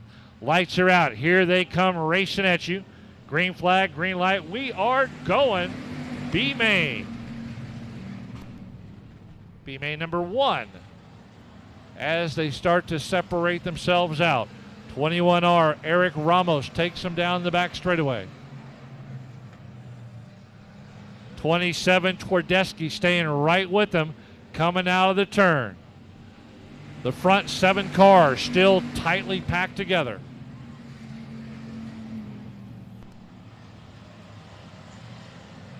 Not much of a change right now. The 17 of Don Cron on the inside, trying to move up an extra spot. Eric Ramos leads them past. Correction, Twardesky up front. Eric Ramos back to second as they rush around the track, and the 10-lap feature race is, the 10-lap B main is quickly going away. You got to be in the top 6. Yeah, I'm back. Sorry, I had to go get me an autographed Case James card. There you so go. I am back. Twardarski doing a great job out there out front. We got a gaggle of them running for second here. Twardesky now starting to break away as the 21R of Eric Ramos battling in second. He's holding it, but he's got 2 cars directly behind him, ready to challenge on a slip-up. Here comes the 33K of Shelby Black. Shelby Black, the white 33K, rushing in third, coming out of turn 2. Looks like the 17. Which 17 is that? Don Cron, 17M in fourth. Staying right there with the 33K is Shelby Black. The regular 33 of Kurt Ellis also moving up into the mix right behind 17 and 33K. It's a 2-car door-to-door side-by-side there with Cron and 33K Shelby Black trying to race hard to get a better starting spot in the main event. A 48 exited the track, but I didn't see a 48 in the lineup. I thought that was interesting.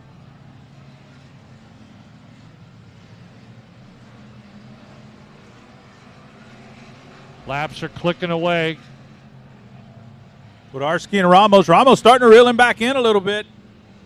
Your top 6 are right there. Morris 1 spot out in that 94. That 20 will wrap up your top 6. Mackenzie Van Diver currently in 6th. Yeah, Van Diver wants to finish with those cars in front of him and nobody getting past him in those last few laps. Be careful. Don Cron getting a little crazy out there in turn 3 as our race director says, hold on to it.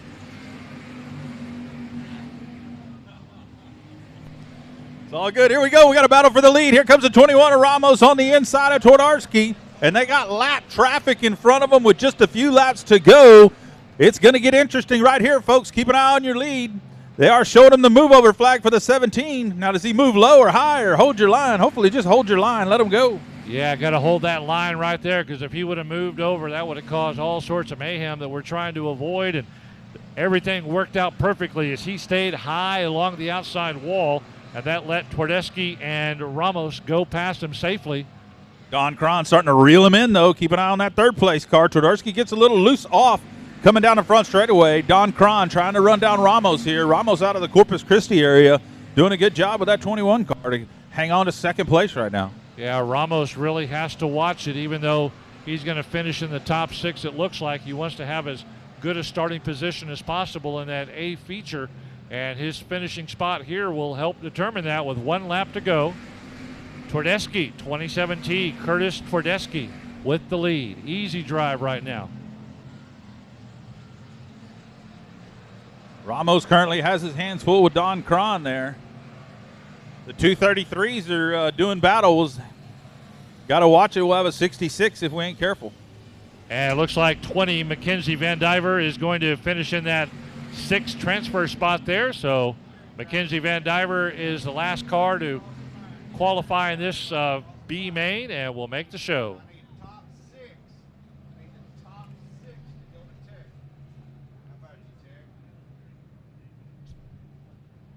All right, so pretty uneventful there. Ramos and our Twardesky race winner had a good battle there for a while. Twardesky able to overcome, and we got some pretty good names in this next one coming up here as well. All right, B main number 2 for the Gunslinger Factory Stocks. Row number 1 on the inside, the 158, John Armandia. Outside him in the 88J is going to be Jeff Blackwood. Second row inside, 45, Seth Davis, and 9C, Caitlin Leonard. Row number 3 on the inside, the 43, Stacy Robinette, and outside in the 7, Kevin Nedgeteg. Inside, row 4, Dan Kohlert in the 22. Next to him, 31C, Chase Schubert. Row 5, the 92 of Elliott Black, and the 48 of Dash Dashnall. A little dash of Dashnall there. And the 32, wrapping up this group, is Brandon Grove. 6 cars to move on to the A main, 10-lap B main. After this one, we will move on to the Magnum IMCA Modifieds. Let's see if Armandia... 12-lap, 12 10 car. All right. Let's see if Armandia can hold on to his car this time. During this heat race, he got a little wobbly, a little squirrely out there. He's going to start up front. But he was fast. He was fast enough to keep it there, so he should be able to run away with this. If he can get that car just steady, slow down a little bit, don't overdrive it, he'll be fine. Armandia from the front row here will be tough. Let's see if Caitlin Leonard can get a good run in that 9C car. Kevin Najek had a tough situation in that main event. Here they come rushing at you. Green flag, green light. B main number 2, Gunslinger Factory Stocks. All right, Armandia going to lead him down. Here comes Blackwell on the outside. Good run for Caitlin Leonard in the 9C to move up into 3rd place already. Side by side down the back straightaway, our lead 2. Armandia and Blackwood already giving a good race. Here comes Caitlin Leonard trying to reel him in quickly. Shout out to her mom, Brandy, who went in for some surgery, and they had to stop what they were doing. They have to go back and retry it. So good thoughts and blessings out to Brandy Anderson Leonard. Hopefully watching tonight, watching her daughter Caitlin doing a good job here at the racetrack. Blackwood, he's out front. Here comes Armandia to the inside, though, coming out of turn 4. Blackwood's going to lead the lap. Armandia's still loose off, and that ain't helping him at all. Here comes Caitlin Leonard on his outside. Going to give him a little bumper there. Hey, look out, Nedgeteg right there. Going to try to dig on the inside of Caitlin Leonard now. So great race here for 2nd, 3rd, 4th, 5th as Blackwood starts to run away with it way up high. He is wearing the wall out up there on the very top. Well, Armandia got a little wobbly up there in turn 2 and went right up into Caitlin just a little bit. Didn't cause any major situation, but Leonard got a little pop there. Najek gets a little love tap there from the 31 of Chase Schubert. Everybody fighting for those top 6 spots right now, single file around the track. They may be set up. We got one going up into the outside wall, real close to taking himself out. Here we go, Blackwood, Armandia, Leonard. Man, we got a great race. Leonard going to cross over to the bottom here and make a run down the back straightaway in that 9C. Oh, Blackwood up into the wall hard. Blackwood all by himself just smashes the wall. He nearly did that in turn 4 last time around. There was something wrong with that car. He nearly did the same thing in turn 4. He was able to hold it around until he just went into the outside wall there. Something wrong there. He hit so hard it popped the left rear tire and knocked the trunk open. Any luggage in there? Probably. Well, Caitlin was doing a great job of starting to make a move and was able to get by, but yeah, there's something definitely wrong with that 88J because same thing happened in turn 4, and then he goes up into the outside wall. Great view by Race on Texas as he hits hard, and that is really, really unfortunate in a 3-series shootout. That's not going to help with the points there. Watch, you'll see another car clip his left rear and knock the trunk open right there. Nope, wait. There. There it is. The black car, I guess this is 48 with the right rear missing, clipped him 43, excuse me, clipped Blackwood down the back straightaway. Stacy Robinette with the little love tap there and sheared off the back of Stacy's car and popped that tire there and opened up the trunk on 88J Jeff Blackwood. Man, they were all running so well, and then something happened to 88J, and he just flat took himself out of the race.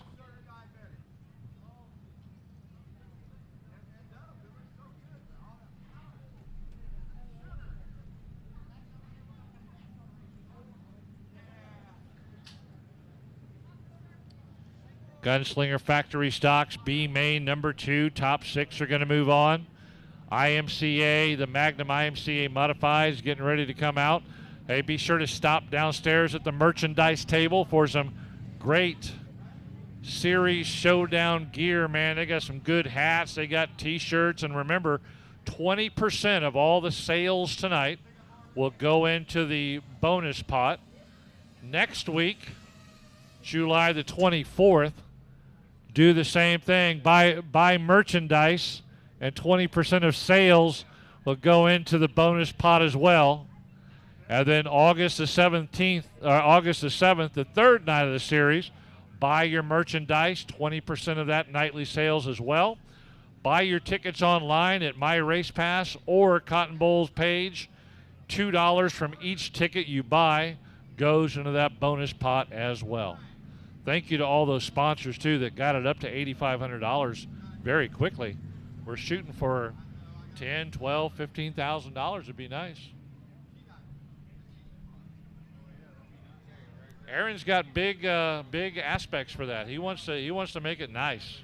No, that's great. That's what the drivers need. Big payouts. Help them keep them cars rolling out here for us. I mean, it's like we talked about earlier. It was like $6,500, I think, last year.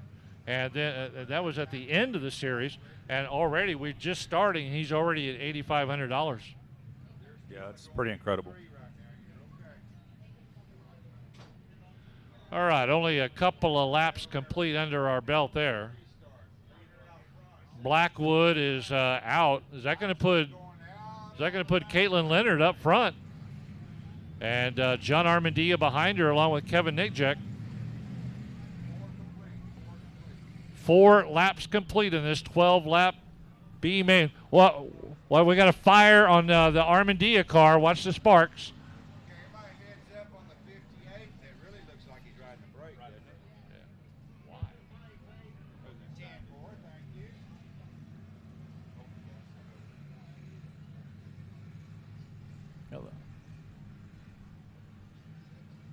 All right, lights are out.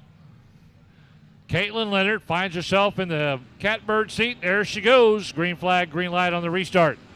Leonard got Armandia and Najek chasing her down. Leonard would love to get this B main win. Watch out. Armandia with the spin. Najek drives through him. As Armandia, there's been something wrong with that car all night long. He takes himself out of the race. Had contact by the 7 of Najek, but he just drove right on through him and kept this race going. Got another spinner. Look out. Oh, Armandia almost gets into him. They're still rolling out of 4 here. We got it rolling. Caitlin Leonard with a big lead down the back straightaway in that 9. Ooh, we got a good one, folks. Nedge Tech falling back into 3rd, settled there into 3rd. The 31. Chase Schubert, who started 8th, up into 2nd now. Well, they're all still jockeying for positions. They got to be in the top 6 to move on. We've already lost your front row outside Jeff Blackwood, who was leading the race. So we're down to 9 cars competing, and of course Armandia way off the pace after having troubles in that 158. But Caitlin Leonard looking strong in that 9C, wants to bring home this B main win and get a better starting position in the A main. Here comes the move over flag one more time. Hold your line. 32 catching it right there. Brandon Groves as Caitlin goes by gingerly into 1 and 2. So Robinette was on the bubble there in that 43. Now picking up 2 cars, 2 spots, moving Robinette up into the 4th spot. We got a pretty good battle there. for 6th. That's the battle for 6th. They're almost 3 wide out of 4 here. Those 3 cars battling by right now. That's your battle for 6th. Actually 4th, 5th, and 6th. So you got to get off that bubble. Yeah, Stacy Robinette is just getting pounded right now by the polka dot car out there. The polka dot car dropping back another spot. Now the polka dot car is in the transfer, the final transfer on the bubble here.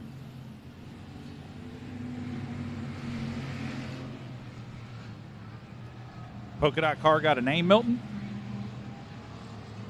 Is that Dan Kohler? That's what my guess would be. Yep. All right, white flag out. Caitlin Leonard goes by. She goes by you now. She's getting. Yeah, there we go. This is going to be a battle for the lead. 31 in the 9C. That's 1st and 2nd. Don't tear your stuff up on the last lap. Here comes the 9C. Oh, that was tire to tire, window to window. Need to see the replay off of Race on Texas to know who won that. That was just too close as Caitlin Leonard closed ground. 31C on the transponder, Chase Schubert. What a great race right there towards the end as he probably won it because there was a bug on the front of his car. Here we go, right there, boom. Looked like the 31 got it done. There was a bug on the front of the car that the transponder was on top of, and that's how he got the win. Look at that. Man, what a finish. Oh, what a great, for you folks on Race on Texas right now, what a great view you're getting of the track. And you see the pits off to the north part of the screen, the grandstands off to the east part of the screen. That's a great, great view right there. Maybe the top and the right. I don't know if they could tell east and north on the screen. But all right, IMCA modified time. Are you saying I made it difficult to figure out north and east? Yeah, you made it difficult. IMCA modified, heat number 1. There they come. JP Dow in the 715 and Hardy Henderson, the 163, row number 1. Second row inside, Talon Minton, 14T, and 10, Wade Pistols Jr. Row number 3, the always tough Garrett Gregory in the 77 and the 45, Brian Machasek outside. And the back row, the 01 inside, Derek Scott Jr. and 141, Rob Sanderson. Derek Scott Jr. currently tied for the points lead here at Cotton Bowl Speedway with the 94, Chris Morris. He's having to start way to the back here, so keep an eye on Derek Scott Jr. He's got to bring that to the front.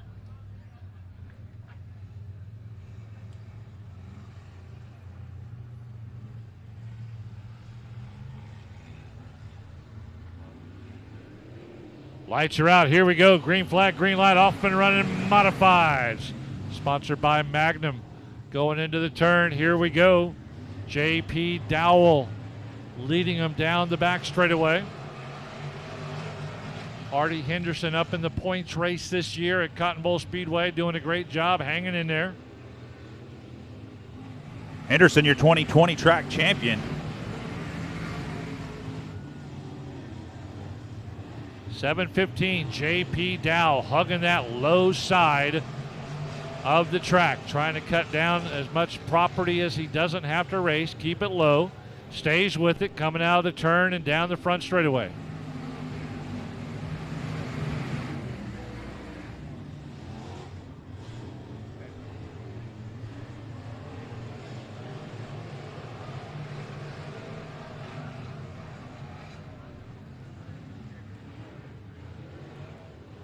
Talon Minton in the 14. He's in 4th right now, trying to move up an extra spot. 77, Garrett Gregory in his way right now, but Talon Minton's going to hold it low going into turn 1 and 2. Couldn't make up any ground on the 77 of Gregory, but Minton settles back into his spot. Garrett Gregory is one heck of a shoe. That young man can flat drive, won a lot of big races. Good to see him out here tonight. He's got some work, though. I tell you what, he might not be used to the Cotton Bowl Speedway because most tracks he goes to, he's one of the top runners for sure. But right now, JP Dow shown on the way out there in the front. Hardy Henderson second. Here comes Gregory. Yeah, Dowell, a very impressive drive right now in this heat race number 1. Hardy Henderson settling into second, but now about to be challenged as well. Coming out of turn 2 is Rob Sanderson having trouble at the back of the pack in the 141. Talon Minton trying to get a feel for the track as well. He drives a lot down in South Texas at South Texas Speedway and I-37 Speedway. Finds himself up here at Cotton Bowl tonight doing battle with some of the top drivers up here. Dowell, easy drive tonight. Right now, easy. Yeah, just dominant. Garrett Gregory trying the very top, way up there at the Blackwood line. Seeing what he can find. Doing a little searching, trying to get around Hardy Henderson here for second on the white flag. 1 lap left. Oh, Minton almost gets in the wall, allows Derek Scott to move up 1 spot. And the checkered flag comes across. J.P. Dowell with the win. Easy win for him tonight. Hardy Henderson finishing up in second. Garrett Gregory, Derek Scott will round out your top 4 headed to the tech pad. Well, that was a pretty easy race there for J.P. Dowell, as once he jumped out, he started on the pole and never really got challenged by anybody. So now these drivers have a good feel for the track. They'll go back and talk about it with their crews and see if they need to make any adjustments. All right, Magnum IMCA modified heat number 2 on the pole is going to be the 377 out Austin Don Banker. Outside will be Chris Morris in the 94. Inside row number 2, the 56 of Colton Horner, and 7G next to him, David Good Jr. Row number 3, the 17 is Cody Tidwell, and outside him, Raymond McSpadden in the 48R. Back row 20T, Troy Seidel, and 186, Kevin Tyndall rounds out this heat race number 2, 8-lap heat race. Before we go to intermission, good group of drivers in this one as well. Yeah, keep an eye on that. Colton Horner in the 56. Colton Horner normally drives late models. He's a late model racer.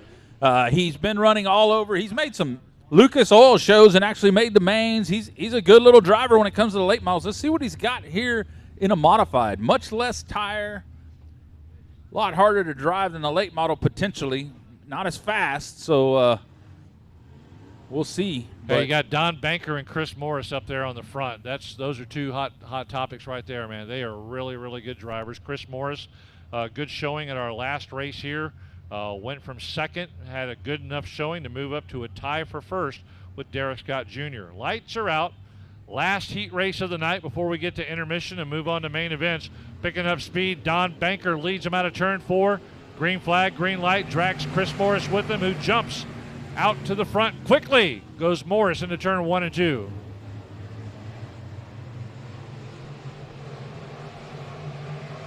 Banker holding on to second. Colton Horner right there, but check it out. That's 17. He's won a lot of races, and I've seen him be super dominant here. Cody Tidwell on the move. That's 17. We've seen him come out here and just dominate. Cody Tidwell trying to make a move here for second. Tidwell on the inside of Don Banker. Banker goes up high. Tidwell goes low, grabs second place, pushes Banker back to third. Banker's not having much of that as he's going to try to chase him down right now, take the low side. And now Tidwell starting to pull away, opening up a bigger gap. And Banker about to get past one more time. Banker goes from second to fourth in less than 1 lap. Yeah, that's the wrong direction for Banker, but I tell you what, Morris out front, Tidwell's got his work cut out for him. If he wants to run down that 94, both those drivers outstanding in modifieds, race modifieds all over the state of Texas and many other states, so pretty tough. Raymond McSpadden, that 48R, he's starting to gain ground here. He's a heck of a little wheel hand doing a pretty good job, but I don't know what he's got here tonight. He can't seem to get that thing rolling. Tidwell on the move still. Colton Horner hanging out there in third position in that all-white 56. Down the back straightaway they go, not making up much ground on Tidwell as they continue single file around, go by the flag stand. Nathan Lavender keeping an eye on him, running a good show out there. No competition really for any spots as Don Banker started up on the front row on the pole, and then he has slid back directly to back to 5th place now after a good opening run. 2 to go for Chris Morris. 2 to go. Chris Morris tied for first in the points lead with Derek Scott Jr. after a very favorable night at our last race. Scott had an okay night, but Morris was just a little bit better.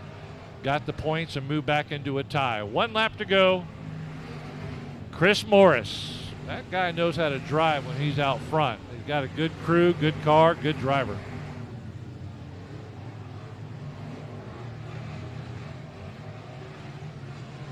Checker flag. Chris Morris, the 94, going to pick up the win. Second's going to go to Cody Tidwell, who actually closed the gap a little bit, I believe. Cody Tidwell did a great job, and little Colton Horner. And the 56 is going to come home third. That's a great race for those familiar names up front. So that's going to take us to intermission. They're going to have the drivers will redraw the kids' Power Wheel races, and then we will start moving along with the main events. Trying to make up some time here tonight. Got a little bit of a late start due to track conditions, trying to get it watered correctly, but trying to make up time by keeping the show moving. Man, folks, if this is your first visit here, you're about to see the best races at the track, hands down. The kids' Power Wheel races out on the front straightaway. So kids, if you haven't already done so, go get your Power Wheels, get on out there on the track. We are going to have a great show with the Power Wheels.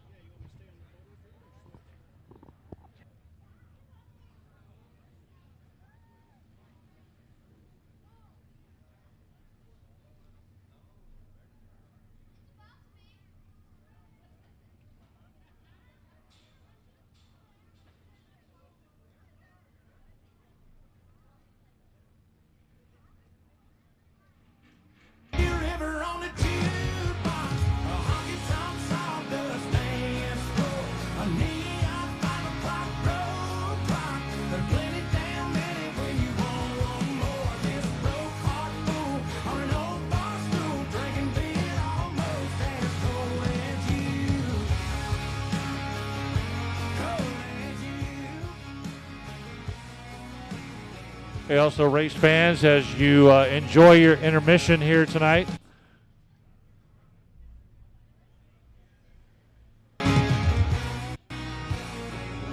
be sure to head downstairs, get yourself some food, some drinks, some souvenirs, and then also Case James is going to be right down there by the flag stand. So boys and girls who like to meet this 9-year-old USAC driver, head on downstairs and talk to him about racing, get an autograph and a picture. Adults, certainly feel free to go down there as well. 9-year-old Case James is going to be right down there by the flag stand. Go down, say hi, give him a nice Texas welcome, and enjoy the intermission here with the Power Wheel races.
Moments meant to be remembered are the perfect time for that perfect gift. And Craig's Jewelry in Bastrop is the destination for commemorating the most special times in our lives.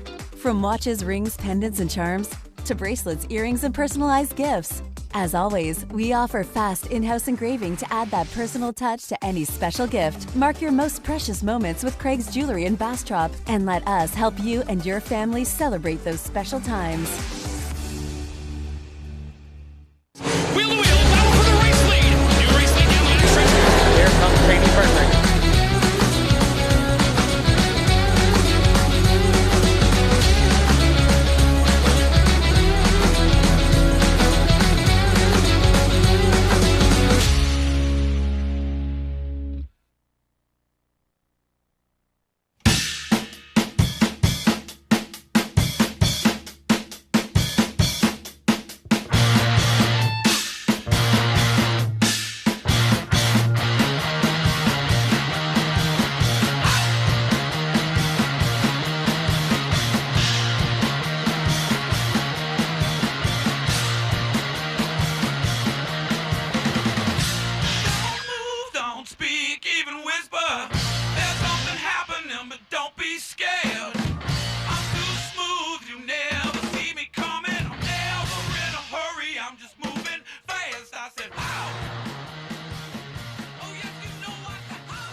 too bad, cause I got it.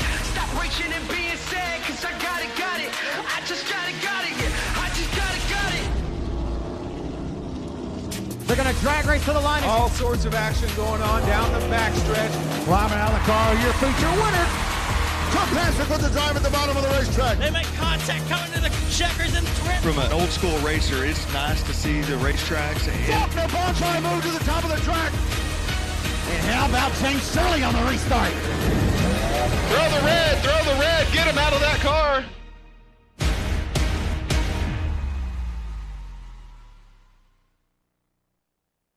CRS Suspension and Fabrication is your trusted source for premium dirt oval shocks.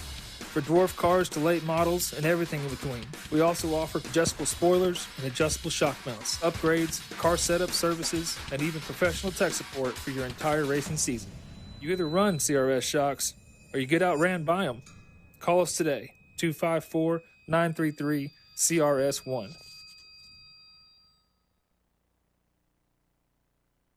It started as a dream in the backyard of Charles and Vanjie McLemore.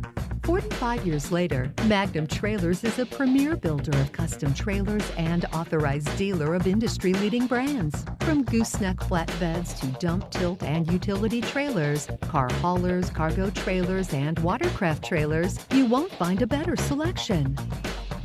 We build the best and repair the rest. And because we're in Texas Hill Country, come see us for deer blinds, deer feeders, and barbecues too. For happy trailering and happy hunting, click to find the Magnum Trailers location nearest you.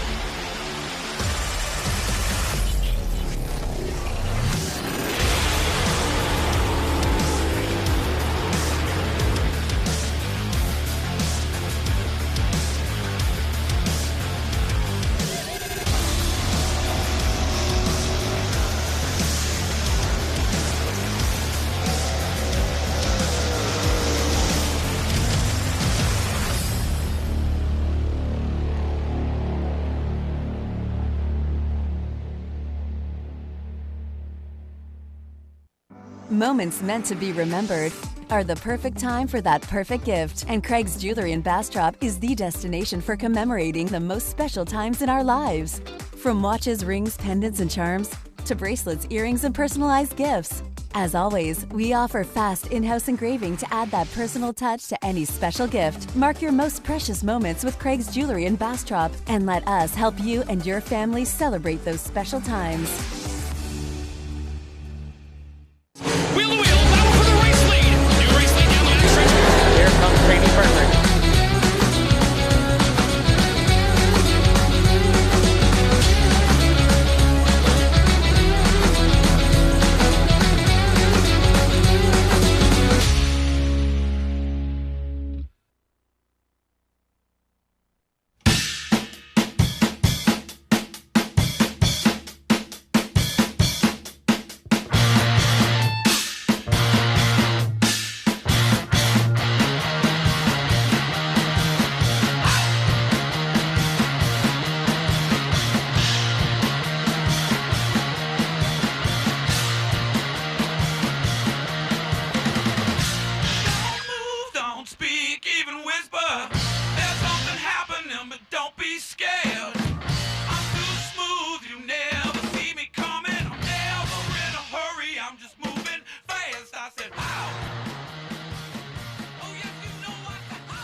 introduce myself. Let's go! I'm out here making them mad, cause I got it. Too good at being too bad, cause I got it. Stop reaching and being sad, cause I got it. I just got it, yeah. I just got it. They're going to drag race to the line. All sorts of action going on down the backstretch. Climbing out of the car, your feature winner. Top Patrick with the drive at the bottom of the racetrack. They make contact coming to the checkers and thread. From an old school racer, it's nice to see the racetracks. Faulkner Bond trying to move to the top of the track. And how about James Shirley on the restart? Throw the red, get him out of that car.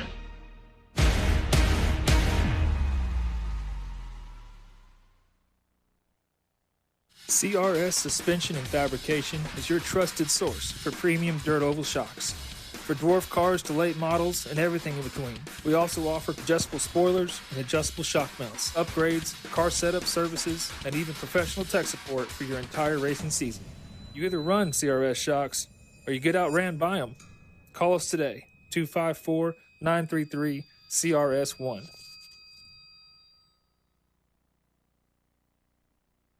It started as a dream in the backyard of Charles and Vanjie McLemore. 45 years later, Magnum Trailers is a premier builder of custom trailers and authorized dealer of industry-leading brands. From gooseneck flatbeds to dump, tilt, and utility trailers, car haulers, cargo trailers, and watercraft trailers, you won't find a better selection.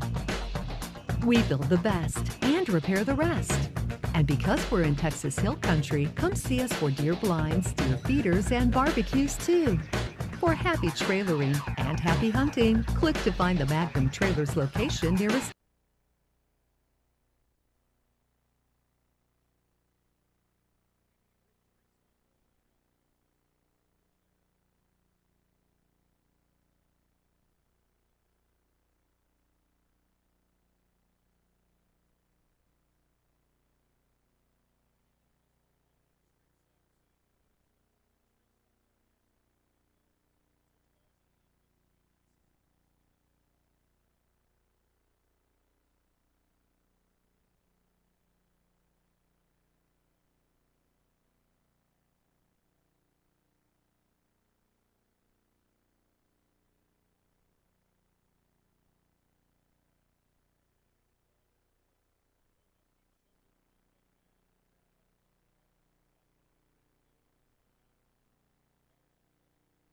Event going here in just a couple minutes. The factory stock points race already kind of heating up just a little bit. Gunslinger factory stocks 8-star Tim Homeyer pretty much with a 13-point lead coming into tonight. And then Steve Sims in the 58 was back at 221. And third in points, the 17 of Don Cron is at 220. So there was only a 1-point difference between third and second, Steve Sims and Don Cron. So a pretty good points battle back in second and third.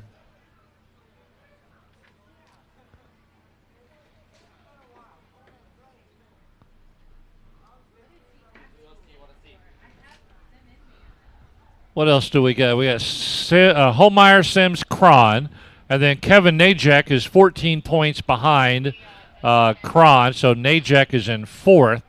Don Painter is in fifth. Painter out of Austin. Sixth is Mason Doherty. Actually, it's a tie for sixth between Painter and Doherty. Shelby Baker, Allison Morris, Dan Kohlert, and Kurt Ellis round out the rest of the group.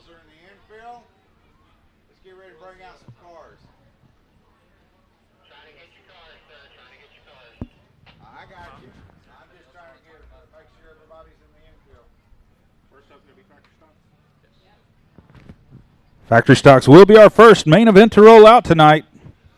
They were just finishing up getting their starting assignments. They'll jump inside their cars and come on out. Thank you for being out here in the grandstands tonight. Appreciate you visiting the concession stand, picking up the merchandise.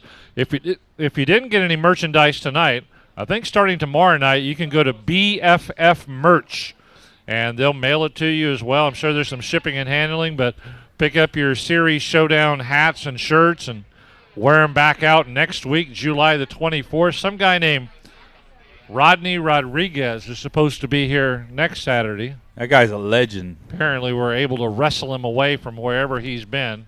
So Rodney will be here next week, and we'll take off the July 31st. We're off. And then August 7th will be the third concluding race in this Series Showdown.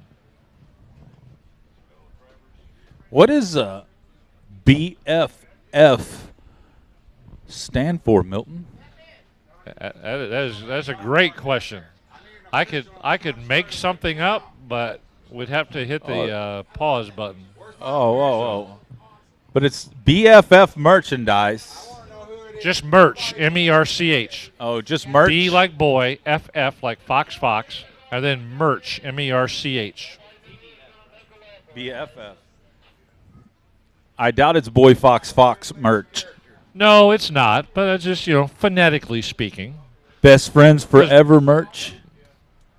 B sounds like D, F sounds like S.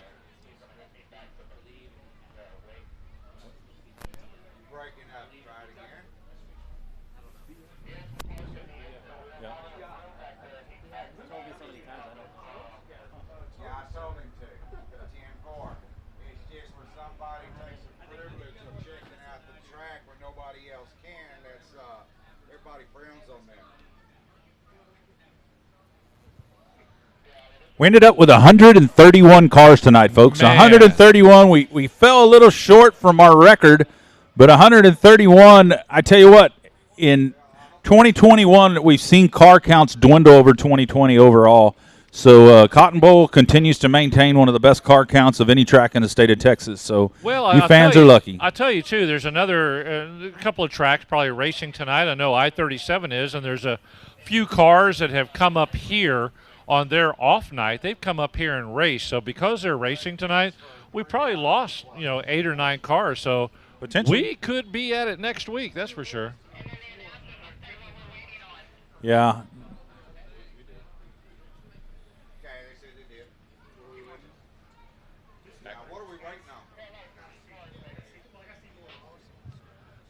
Okay, let's roll them. All right, race director yelling at him, saying, let's roll. So, Owen, let's go ahead and get the lineup started. All right, here we go. Row number 1 for our Gunslinger Factory Stock A-Main. The 33M of Mason Doherty and the 55R Rusty Head. Second row inside, 70 Trevor Egbert, 15K on the outside, Kevin Batterby. Inside row number 3, the 58 is Steve Sims, and the outside, the 41 of Dylan Alasco. The 8-star inside of row 4, Tim Homeyer, and 27, Dalton Faulkner. How about that row 4 there, Man. Milton? That is a tough row 4. I think row 4 is going to become row 1 real quick. We're going to see. Row 5 is going to find Shannon Maurer, the Mullet Man, the 02, and Robert Kelm in the 48L. Row 6 inside, X, Gage Fuller, and 10D, Don Painter. Row 7, Curtis Wodarski in the 27T, and Chase Schubert in the 31C. Row 8 inside, the 21R of Eric Ramos and Caitlin Leonard in the 9C. Row 9 on the inside is going to be Don Cron in the 17 and the 7 of Kevin Nedgetech. Row 10 inside, 33K, Shelby Black. And the 45 next to Shelby is Seth Davis. Row 11, the 33 of Kurt Ellis and Stacy Robinette in the 43. Last row back, Mackenzie Van Diver in the 20 and 22, Dan Kohlert.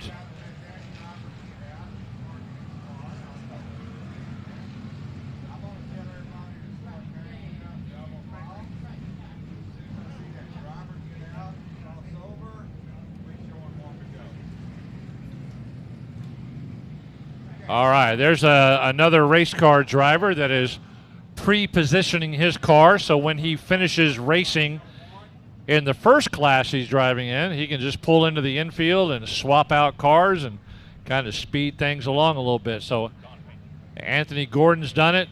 Don Painter is now Don Painter was our feature race winner at our last race, and Tim Homeyer finished up in second. Don Cron third, Steve Sims fourth, and Eric Robbins finished out in the top 5.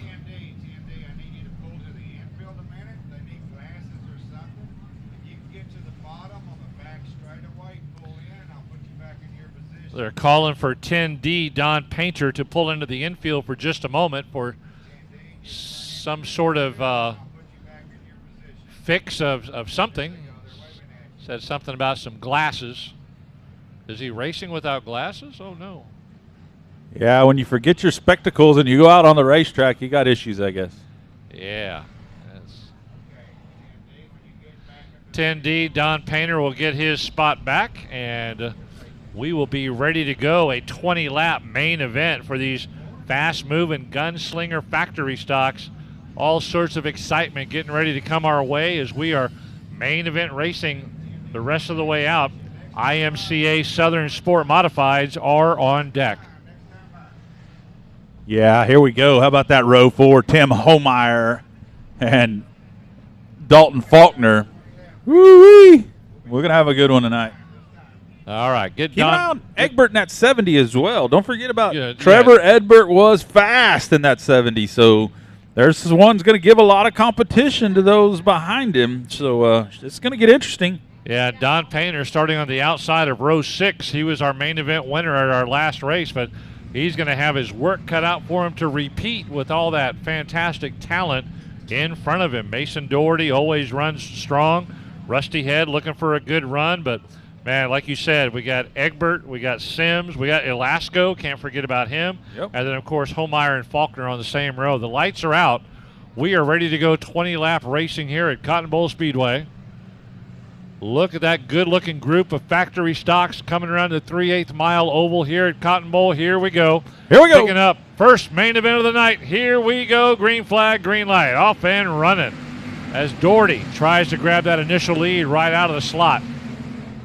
Rusty Head going to work the outside here, pick up the lead down the back straightaway. That 55 on the move. Doherty falls into second. Here comes Egbert.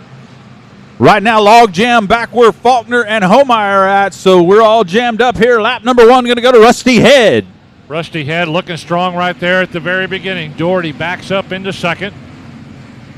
70 Trevor Egbert settling in that shaved-off back race car. He's looking good out there right now, about to give up a spot if he's not careful down the back straightaway. That's Batterby on the outside. And that 15, we saw him in the heat race. Very dominant Batterby on the outside. Keep an eye on that 15 car. Batterby starting on the outside of row 2, now moves right up next to Egbert as they battle it out side by side into turn 2. Batterby goes high in the turn, not able to make ground up on Egbert. And then now here comes the 41 of Dylan Elasco, letting Batterby know, I am here if you make a mistake. Yeah, the 27's right there, digging on Elasco. Dalton Faulkner, side by side down the front straightaway. You got Egbert, Batterby, Faulkner, Elasco, and Homeyer's right behind with a great view of what's going on right in front of him. Meanwhile, Rusty Head trying to run away and hide.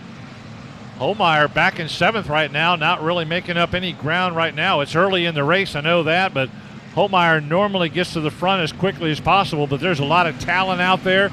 Log jam in front of him. He's got nowhere to go. He hooks it low on turn 1 and 2. Homeyer does on that 8-star. Your points leader here at Cotton Bowl Speedway. Dalton Faulkner leading running a good race right there in front of him. But Homeyer right now, your points leader, he's got nowhere to go, nowhere to run, nowhere to move. Yeah, you got to watch it. Egbert opened the door down in 1 and 2, and Faulkner stuck his nose there. Couldn't quite make it happen. As long as Egbert's on the bottom digging right on the tires, Faulkner don't have a lot of place to go. He's going to have to work to the outside, which ain't going to be easy. We got Ramos around in the 21. Don Cron going through the infield to avoid the situation. Everybody, we're still lean and green, keeping it mean. Here we go.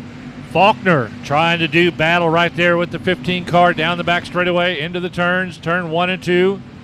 Coming out clear, little love tap there on the car in front of him. Now Faulkner gets into the 15 right there next to him. Batterby gives him a little tap in the front, stretching out into turn 4. Here they come.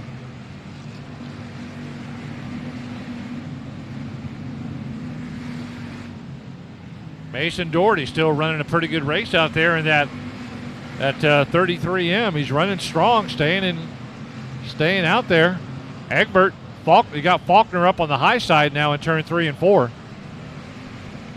Yeah, Faulkner having to find some way around Egbert, so he's going to have to move up. You can't follow him around all night if he stays on the tires. Faulkner going to dig on the top a little bit, see what he can find, try to get around that 70 car. Meanwhile, The best thing that could happen for Rusty Head is to stay green and keep them guys back there in traffic battling. Rusty Head in that 55, still your leader. Man, he is running strong. He is looking good as Mason Doherty holding off Egbert for second. Doherty running strong. Egbert takes that nose and puts it on the left side of the 33M, but nothing happens there as Egbert has to back off of it coming out of turn 2. Should be the halfway point this time by, shown to Rusty Head, your race leader. All that talent out there, and Rusty Head doing a great job. A 10, 12, 15 car length lead. That's a lot of car length lead. I don't know how much it is, but Faulkner got back to the bottom. He gave up on the top, couldn't make it work, so he gets back on the bottom to dig on the 70 some more. He's going to try the top again here. You got to go where the car in front of you isn't.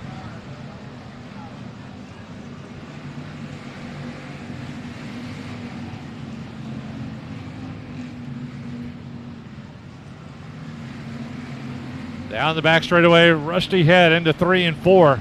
A commanding lead. Mason Doherty now coming up. He's got 2 cars, one on each side of him. We may see them split Doherty here in just a moment. Trying to move up one more position. Here comes Egbert. Here comes Faulkner. Finally, Dalton Faulkner working his way up, battling for second. He's the middle car of that trio coming out of turn 2. Faulkner edges ahead of Mason Doherty, stays ahead of Egbert just a little bit. Egbert takes the low side. Faulkner guns it, comes out of turn 2 in second place. Faulkner up to second. Doherty still hanging right there in third with Egbert on the bottom. Egbert really holding it tight on the corners, and Doherty going along the middle, taking any ground he can get to stay ahead of Egbert. Doherty goes high. Egbert stays low in turn 3. Oh, Ned's Tech hard into a tire. We got a tire out in the middle of the track. Look out, we got all kinds of problems. Here comes the leader. Yellow, going high in turn 2. Kevin Najek into the tire out there in 2. Najak's had a tough month here at Cotton Bowl Speedway, tearing up his car in turn 3 about a month ago and tearing up this car during the heat race tonight, and now he goes into the tire that's just minding his own business out there. Infield tractor tire has beat him up tonight. Okay, which car hit the tire? So, Kurt Ellis and Mackenzie Van Diver also standing still out there as they try to get that tire flipped back over where it needs to be. We'll get the 33 Kurt Ellis car out of the way.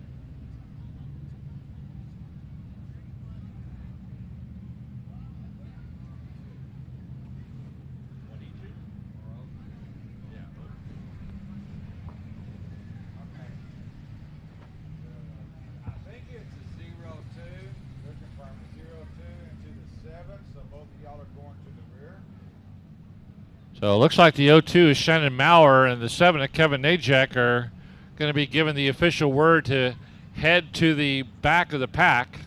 There's Shannon Maurer just now going by the safety officials. Najek just having a cup up about a month or so of racing. Dalton Faulkner, though, he has finally got back up into the lead pack there. He was hovering around 3rd, 4th, 5th, and now he's back up, and Rusty Head is now got that whole group of fast drivers right back behind him. Mason Doherty and the 70 of Egbert. So you had to know that Rusty Head did not want to see that caution. Yeah, when you've got a 15 car length lead, you do not want to see the color yellow. Because there is no guarantee you're going to get that 15 car length lead again. And then when you do get the yellow, you don't want to see the number 27 behind you. Yeah. Just saying. Well, we got one up on the wrecker along the back straightaway. They'll pull Ramos. that onto Eric the infield. Ramos on the wrecker. Yeah, Eric Ramos getting picked up and unceremoniously pulled to the middle.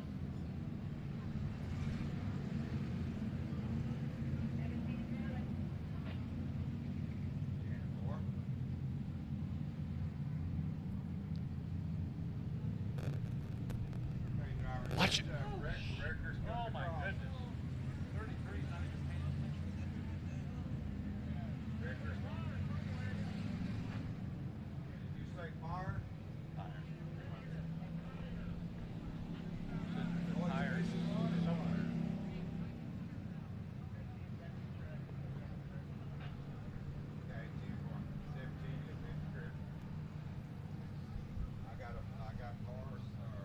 Yeah, that 21 Ramos car going to need a lot of work on that before the next race next Saturday, July the 24th. Thank you for all of the first-timers that are here tonight. We appreciate you. Thank you to all the old-timers and the regulars that are here tonight at the racetrack. We appreciate it. We'll be back racing again next Saturday night, July the 24th, right here at Cotton Bowl Speedway. Start time 7 o'clock, and hope to see you here.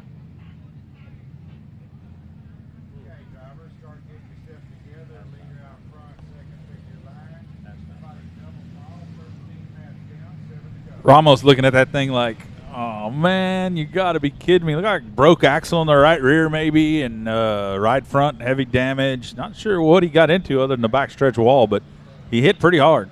He did hit hard. Lights are still on. Yellow conditions as they try to make sure they get all the drivers in the right spot. Rusty Head knows that he goes up front. But Dalton Faulkner now stalking from the second spot. Mason Doherty, Egbert, Dylan Alasko, those are your front five. Good group, good tough group of cars.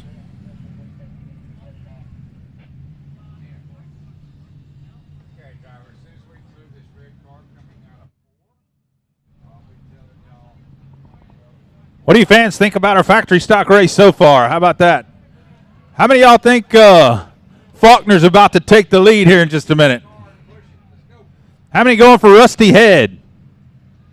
Man, I would like to see Rusty Head hang on for this win. He's got his work cut out for him, but I'd love to see Rusty Head bring that win home.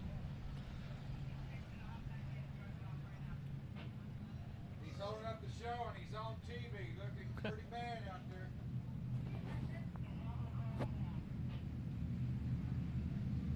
Just trying to get that car in turn 4 moved.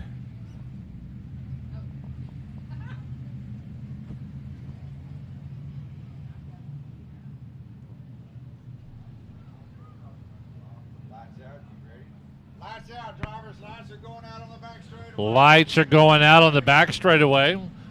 Leader sets go. the pace. Rusty 55 Head. can go whenever he wants, Man, and he's look gone. at- He's like, maybe they're sleeping back there. Here they go racing out of turn 4.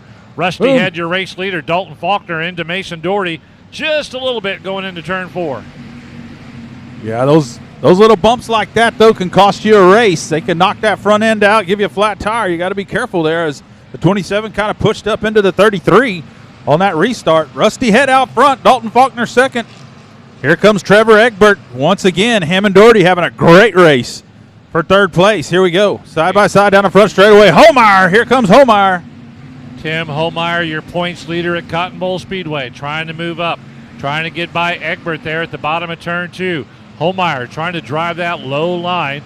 Doherty in third in the white 33. Here comes Egbert underneath him as Doherty went way high on turn 3, and that opened the door for Egbert to try to make up some ground, but he couldn't do it.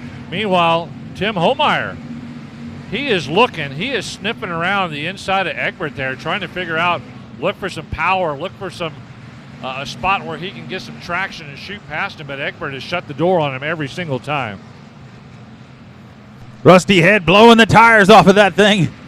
Down the front straightaway, trying to hold off Dalton Faulkner here. He's going to open that door on the bottom. He keeps opening that door. Faulkner's going to find a way through it. You know, if he just touches him a couple of times, and that'll move Rusty up just a little bit, Faulkner will shoot past him. Look at him one more time. Turn 4, a little bit of contact. Dalton just kind of eases him up just a little bit to get him out of position. And there he is now, door to door. slides across for the lead, pushes Rusty Head back to second. Dalton Faulkner with those little subtle moves gets people out of the way, grabs the lead. Yeah, just a little move there, got him up, out of the way, gone. How about Tim Homeyer, though, up to third on the move, 8-star. Yeah, all it took was a little regrouping after that yellow flag, and Homeyer says, hey, I don't want to be back here in 6th or 7th place. I need to move on now. So Homeyer's moved up to third in the 8-star, your points leader. Got a car way up on turn 2. There's another spin at the bottom of turn 2.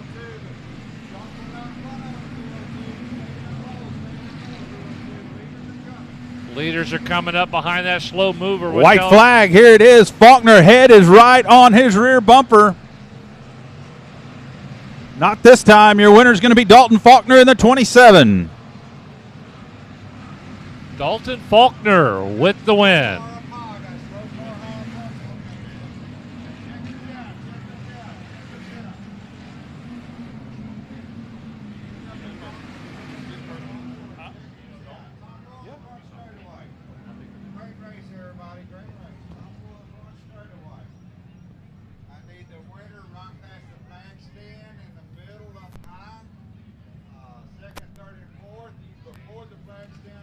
Dalton Faulkner with a great run. Like we were talking about, just those little subtle moves were moving cars out of the way, and Tim Homeyer finishes up in a good spot. Rusty Head with a fantastic run tonight. Held that lead on the track just about the entire time. But, man, what a great job by Dalton Faulkner as he takes the win. We're going to have Owen go down there and handle this first interview as the IMCA Southern Sport Mods will be coming up next.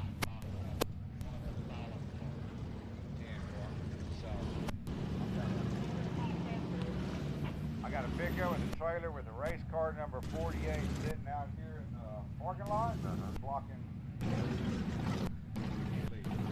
All right, attention in the grandstands and the pits. We've got a car or a truck that's pulling a race car 48. You're blocking traffic.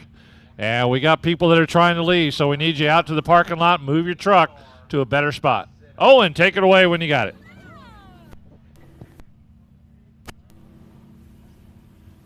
All right, he's out of the car. Let's give him a round of applause now.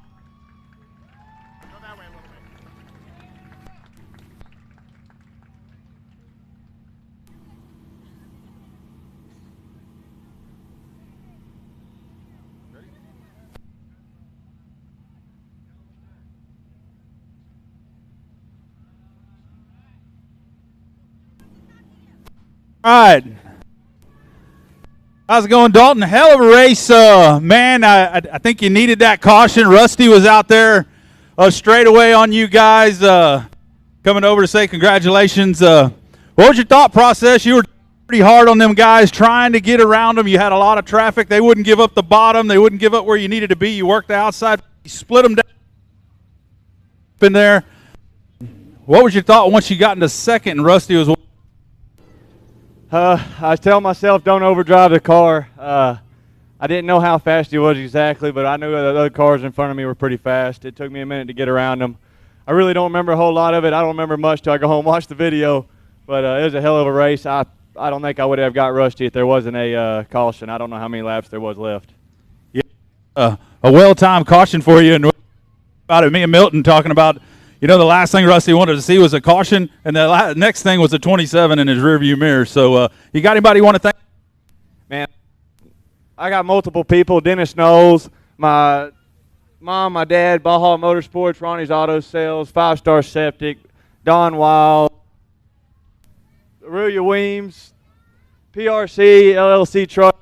Sorry, I got to look at it. Seals Hot Rod Shop, TTT Trucking. Hell, my wife, everybody. Thanks to all the fans, everybody that does this. I appreciate it. Dalton Faulkner, folks.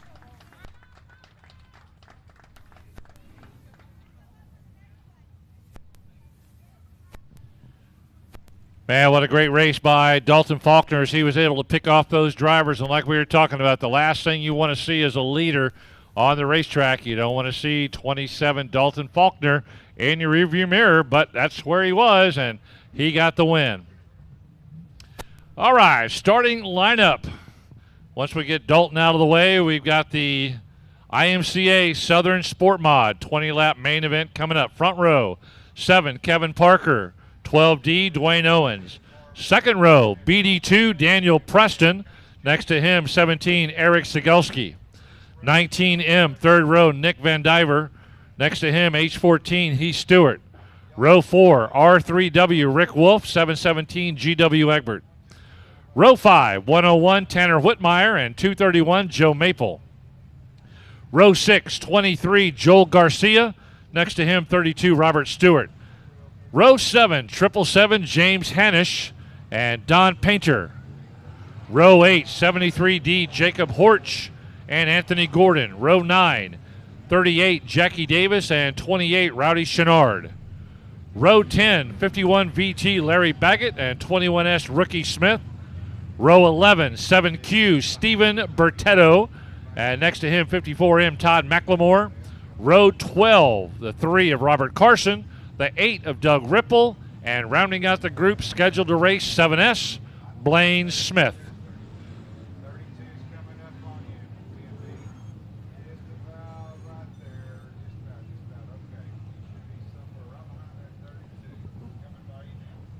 All right, just trying to get the 10D of Don Painter in place. He just ran the factory stock. Now he got to jump out and run a limited modified race, so busy man.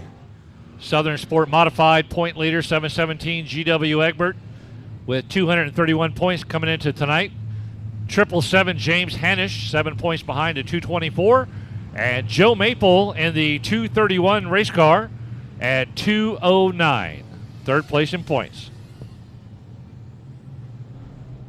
Case James, our official starter this time. Case James up on the flag stand.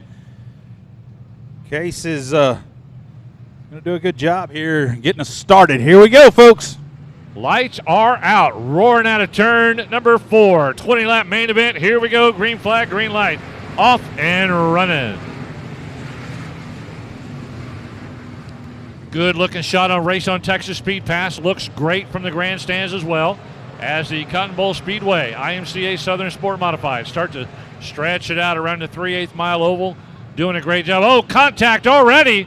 Contact early. Watch out. We got the turn 4. We got a car spun around. A little bit of contact. Trying to get everybody back going. Looks like they're all making their way around. BD2 got caught up in that as Daniel Preston in the BD2 tonight as they continue around the 20-lap main event. Southern Sport Mods. Tough break for Daniel Preston coming out of Corpus and getting around there on the first lap. You're going to drop him all the way from his 3rd starting spot to the back. We got a caution out. Yellow. And we got 3 cars tied up in that. One of them still moving. 2 of them's moving. We just got that one sitting up in the middle of turn 1.5. We'll get it all sorted out and put everybody back where they need to be.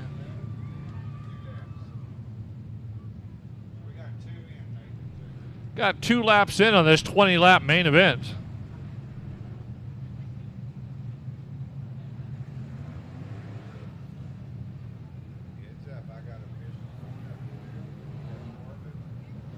Slowly coming down from that halfway point between turn 1 and 2. He guns that engine, spins it around on his own, doesn't need any help, and he'll go to the back of the pack, it looks like.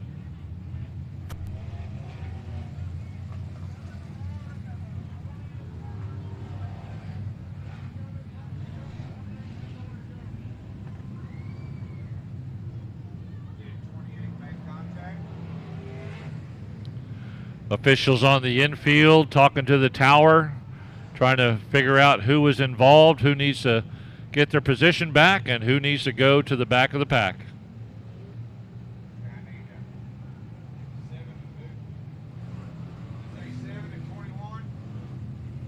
There's 3 7s out there.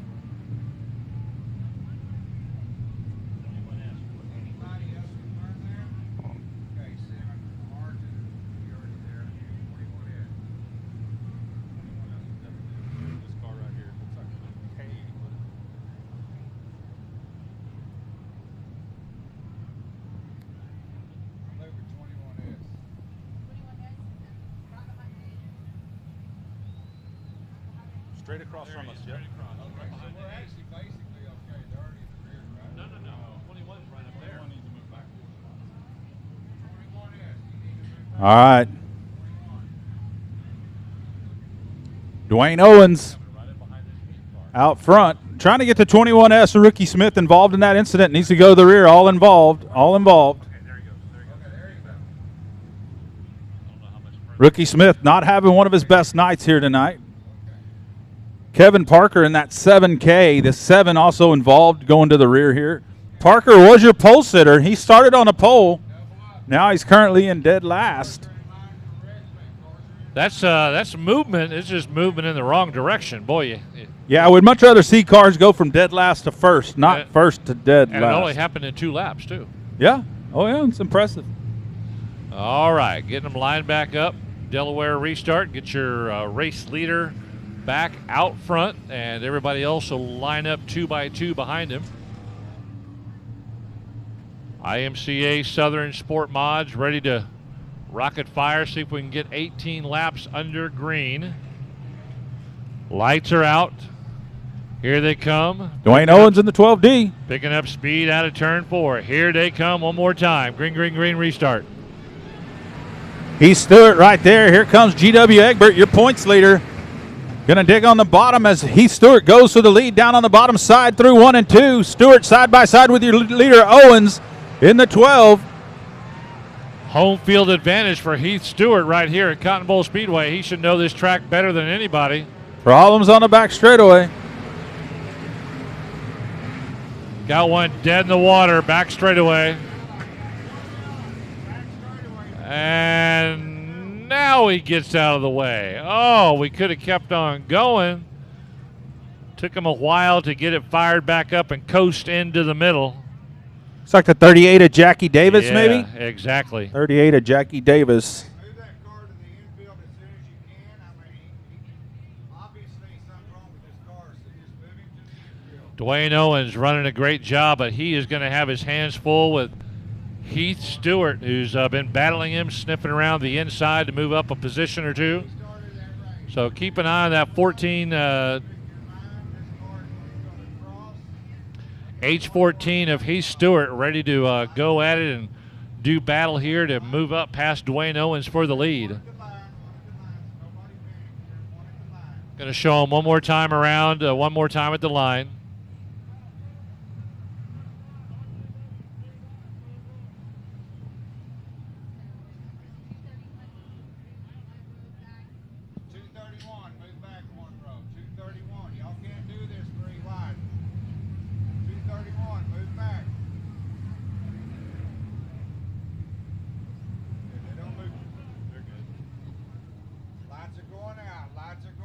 Lights are going out as we got the cars lined up where they need to be.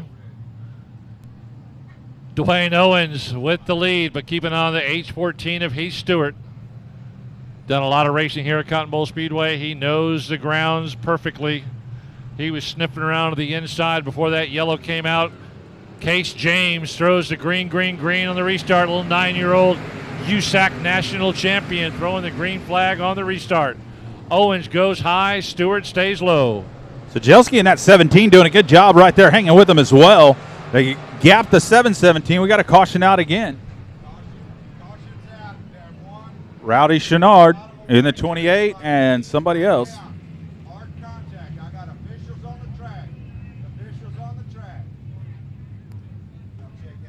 Pretty good contact out there between turn 1 and 2. We got a couple of cars out there. Got to be mindful of that. There's the 28 that the drone just went flying by, Rowdy Chenard.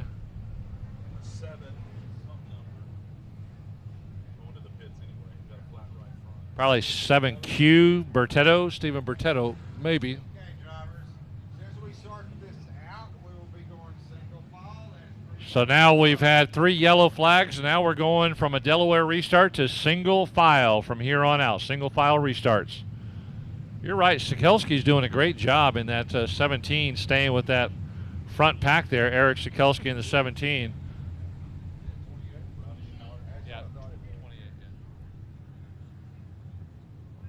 So now Heath Stewart sitting in second place. We'll have Eric Sigelski line up behind him in third, all chasing Dwayne Owens. Stewart's been looking around a couple of times on the inside, trying to make that low move, that low dive, but unable to do so far.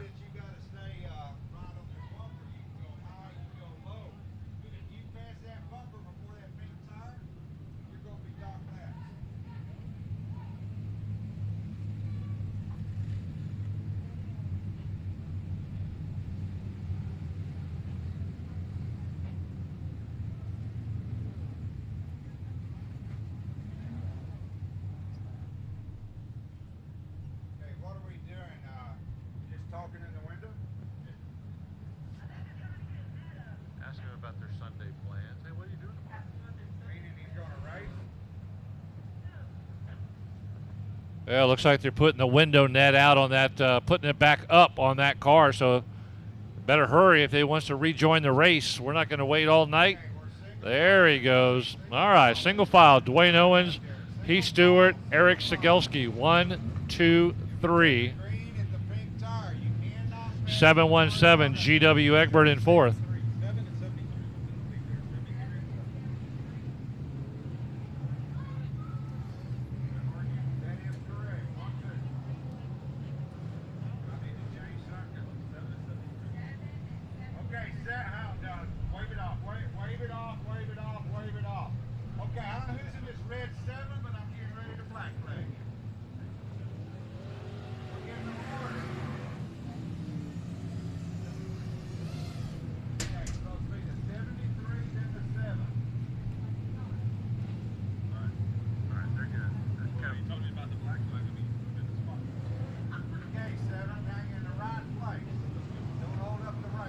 All right. Here we go.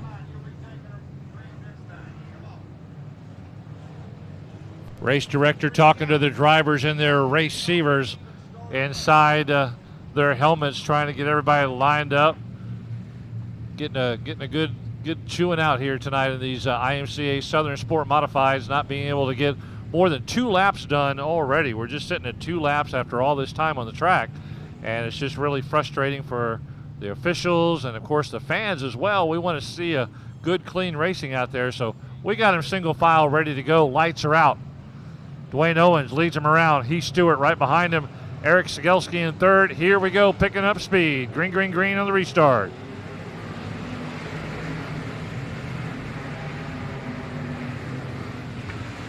Heath Stewart looking inside. One more time, not able to do anything on Owens for the lead. All right, we got one high, one low. Heath Stewart on the bottom, trying to make a run on him, coming off. Side by side, almost get together. That was close. Here we go. Heath Stewart, Dwayne Owens, hell of a race. Here comes Heath Stewart to the point. GW Egbert now has moved up into third place. Stewart, your leader. Man, Stewart is turning that steering wheel as hard as he can. Here comes Egbert taking that low side on Dwayne Owens. Going to grab second place away from him. Owens goes from first to third, lickety split in about a lap. And so now Heath Stewart out front of the H14, but now being chased down by Egbert in the 717. GW giving chase. See if we can get a long run of green flags all the way to the checkered rest of the way. Quit jinxing us.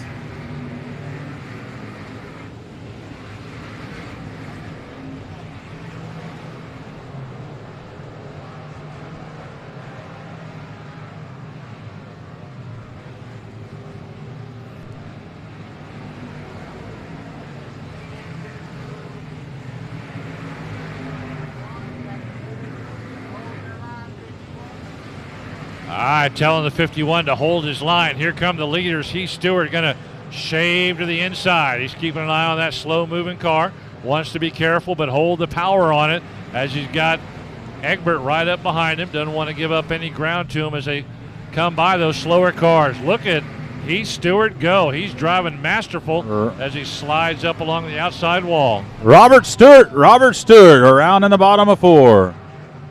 Robert Stewart having a tough month here at Cotton Bowl Speedway in that 32 IMCA Sport Mod. flat tire at our last race knocked him out of the races. Now a solo spin up there in turn 4. And again, that's another one where Heath Stewart got to be frustrated that broke his driving momentum, and it'll pull GW Egbert right back up behind him again.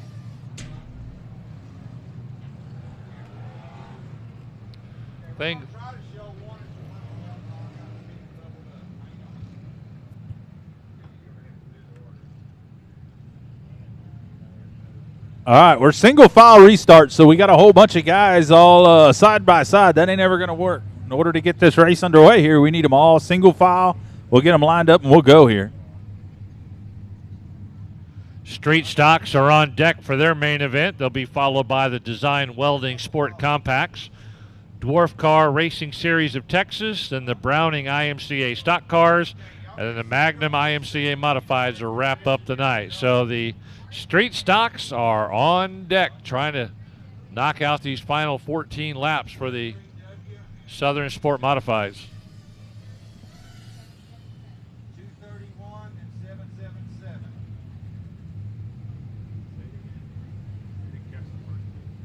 777, you're behind that flag 23 right there. Do it now, please. R3W's ahead of the 22. Yes. You need to move the R3W ahead of the 22. R3W ahead of the 22.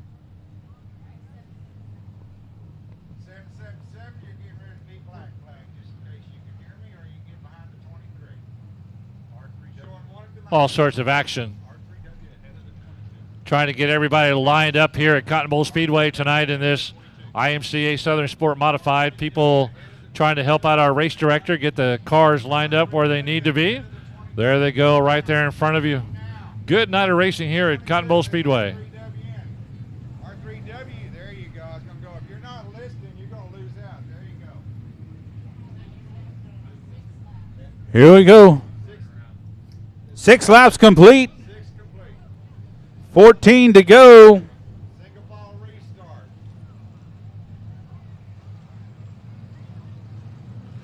Single file restart here at Cotton Bowl Speedway, IMCA Southern Sport Modifieds. Trying to knock out more laps to get to the finish line. Here they come roaring at you. One more time down the front straightaway as Heath Stewart has that lead. Going to have Egbert to battle him going down the back straightaway. Egbert doing a good job of staying with Heath Stewart coming out of turn 3 and 4. Stewart, home track advantage. He's been racing here for many, many years. Moving over to the TV feed here. Cotton Bowl Speedway looking great from the drone shots tonight as Egbert tries to sneak up on the inside of Heath Stewart one more time.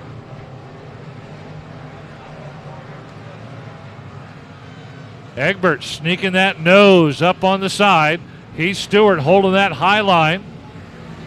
Egbert got no place to go as Egbert tries to make that move. Heath Stewart staying with him.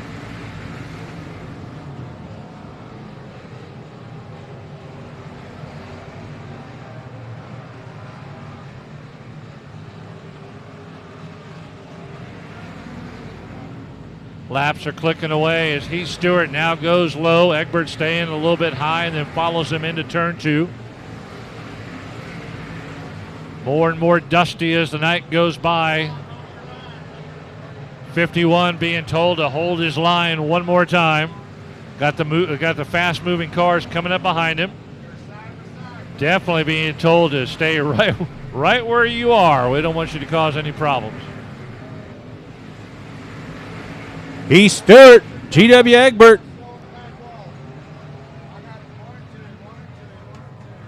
Caution's out again.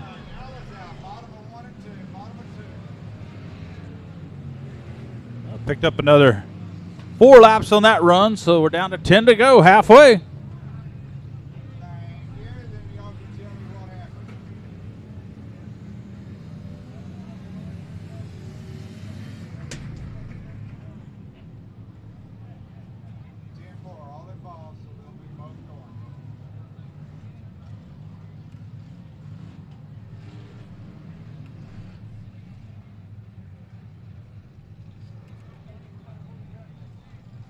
Squires.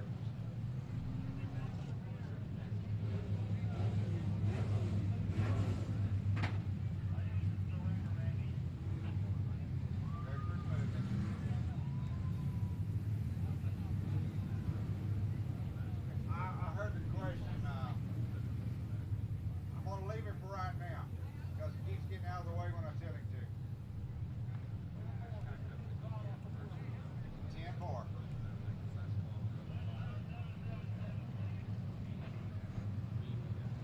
Say it again on 777. Push truck. There we go. He's already there. 777. And you're continuing to be career. So far, R-E, maybe exiting. I don't know where it's at.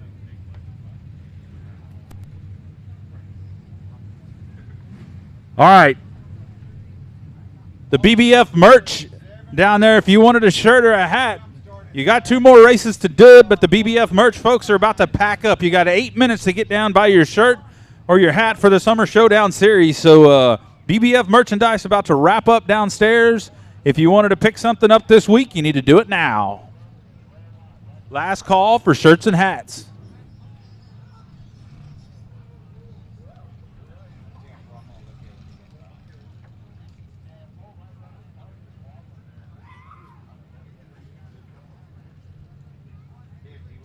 Heath Stewart in the 14, your leader. But I tell you what, he's got the pressure on him. That Egbert, he ain't no slouch. He's putting the bumper up there, letting him know he's right there every time. So great job by Egbert here to just keep the pressure on. But I tell you what, great job by Heath Stewart not cracking under the pressure. Just keep driving your race. Don't worry about where he's at. Do your thing, and you can win this deal. As long as he knows where he belongs and he can hold that line, he's been doing a great job holding off Egbert. Like I say, he's got kind of like the home field advantage, home track, family, stuff like that. But, you know, Heath Stewart is a great driver in his own, been a great driver for many years, but done a lot of competing at tracks around South Texas and Central Texas. So good to see him having a good run tonight, but it ain't over. 10 laps to go. Anthony Gordon up to third here, running a pretty good race in that 22. Anthony Gordon ready to maybe make a move, a dent in the positions, and he's got a fast-moving Egbert, GW Egbert, that he's going to have to make his way by and then catch up to Heath Stewart. But if anybody can do it, Anthony Gordon certainly can in that 22. Dwayne Owen's still not out of it, your original race leader in the 12, 12D. He's sitting in 4th right now. Sigelski still looking pretty good in 5th in that 17.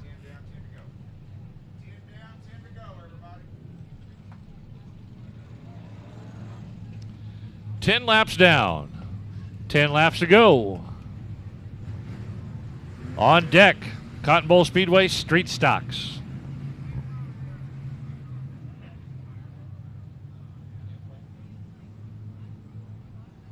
Heath Stewart gonna lead him around, single file down the back straightaway. Flagman Nathan Lavender keeping an eye on him.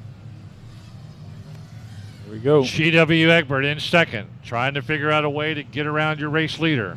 Anthony Gordon in 3rd, picking up speed, green flag, green light. Here we go in the restart. Stewart hugs that bottom line. GW stays middle and then settles right in behind him again. Anthony Gordon right behind Egbert. Looks like it's going to be a 3-car race now. Dwayne Owens trying to hang with them. Here comes Sigelski. Top 5 staying pretty close to each other around the track. Egbert way high. Ooh, that was close. Egbert went way up the track. Gordon followed him. Gordon would have stuck to the bottom. He might have passed him there for 2nd. Heath Stewart needing that race behind him to keep his momentum and keep them two fighting so he can run away and win this deal. Heath Stewart in that 14. Anthony Gordon swings around the outside, goes high on turn 1 and 2. He gets up alongside Egbert, passing him along the back straightaway wall. Gordon high up into 2nd, pushes Egbert back to 3rd. Great run by Gordon on the outside, folks. I told y'all H was going to give us a 2-groove track. He just made a pass on the outside. That's getting it done. Here he comes. He's on the hunt for the first spot here with Heath Stewart trying to hold him off. Heath Stewart doing everything he can, turning that steering wheel as hard as he can as he tries to cut the parchment of land that he drives. But Anthony Gordon says, see you later, alligator. He grabs the lead into turn 1 and 2. Still takes that middle to high line. Heath Stewart holding it low as usual, but he may have already driven out all the power that he had. Anthony Gordon doing a great job now. Here comes Heath Stewart sneaking back up on the inside. Yeah, the momentum of the 22 around the outside is just too much. Stewart from the bottom. Oh, front straightaway, we got one. Look out.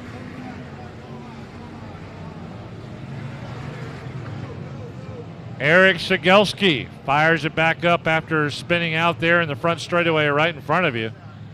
And Sigelski, who had a good top 5 run, now finds himself going to be going to the very back of the pack in the 17 car. That's a tough break for Sigelski.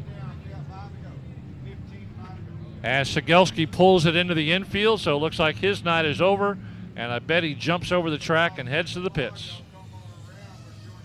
There he goes. Going to show him 1 lap to go. Man, Heath Stewart did everything he could to hold off Egbert. And then here comes Anthony Gordon and says, you know what, I'm going to go outside for a while. I tell you what, that's the disadvantage of being the leader sometimes is you can't search high, low, whatever line you're running when you're in the lead. You need to stick with that. Whereas Anthony Gordon had the opportunity running third to move up and try something different. He found something, and now it's too late because Heath Stewart can't go up there and try that because Gordon's going to be there. So it's going to get real interesting here in the closing laps. 5 to go. Stewart's still got a good shot to get back around Gordon and get this thing done. Here we go. Yeah, can't pass till the pink tire. Anything can happen in the final 5 laps. Anthony Gordon has had the lead before and given up the lead, so let's see what happens tonight. Gordon racing around in the 22 Southern Sport Modified. Egbert trying to sneak up on the inside of Stewart there for a moment. Uh-oh, front straightaway wall. Front straight.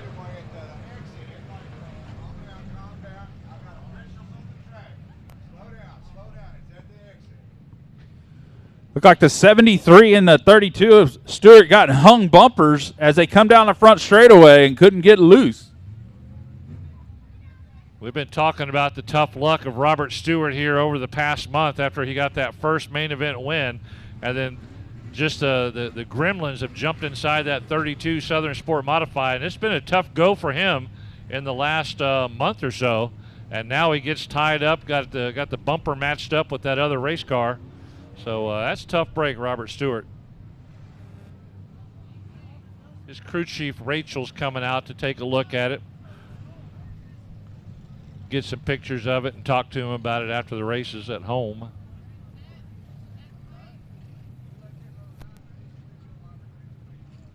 I tell you what, that's the front page of the IMCA newsletter, Jinx. That's what that is.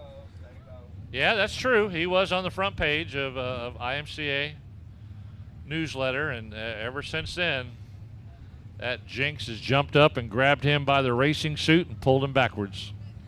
Now the tow truck is out there getting things unhooked, I guess. And yeah, they're hung bumpers pretty good.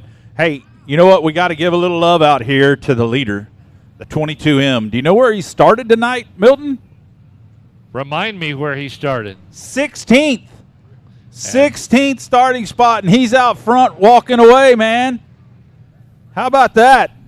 Anthony Gordon, 16th to the lead. Anthony Gordon has been such a great driver over the last several years at all the tracks that he goes to, and you know this just goes to prove what kind of driver he is.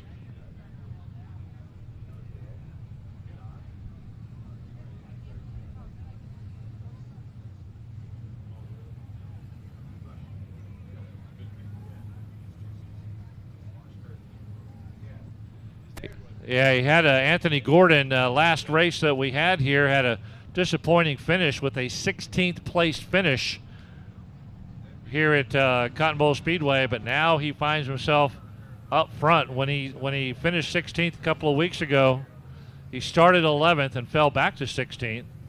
And tonight he finds himself up front, but still a challenge from Heath Stewart and G.W. Egbert.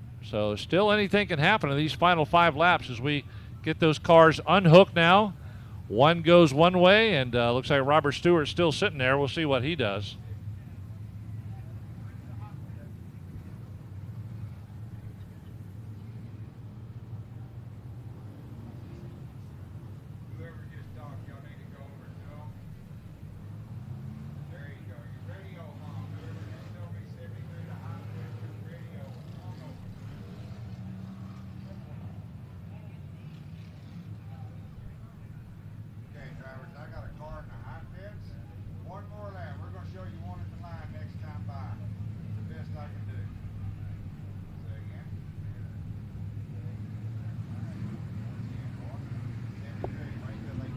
All right, 73D Jacob Horch went into the hot pits, and now he's coming back out to continue in this race and try to get the best finishing position he can. Every point counts in this series showdown, so yeah, you know, they're barking for some $500, whoever the points winner is after these 3 races. Robert Stewart stays out there on the track, but he goes to the back as well.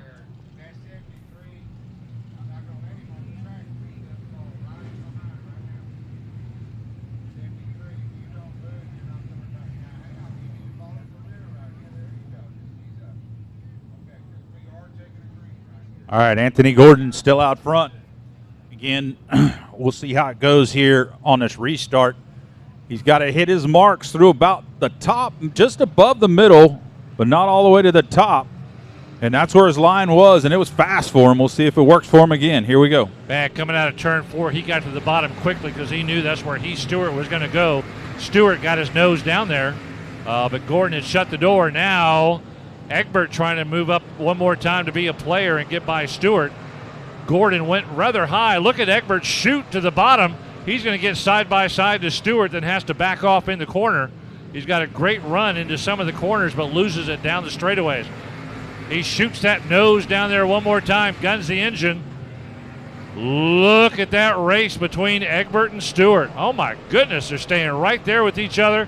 Egbert guns it one more time, slides up into Heath Stewart. And the 717 solos. Solo on the 717 down in turn number 4. That's going to cost him in the overall points and the series, the Showdown series. He just dropped out of the top 15 just about. Man, Egbert did everything he could to hold on to that loose car as he tried to make that pass on Heath Stewart, and he just overdrove it, took himself out of the race, and probably taking himself out of the series chase.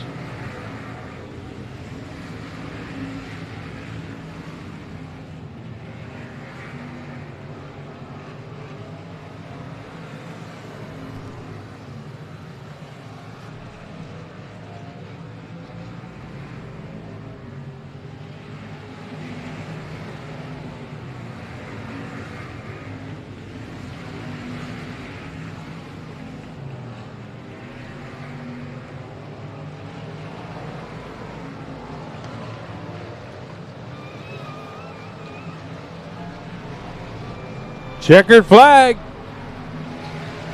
Your winner by a long shot. How about Anthony Gordon in the 22M? Anthony Gordon, your winner. Second's going to go to Heath Stewart. Third, Joe Maple.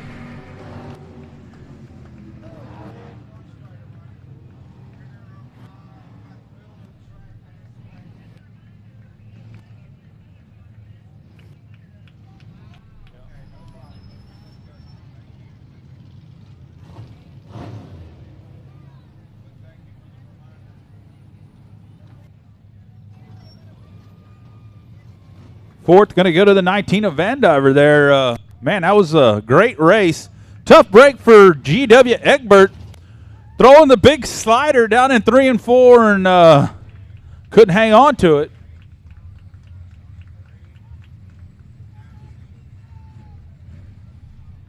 Anthony Gordon, that CCT Field Services Hot Rod number 22M, doing a great job tonight. I tell you what, 16th to 1st, folks. Can't tell me that track ain't racy. You can go 16th to 1st. Milton Hope going to go down there and give him a interview here. Have a little talk with him as Anthony's going to sign the Frisbee and get it up there into the crowd. Great job by Anthony Gordon.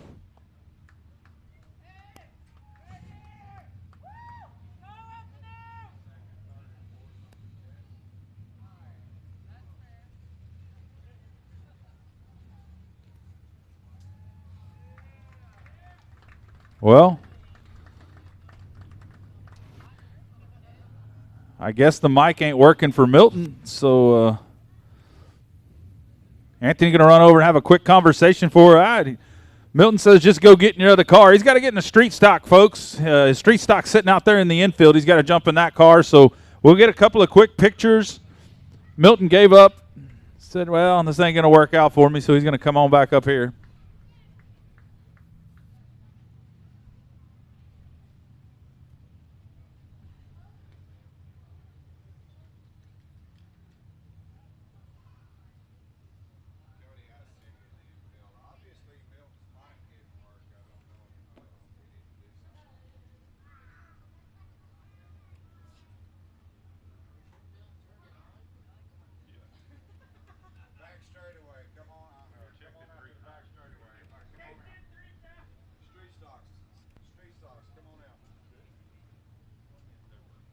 All right.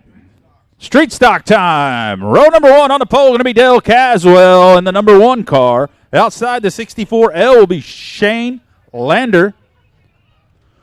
Row number 2 on the inside is going to be CJ Gray in the 23, and outside him in the 22M, your winner from the Sport Mods, Anthony Gordon. Row number 3 on the inside, the 9 of Tommy Gurrell. Outside in the 10E is going to be Ryan Ellis. Row 4, Travis Talley in the 19, Rodney Twardarski in the 27. Row 5, the 75 of Todd Roberts McAvoy and the 09 of Gerald Johnson. Row 6, Daryl Cox in the 2D and Wade White in the 68. Row 7, Daniel Gaudette in the 05 and the 25F, Robert Fox. That's your lineup. Looks like we've got about 14 cars making a call tonight. Try to get that 22M back in his car and ready to go here. Test. What?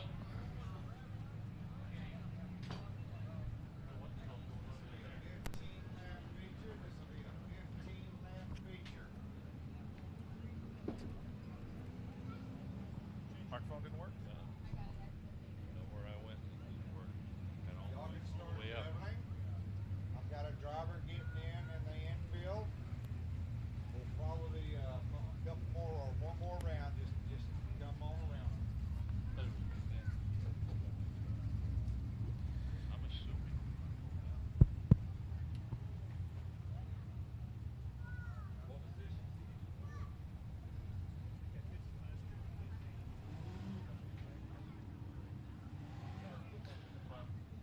Cottonville Speedway street stocks ready to rock and roll around the track, and big main event for them as they're competing in that Showdown series as well. Top winner in each class is guaranteed $500, but you got to accrue the most points over this 3-night race. Tonight, July 17th, next race, July 24th, and then the final race, August the 7th. All right.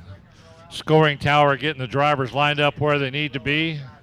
Caswell and Lander know they're on the front row, inside and outside.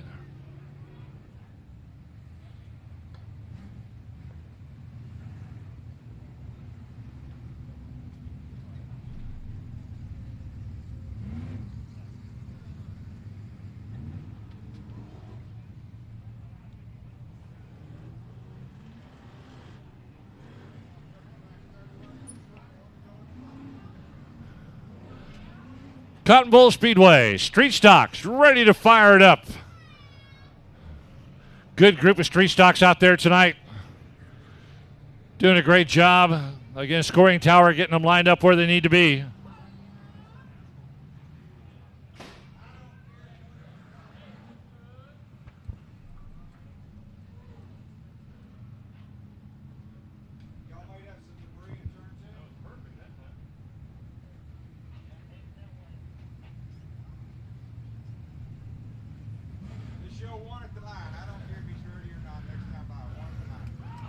Anthony Gordon having a tough time getting strapped into that car.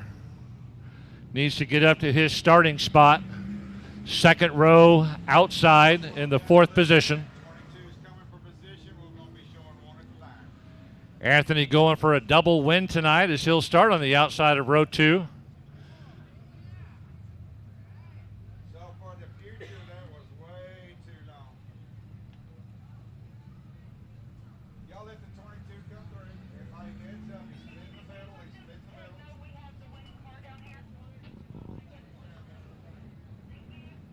All right, showing them 1 to go, this time by the flag stand.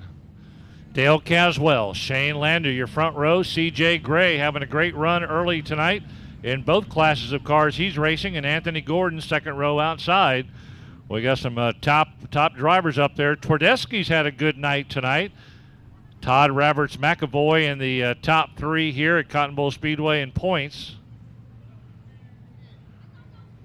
Wade White got the neon lights turned on out there again. Had a tough run in the heat race, but he's back out for the main event.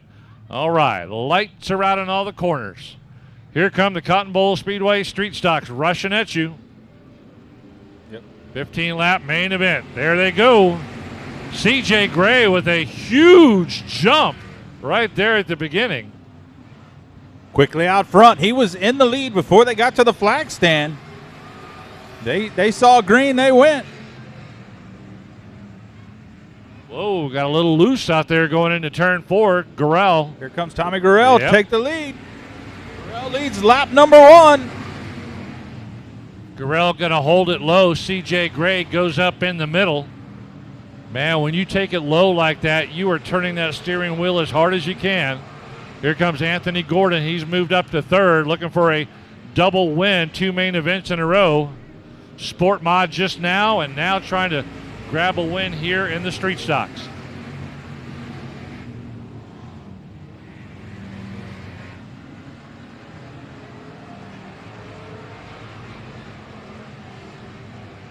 Long line of cars, not a whole lot of movement early in this 15-lap main event. Couple of laps down.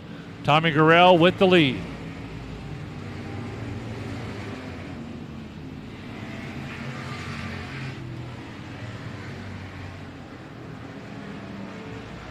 Rodney Twardesky in the 27, trying to move up a spot, and he does. Moves up to 4th. Everybody's still moving. Had a little melee out there in turn 2, but everybody kept going in the right direction, so we're going to keep the race going.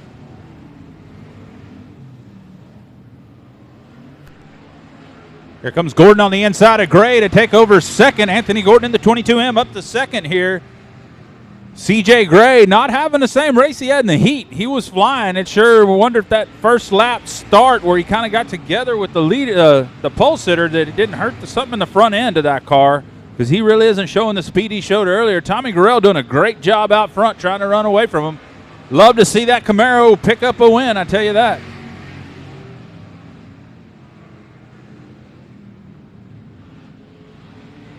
Gurrell, your points leader, coming into tonight's race over Todd Roberts McAvoy, had a 13-point lead coming into tonight, looking to expand that and grab the initial lead in the series showdown, the 3-race showdown we got going. Gurrell looking good. Anthony Gordon trying to figure out a way, sneaking in right behind him. Coming up on slow traffic, got to be careful. Gurrell goes low, Gordon's going to go high.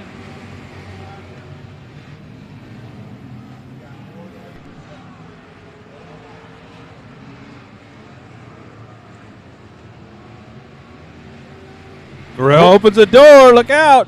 Whoa, Gordon thought he saw something there. Tommy Gurrell doing a great job of just holding his line on the bottom. You're going to have to pass him on the top, which we've seen Anthony Gordon do that in the last feature. I'm not sure the street stock, though, can do the same thing. We'll see how he does here. If they can, Anthony Gordon will figure out a way to do it as he goes high up along the outside wall, down the front straightaway. Oh, all kinds of lap traffic going to hurt Gurrell here. Gurrell got trapped behind the 05. Anthony Gordon thought he was going to take advantage of it, but he couldn't.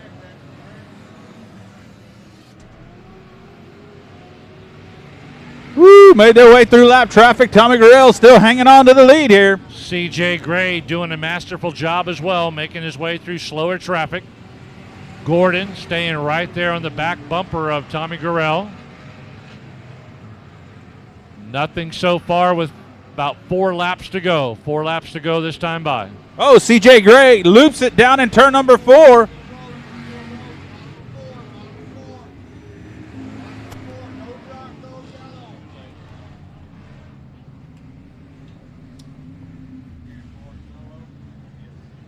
It's like a solo spin. C.J. Gray just over driving it out there in turn number 4, and that's really going to hurt in this point session. Going to have about 4 laps to go to pass as many cars as he can to get as many points as he can in this Showdown series.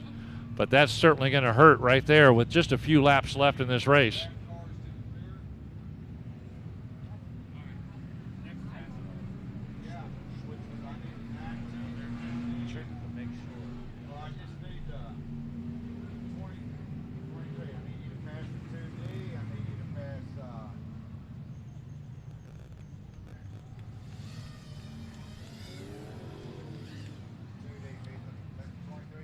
Rodney Twardesky and the 27 doing a great job as he's in that top 3 right now in that 27, and Anthony Gordon trying to sniff around there on Tommy Gurrell, trying to figure out how he's going to get by him in the final 4 laps. Thought he had a couple of chances earlier in the race and just could not do it. Thing about Tommy Gurrell, he's not going to make a lot of mistakes. Very seasoned veteran, understands the game, knows what he's doing out there, doesn't make huge mistakes. He runs his line, runs his race, every single race out there. So Gurrell's not one to make mistakes, and that's what Anthony Gordon needs right now is a little mistake by someone to get by him. Yeah, just a little bit. Like you said earlier, he may not be able to pass on the outside on a street stock as Gurrell. He sets the pace, he sets the start, and he blasts off. Instead goes the green flag, green light. Here we go, racing one more time. Gurrell, Gordon, and Twardesky.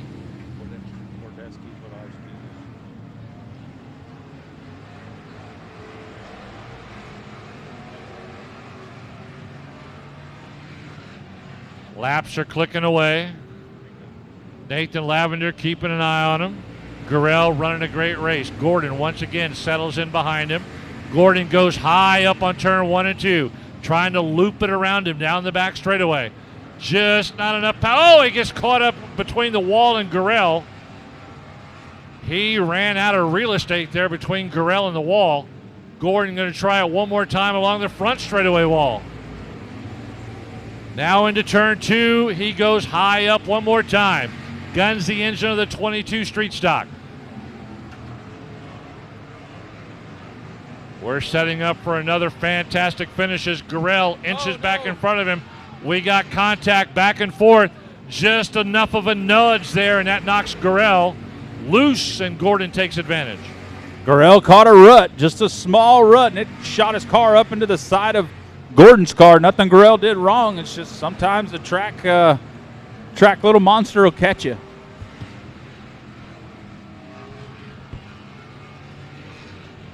White flag, 1 lap left.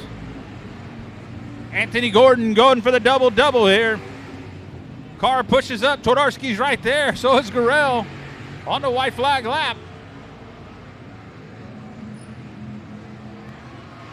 Oh, Gurrell's going to get in there and give him a little bump. Oh, no! Twardarski's going to win the race. The 27 of Twardarski picks up the feature win as Gurrell and Gordon get together, and Gordon goes around.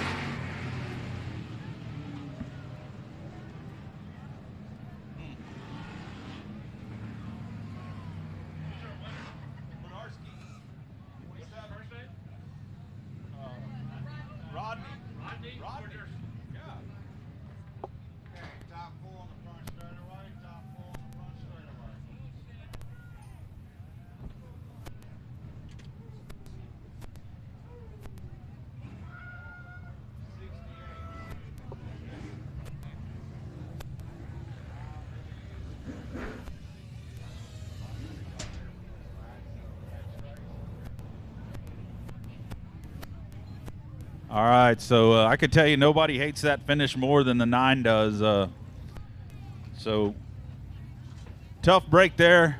Anthony Gordon obviously not happy working his way down the track here.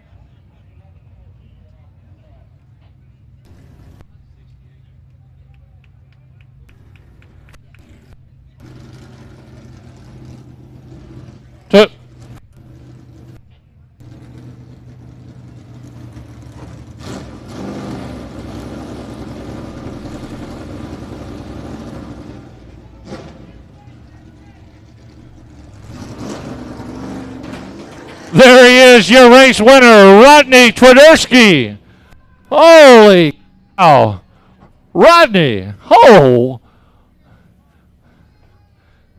We'll get you to sign that Frisbee real quick for us. Holy cow.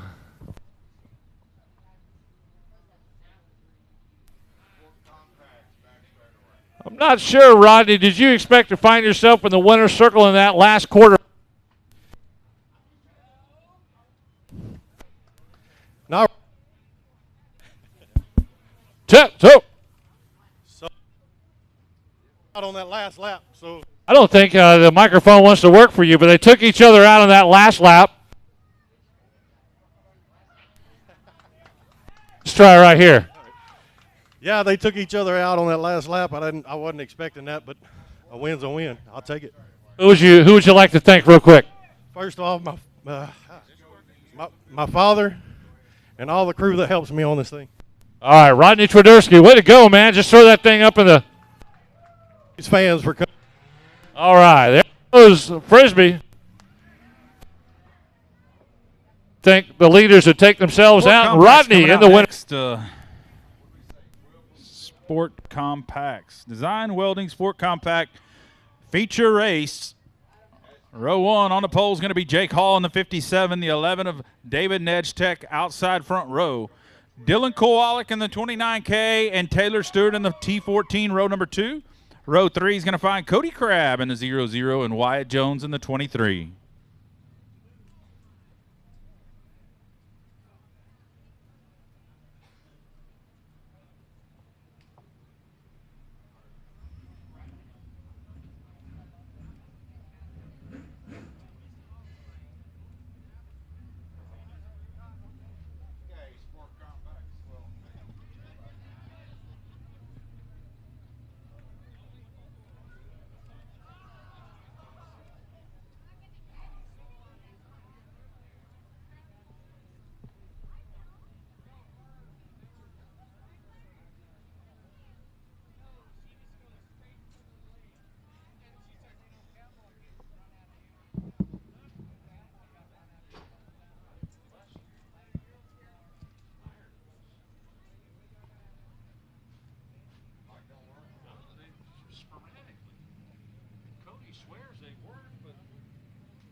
All right. 12-lap main event for the Design Welding Sport Compacts.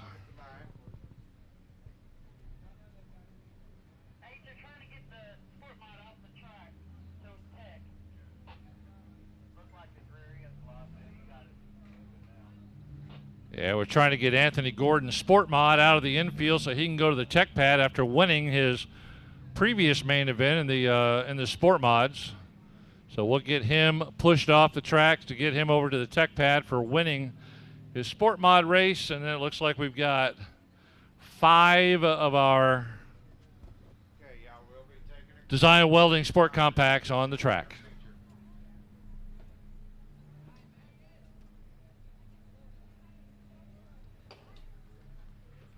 Points leader Dylan Kowalik coming into tonight's race.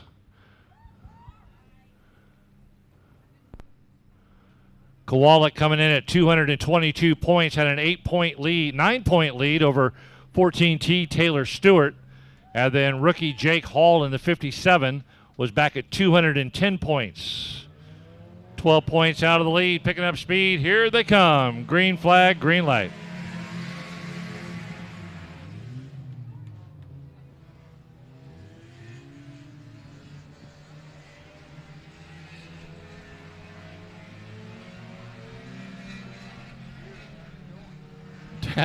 Down and around they go. Dylan Kowalik trying to move up an extra spot as he's coming around by the 57 of Jake Hall.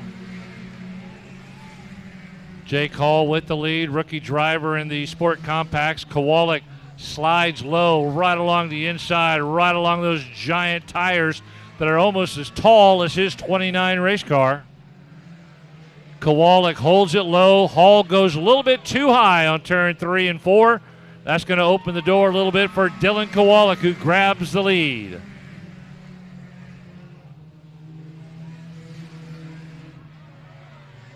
Whoa, a little contact there by 57 into Kowalik. That opens up a little bit of a larger lead. Here comes Taylor Stewart in the 14, getting lined up behind Hall, see if she can move up into second place in this 12-lap main event.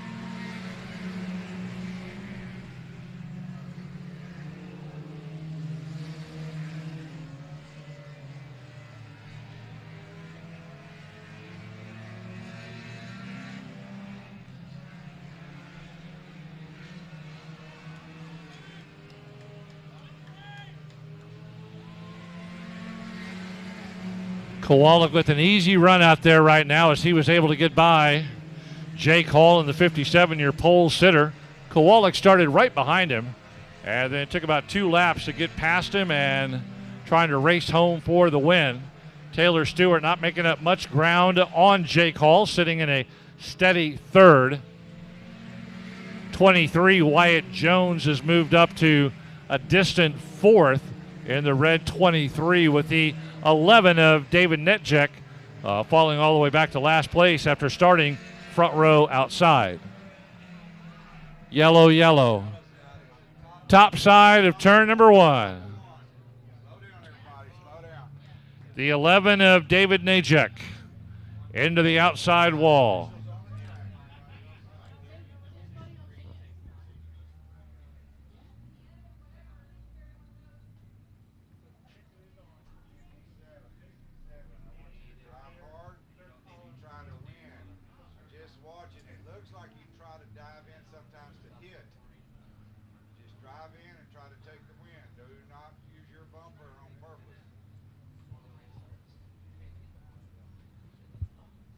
Restart, Dylan Kowalik will go back to his familiar first place spot. Jake Hall will move back into second, and Taylor Stewart third with the 23 of Wyatt Jones settling into fourth. It looks like the 11 of David Najek has pulled into the infield and probably going to head onto the pits right now, going to cut across the track and is done for the night, it looks like.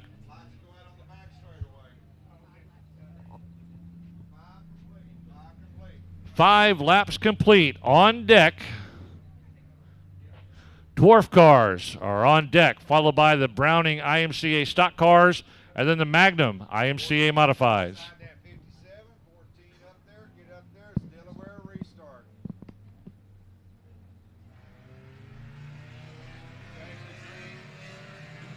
There we go, dropping the green flag as the Sport Compact set the pace. Kowalik blasts off. Takes off to the lead and leaving everybody in his rear view mirror. Hall trying to stay there with him, as is Taylor Stewart, but they've got their hands full trying to catch this fast-moving 29 Sport Compact.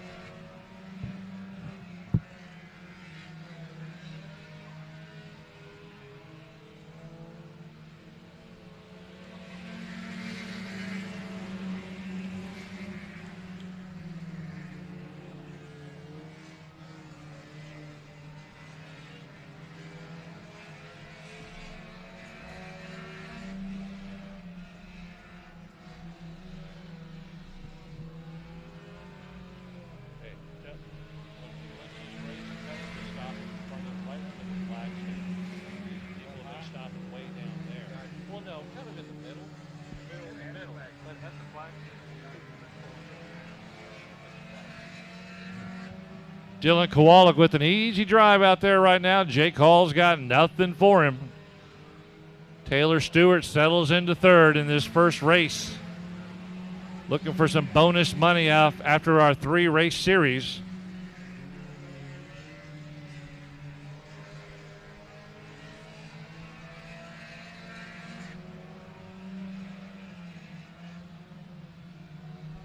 Laps clicking away. Kowalik, Hall, Stewart, Jones, Najek is off the track.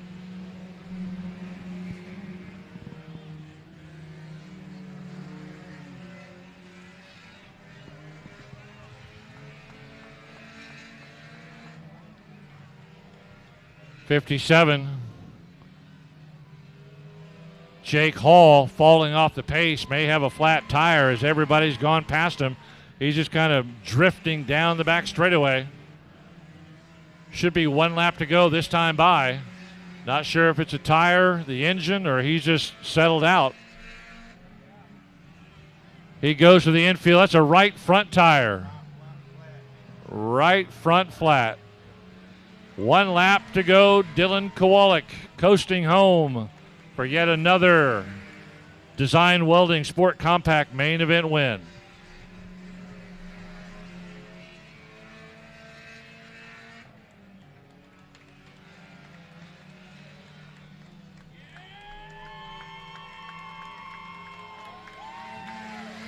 And there he is, another win for the 29 of Dylan Kowalik. Taylor Stewart second in points, second in the race. All right, good run by Dylan Kowalik.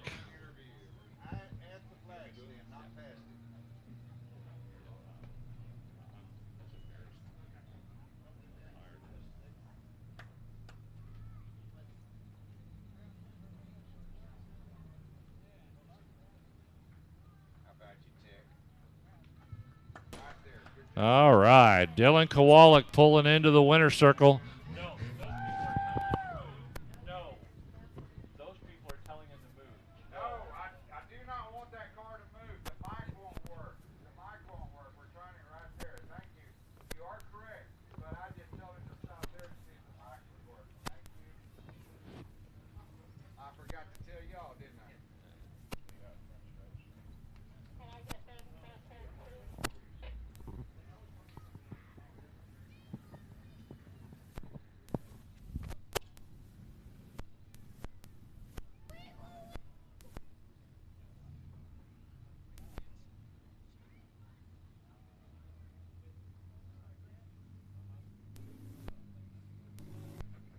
There he comes. You can hear y'all. Give him a round of applause. Like in the 29K.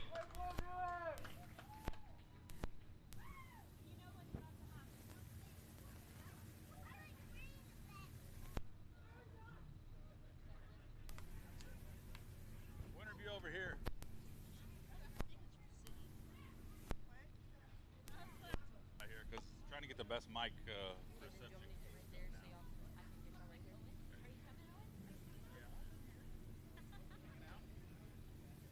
Here comes the Frisbee. Oh, man, almost took somebody out up there. Come here real quick, Dylan. We'll try to have you some microphone problems. What do you think? Not a bad race. Seems like you just kind of got out there and ran away with it. So tell us about it a little bit. Yes, sir. Track was pretty tricky. There was a big rut in turn 3 and 4, and I just had to keep it right along the bottom, just try not to get in that rut and either roll a tire off or just get all messed up. But I was able to keep it on the bottom and just crawl to the... Good job. Who do you want to thank tonight for helps you get here every week and get this done? I'd like to thank all my sponsors, Texas Industrial Radiators, Hal Crane and Rigging, Coda Powder, Hooked Up Outfitters, Bailey's Critter Removal, Distinctive Construction, my family, Embroidery Plus, Kowalik's Construction, and KCB Construction, and that'd be it. And everyone that comes and watches me race. Good job, Kowalik, your winner. Go ahead, Milton.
All right, time to get started with the Dwarf Car Racing Series of Texas. Front row, 03 Drew Stark and 24 Colby Urbanovsky. Row number 2, the 81 of Dylan Spreen and the 117 of Billy White. Third row, 117T Braden Becker, 7T Casey Smith.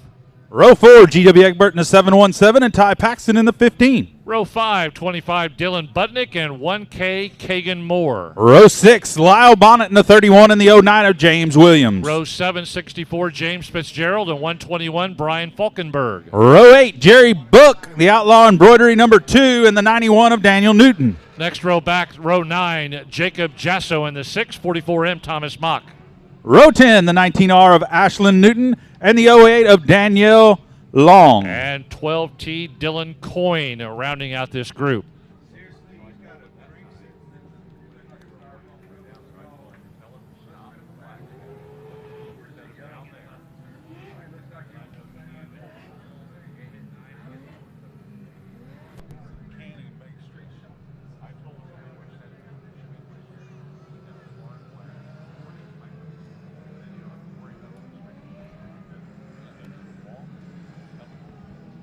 Lights are out. Here we go, Cotton Bowl Speedway. Next up, Dwarf Car Racing Series of Texas blasting off in front of you. Here they come running at you.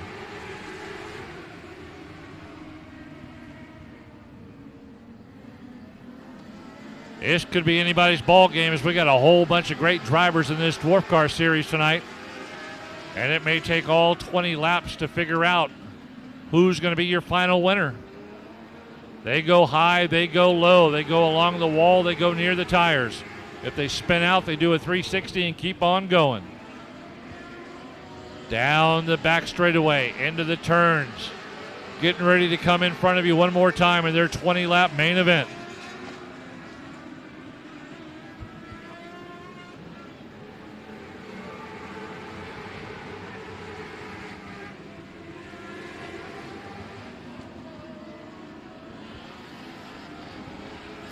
Dylan Spreen out front in that 81. Problems for the 6. Go ahead and pull in the infield. Don't park it there. Pull in the infield. Jacob Jasso coming to rest in a vulnerable spot. We'll see if we can't get him to move it here in just a moment. That's not a good spot for him. It's just on that safety barrier of where he may be safe.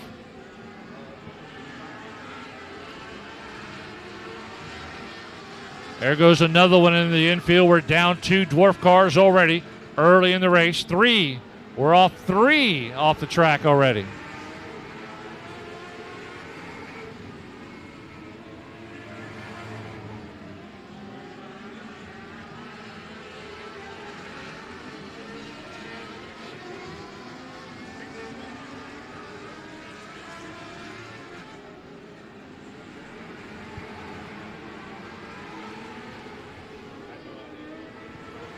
Long line of cars.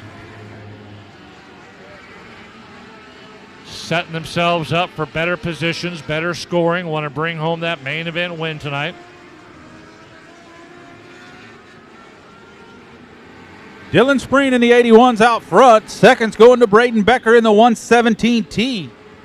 Casey Smith, who has spun down in between 3 and 4. Not sure how he got there, but I know he was sitting there for a while when he took off. He's right between the 2 leaders now.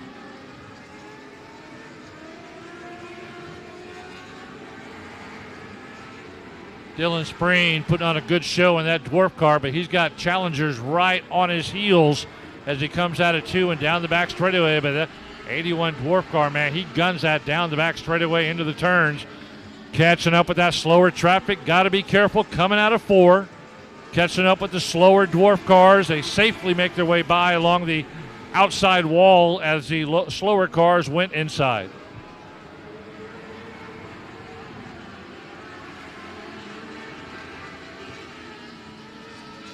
$117T Becker, Braden Becker hanging in there, giving chase in the second spot. Dylan Spreen currently in first. Budnick in the 25, hanging up there in the top 5 as well.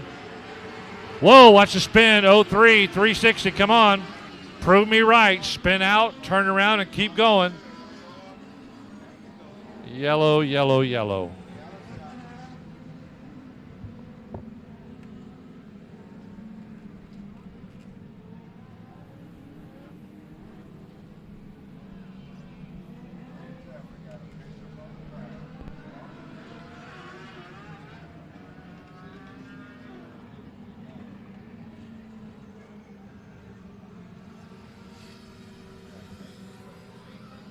8 laps complete in this 20-lap main event. Dwarf Cars always putting on a great show, not only here at Cotton Bowl Speedway, but wherever they go in South Texas, and doing a great job again tonight. I thought that car out in turn 2 was going to do a little 360 and keep on going, but he proved me wrong. He just sat there, and I hate it when that happens. What, you get proven wrong?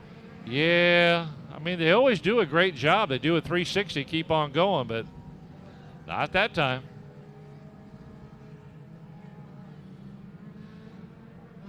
Ty Paxton not dominating tonight like he normally does. He's normally doing a great job. He's one of your front runners, and looks like he's in about 5th right now. So still plenty of time.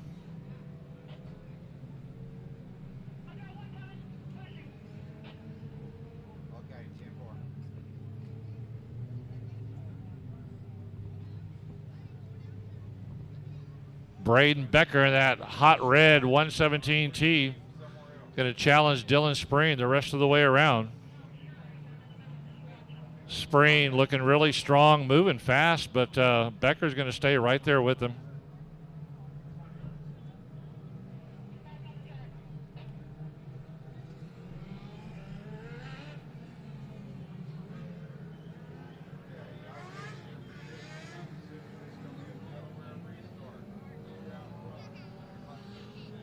Dwarf Cars will finish up. The Browning IMCA stock cars are on deck. And then the Magnum IMCA Modifieds will wrap us up for tonight.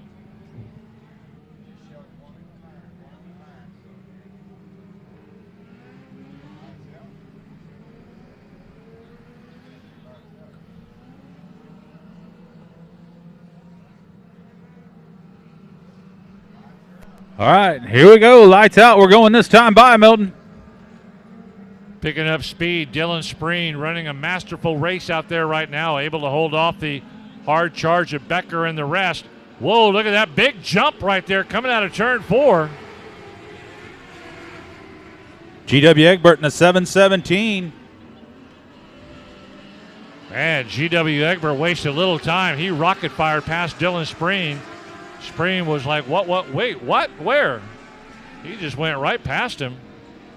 It's like he was sitting still. Becker in 3rd, but about to be challenged on the inside as Becker goes high up on 1 and 2. Budnick stays low, holds that black 25 as low as he can go, trying to snatch 3rd away from Becker, and he's not able to do it so far.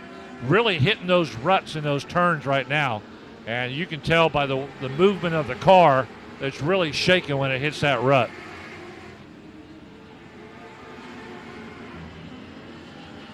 Budnick's right there. Spreen's still right there. This is a great race here in your top 5. Here comes Becker around the outside. Really great race in our top 5 right now.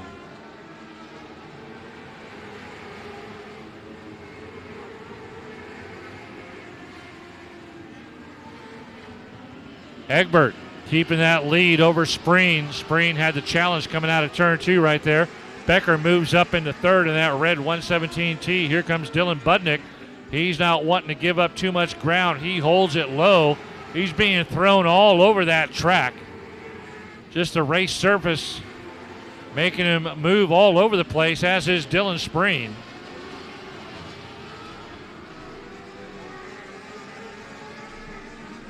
Got about 8 laps to go here. G.W. Egbert out front.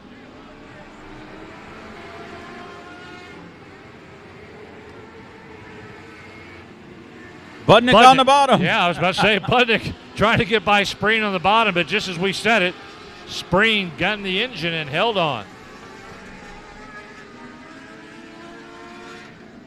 Bottom line, coming off the bottom, the momentum up higher is allowing Spreen to stay out in front of Budnick. Budnick can turn it down there, but it lugs the car, not enough horsepower to really pull it out right there on the bottom.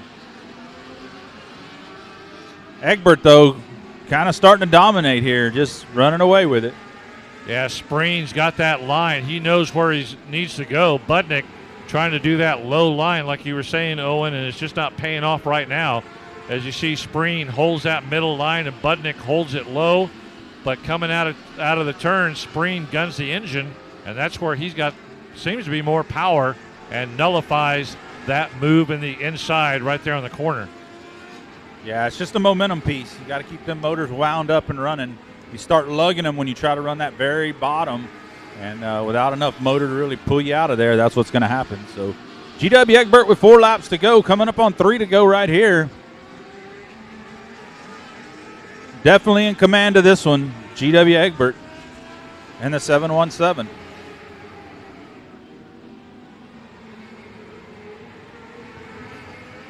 Budnick still can't get it done. Same story every single lap there. Now you got a great race with Paxton and Becker there for 4th and 5th. Making their way by around slower traffic. Budnick gets caught on the inside. Tries to shoot back up. That gives Paxton a chance and Becker a chance to move up a spot. Trying to catch up to Budnick, but he holds on. He nearly paid the price by getting stuck behind that slower car. Paxton and Becker both came sizzling down the straightaway. White flag. Budnick held on to it. White flag, 1 lap to go.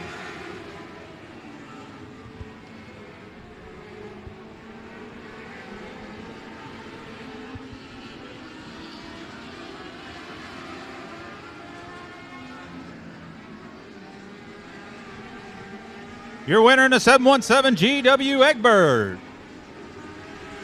Second's going to go to Dylan Spreen. Dylan Budnick 3rd. Braden Becker 4th. Ty Paxton round out your top 5. That 7 car made a good run from the back. Casey Smith, he was a couple laps down, I believe, but he made a good run trying to get up there.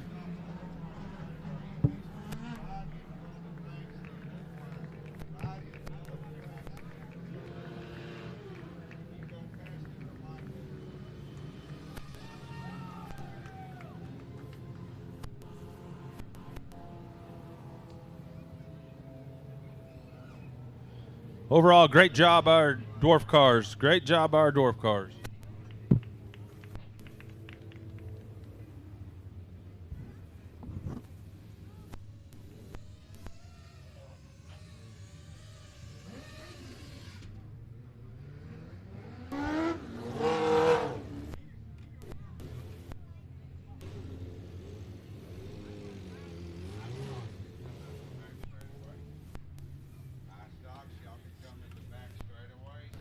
Dylan Spreen coming over to congratulate GW Egbert, who had a fantastic win.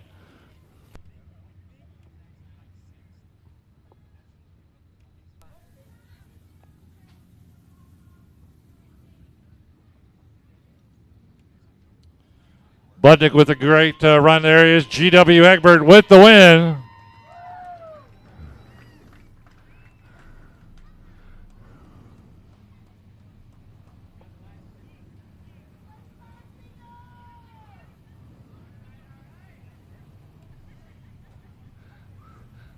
We want to make sure people hear you. GW, great race tonight. Tell us about that, man. You were powerful out there. Thank you very much.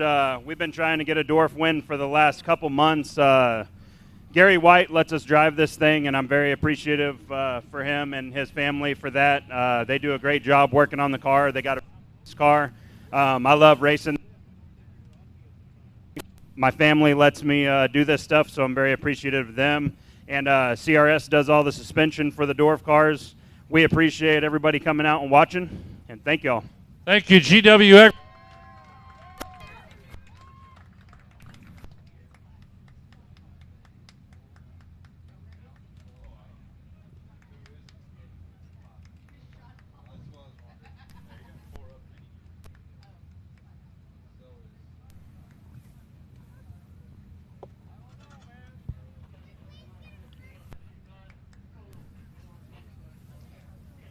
Next up, our Browning IMCA Stock Cars A feature.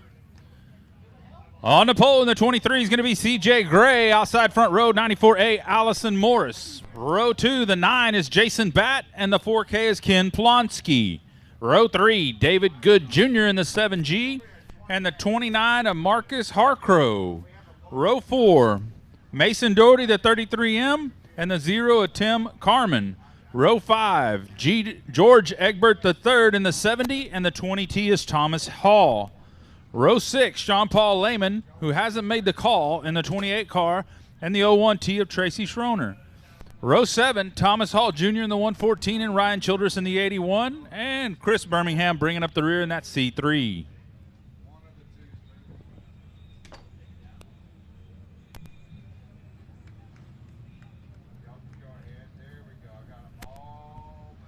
IMCA stock car time.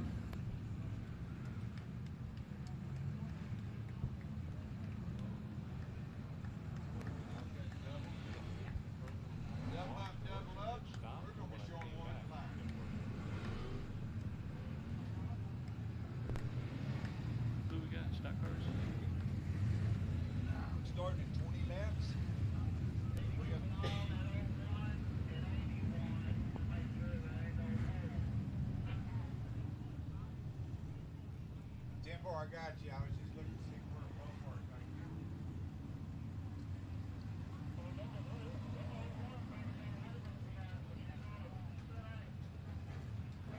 you. Lights are out around the track for the Browning IMCA stock cars. Ready to rock and roll here at Cotton Bowl Speedway. Thank you for being here tonight. This is sure to be a good one.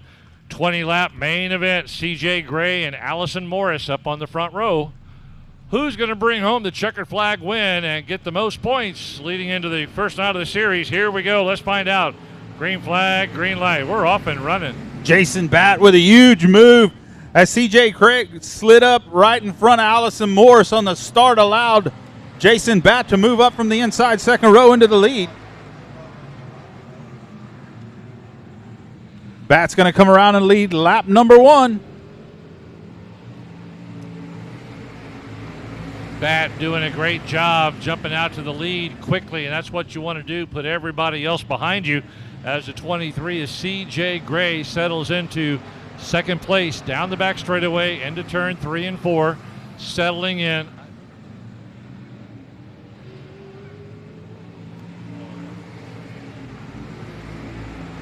'29 Marcus Harcrow settles into third, now challenging on the inside, trying to challenge CJ Gray to move up to second. Yeah, Marcus Harcrow has been on fire tonight. That car, he's got it rolling, doing a great job there in second. He's going to have a tough time catching Batt. Jason Batt, a tough competitor any racetrack he runs at. Harcrow goes to the inside, gets door to door with CJ Gray, now powers it down the back straightaway, grabs second place away from CJ as they come out of turn 3 and 4. Your new second place car.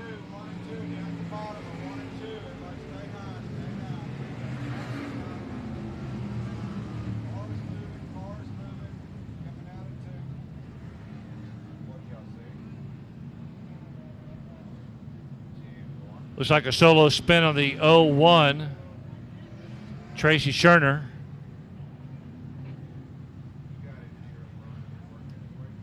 '01 Schroner going to go to the back of the pack in this 20-lap main event. 3 laps already under our belt, with Marcus Harcrow had just grabbed second place away from CJ Gray. And now Jason Batt's going to have those top cars coming right up behind him again on the restart.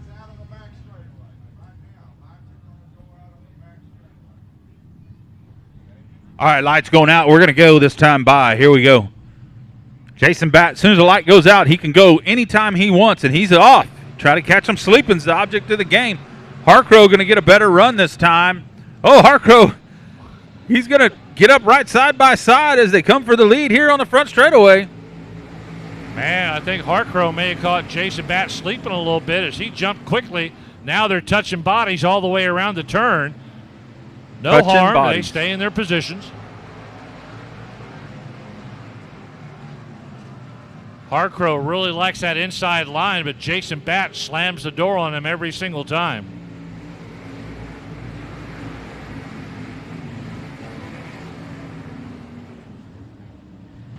Batt went down to the inside. Harcrow's nose was headed right for his car number.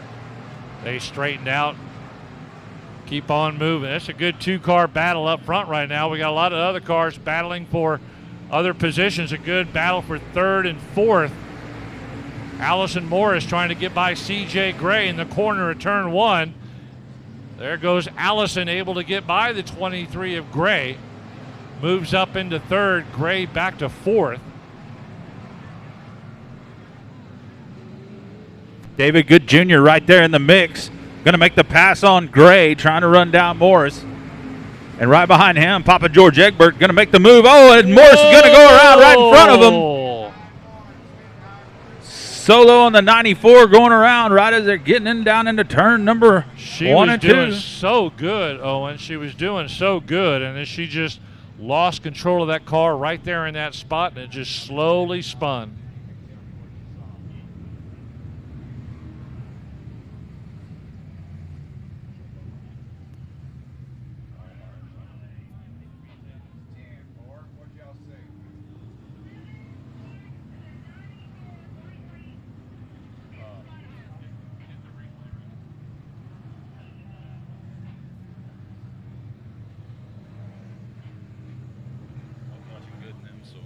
I assumed it was.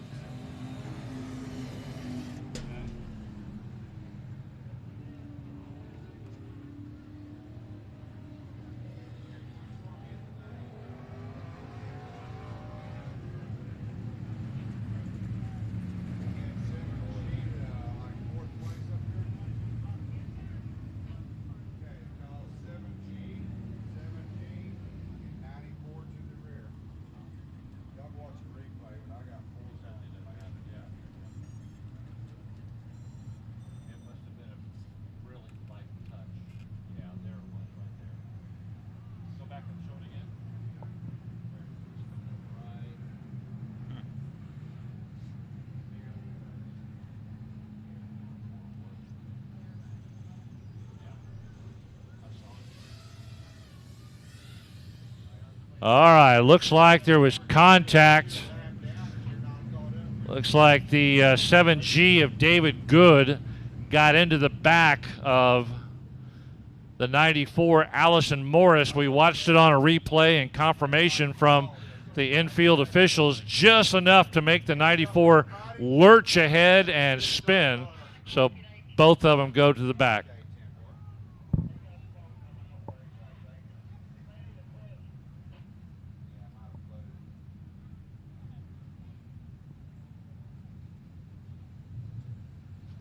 Good Jr. having problems over there in turn number 3. He's the holdup right now.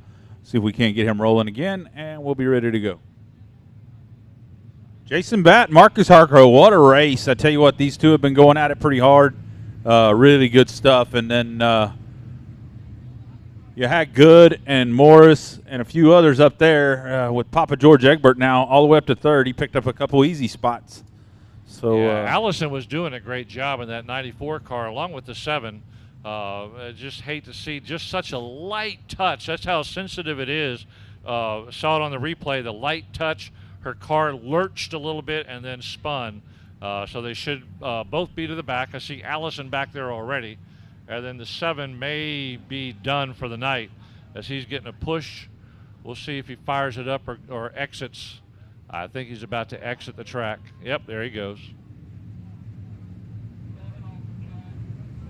CJ Gray having a bit of a tough run in this main event, not performing as well and as strong as he did in the heat races.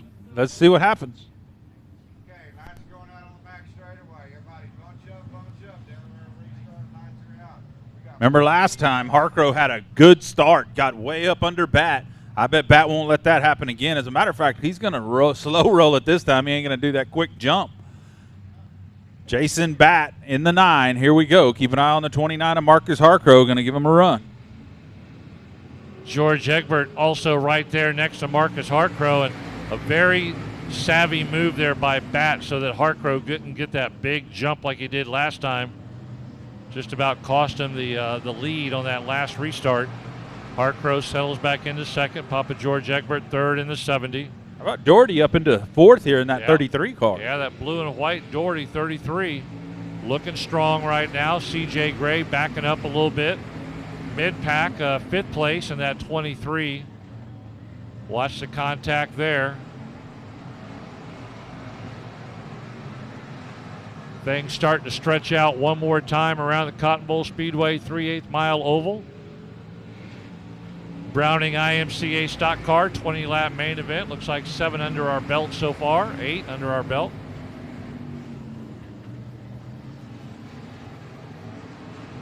Jason Bell. Oh, watch out. Oh.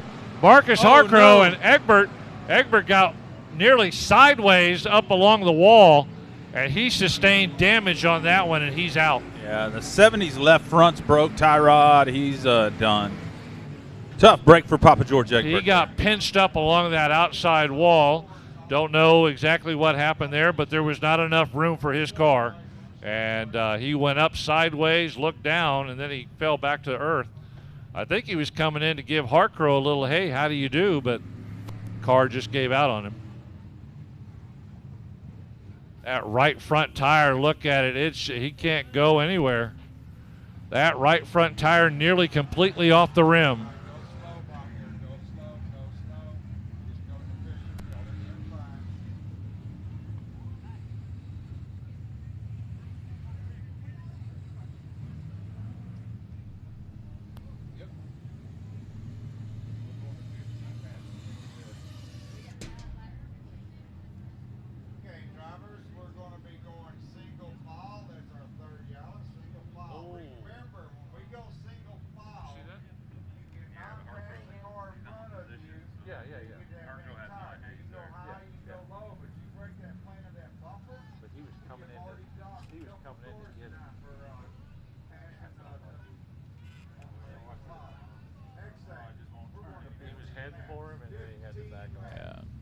Jason Batt, still your leader. Marcus Harcrow second. Papa George Egbert not happy with Marcus Harcrow. Watching the replay, folks, I could tell you that the 70 car was just not quite to the door of the outside of that 29. So would have been hard for the 29 to totally know he was there. He should have been able to hear him, but I don't know if he was positive where that whole situation was at. Definitely can't imagine that was some kind of intentional deal. Yeah, he's looking at that, and it just looked like when he was coming down the middle of the back straightaway, just kind of floated up. Like you said, he wasn't sure maybe if the 70 was there or not. He floated up just enough, and it put the 70 sideways up on the wall and then fell back. And then looked like he was going to try to proceed around turn 3 and 4, but had to back off and call it a night.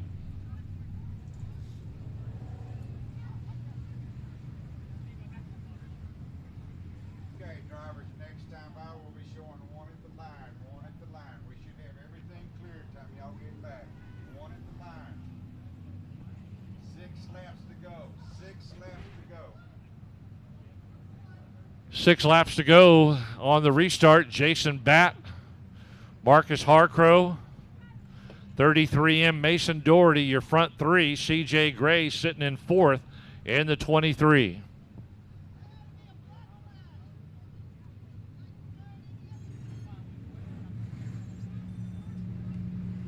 Rolled up green flag in the flag stand. Nathan Lavender letting them know next time by we're going green flag racing.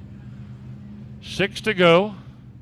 Can Jason Batt hold off the hard charge of Marcus Harcrow? He'll probably slow roll it again this time, not to give Harcrow an advantage on the restart.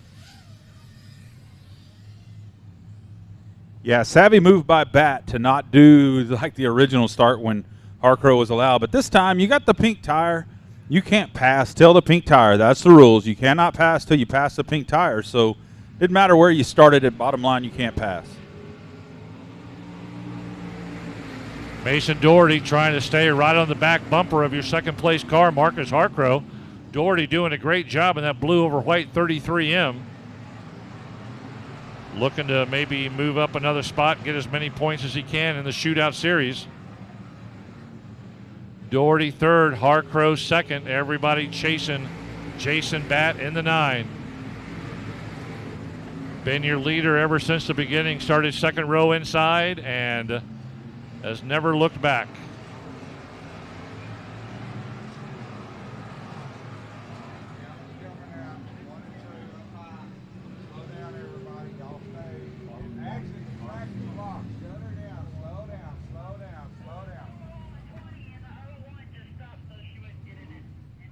Looks like a solo spin is what we're hearing from the infield officials.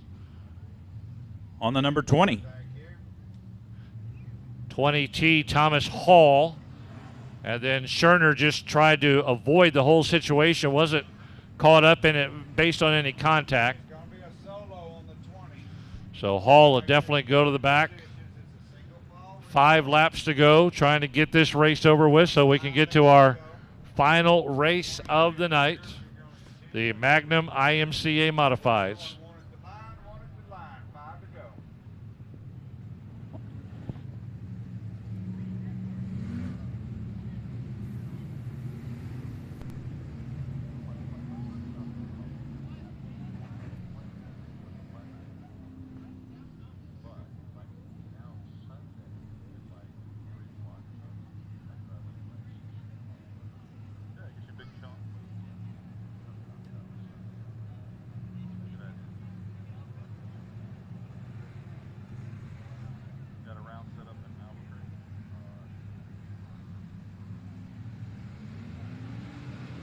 Lights are out. Here we go. Green, green, green on the restart. Here comes Jason Batt one more time. Bringing along Marcus Harcrow, Mason Doherty, CJ Gray, all following single file.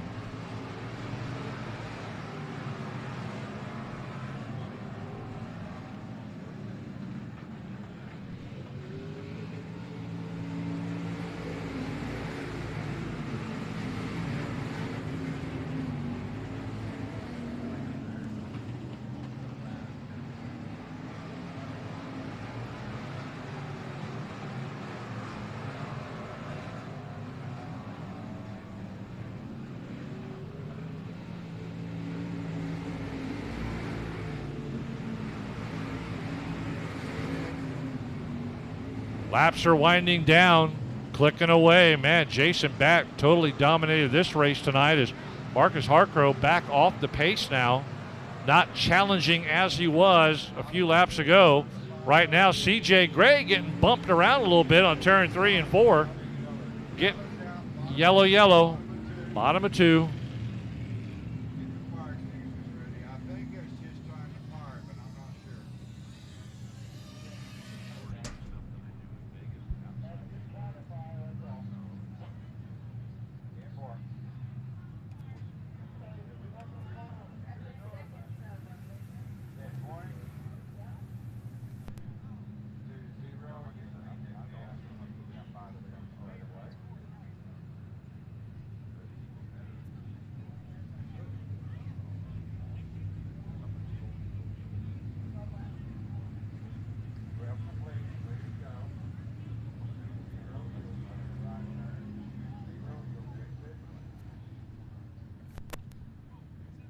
IMCA, the Magnum IMCA Modified, sitting back there saying, hey, is it our turn yet? Lights are going out. Jason Batt, your leader. Marcus Harcrow and Mason Doherty, your front 3. CJ Gray in 4th. We only got 3 laps to go. Let's see if we can get it wrapped up, talk to Jason Batt, and then move on to the Modifieds. Here we go. Green, green, green on the restart.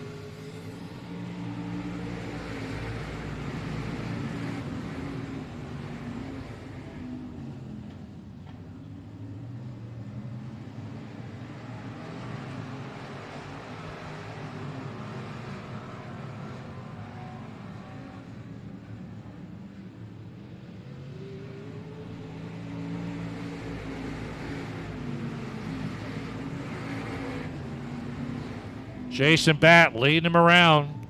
Not really being challenged anymore by Marcus Harcrow.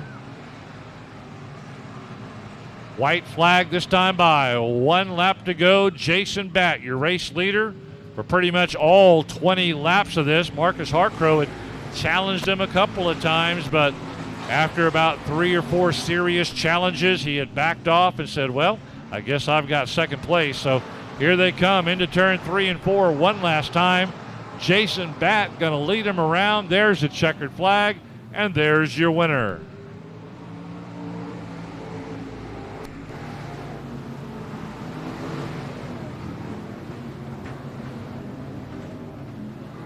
Jason Batt with the win. Marcus Harcrow finishing up in 2nd, and Mason Doherty finishing up in 3rd.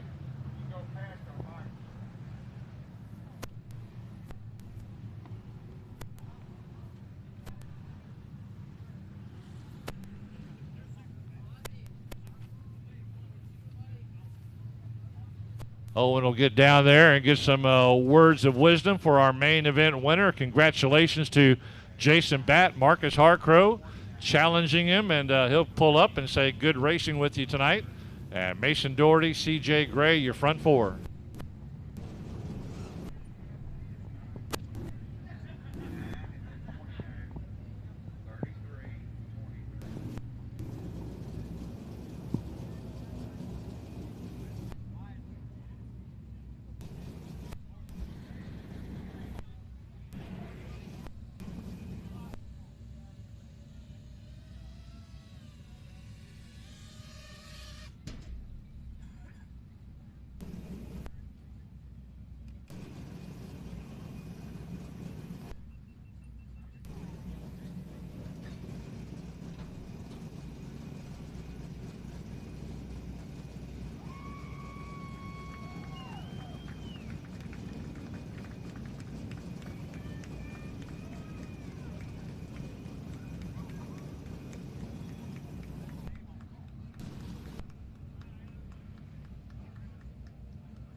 All right, let's see if we can have a quick word with Jason.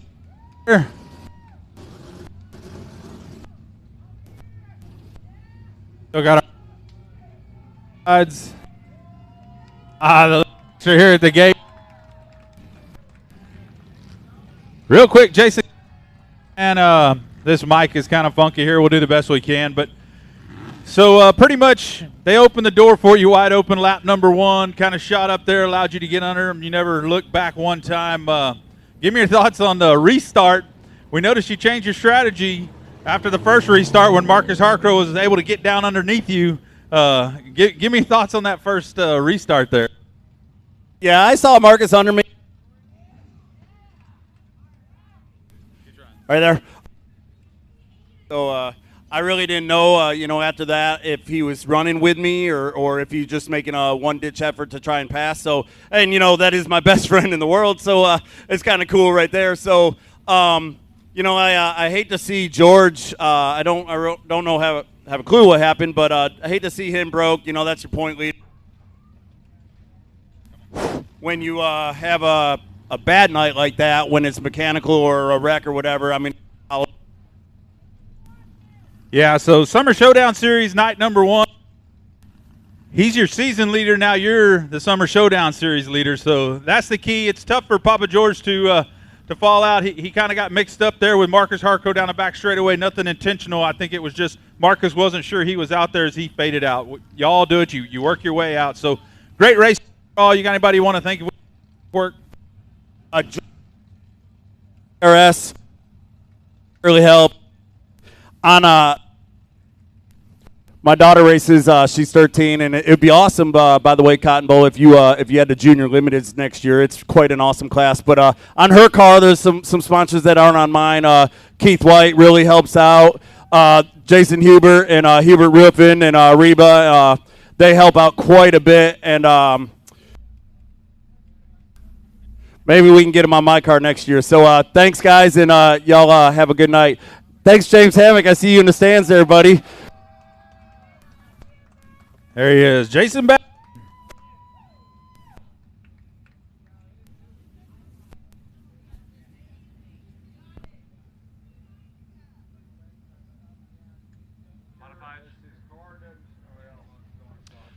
All right, our final main event of the night, the starting lineup for your Magnum IMCA Modified feature race. Front row, David Good Jr. 7G and Cody Tidwell 17. 01, Derek Scott Jr. 77, Garrett Gregory. Third row, 48R, Raymond McSpadden and 715, JP Dowell. 14T, Talon Minton, 163, Hardy Henderson. 56, Colton Horner, 94, Chris Morris. 10, Wade Pistoles Jr. and 377, Don Banker. 45, Brian Machacek and 20T, Troy Seidel. And back row, 141, Rob Sanderson, and 186, Kevin Tyndall.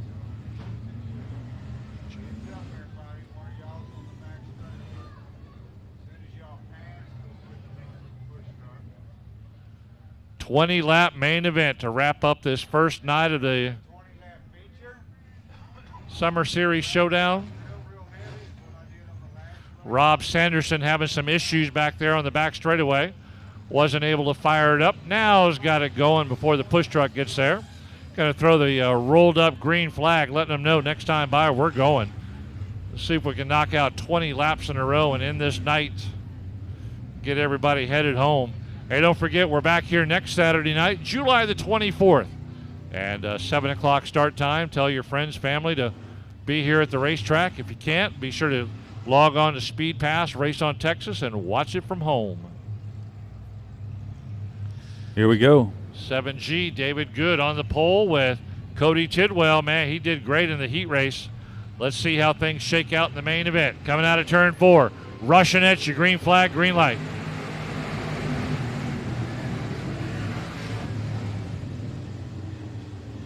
Tidwell up top.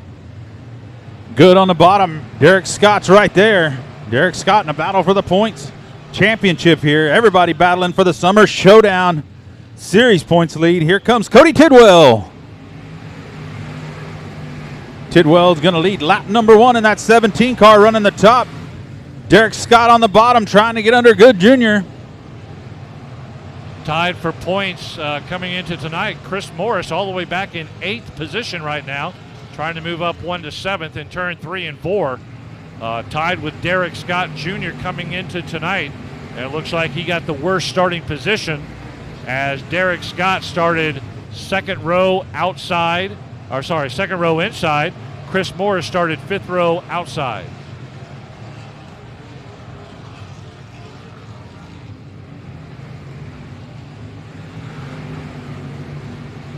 Derek Scott trying to drive that low line. Looks like he's going to be successful coming out of turn 2. Derek Scott Jr. moves back up into 2nd.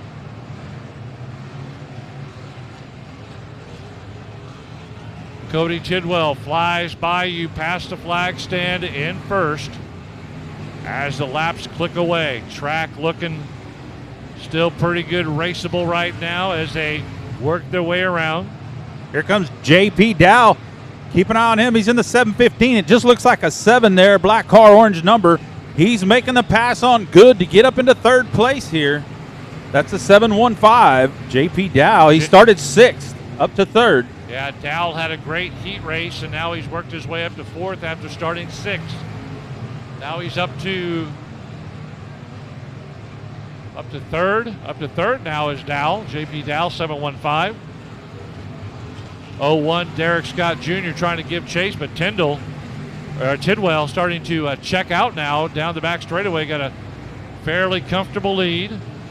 Wants to see it stay green all the way around. Chris Morris having trouble still back there in 7th or 8th place. Not having a good run tonight.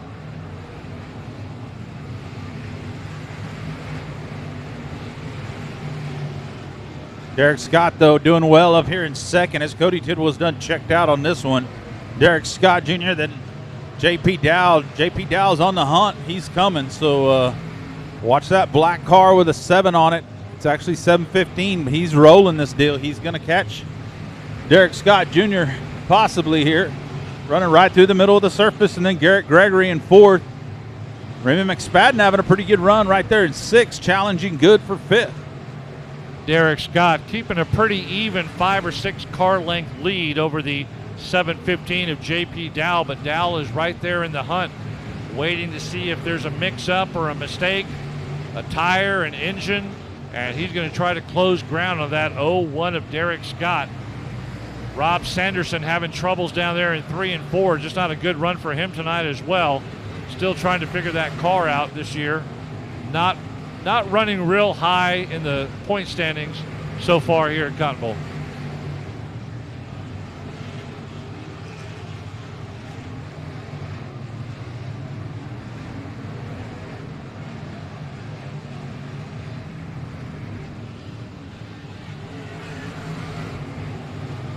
The 01 of Derek Scott making his way by lap traffic, getting by Rob Sanderson there. Pulling the 715 of Dowell with him. Sanderson keeping it low, staying out of the fast-moving leaders' way as they go a little bit high in the turns to get around Sanderson and other lap traffic. Magnum IMCA Modifieds running a great race out there. Talon Mitten in the top 10 in that 14T.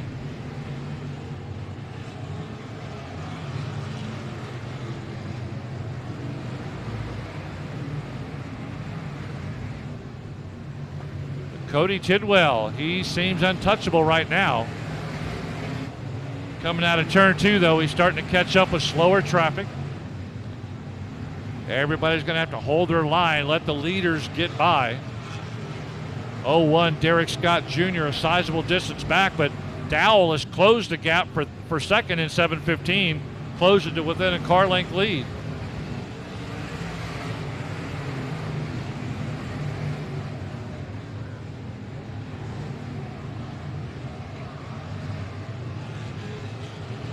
Man, what a racer second here. Here comes Dow to the bottom trying to get up under Derek Scott.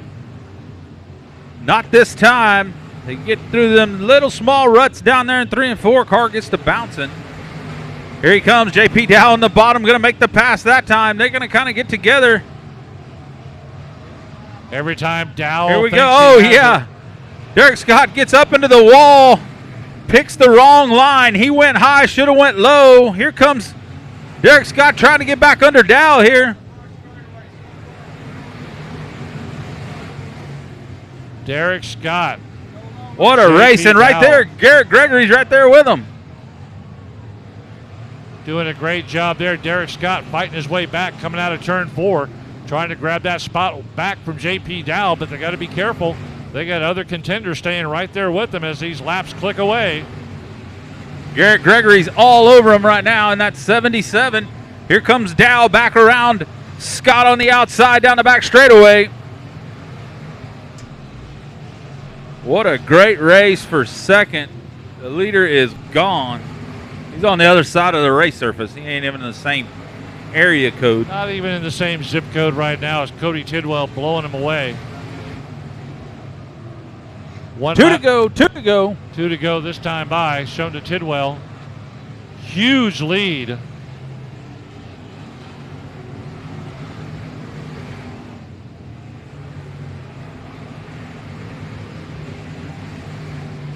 JP Dow.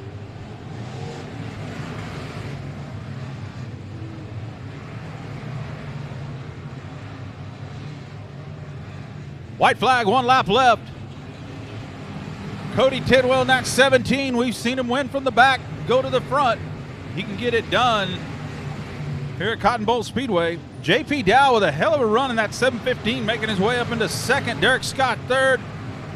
Garrett Gregory fourth. Your winner, though, Cody Tidwell in the 17. Cody Tidwell.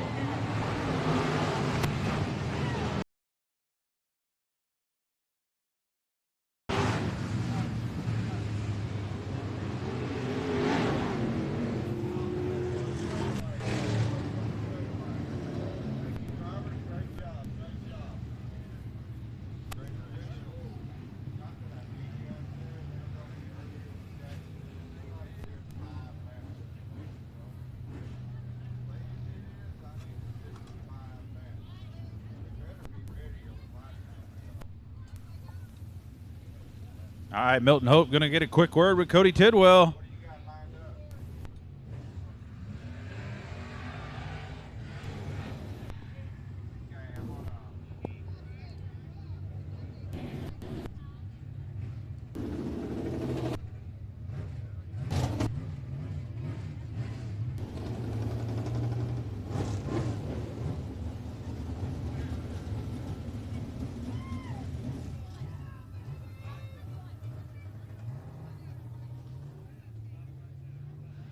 Cody Tidwell coming on down to the winner's circle tonight. A great race. JP Dow, a heck of a race there in the 7:15. Derek Scott Jr. back there as well in the 0-1. Man, they did a fantastic job. Cody Tidwell, the man to beat tonight, and nobody could do it in the Crags Jewelry Victory Lane right down here on the front straightaway. Taking off the helmet, waiting for that driver's net to go down.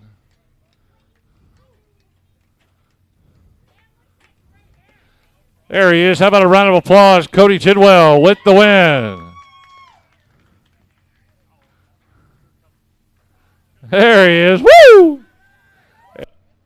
An extra whoop for him.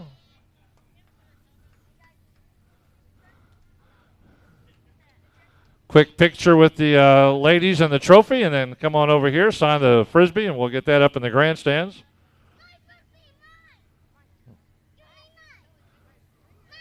There it is. All right, Cody, come on over here for just a quick second. Congratulations. How easy of a drive was that tonight? It's never easy with these guys out here. This is actually my first win this year, so it's been a struggle so far out here.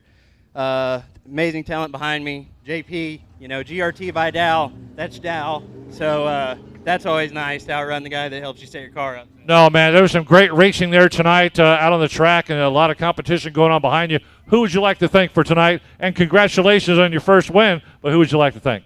I got to thank the entire Morris family. My fiance, unfortunately, she couldn't be here tonight. She had work stuff.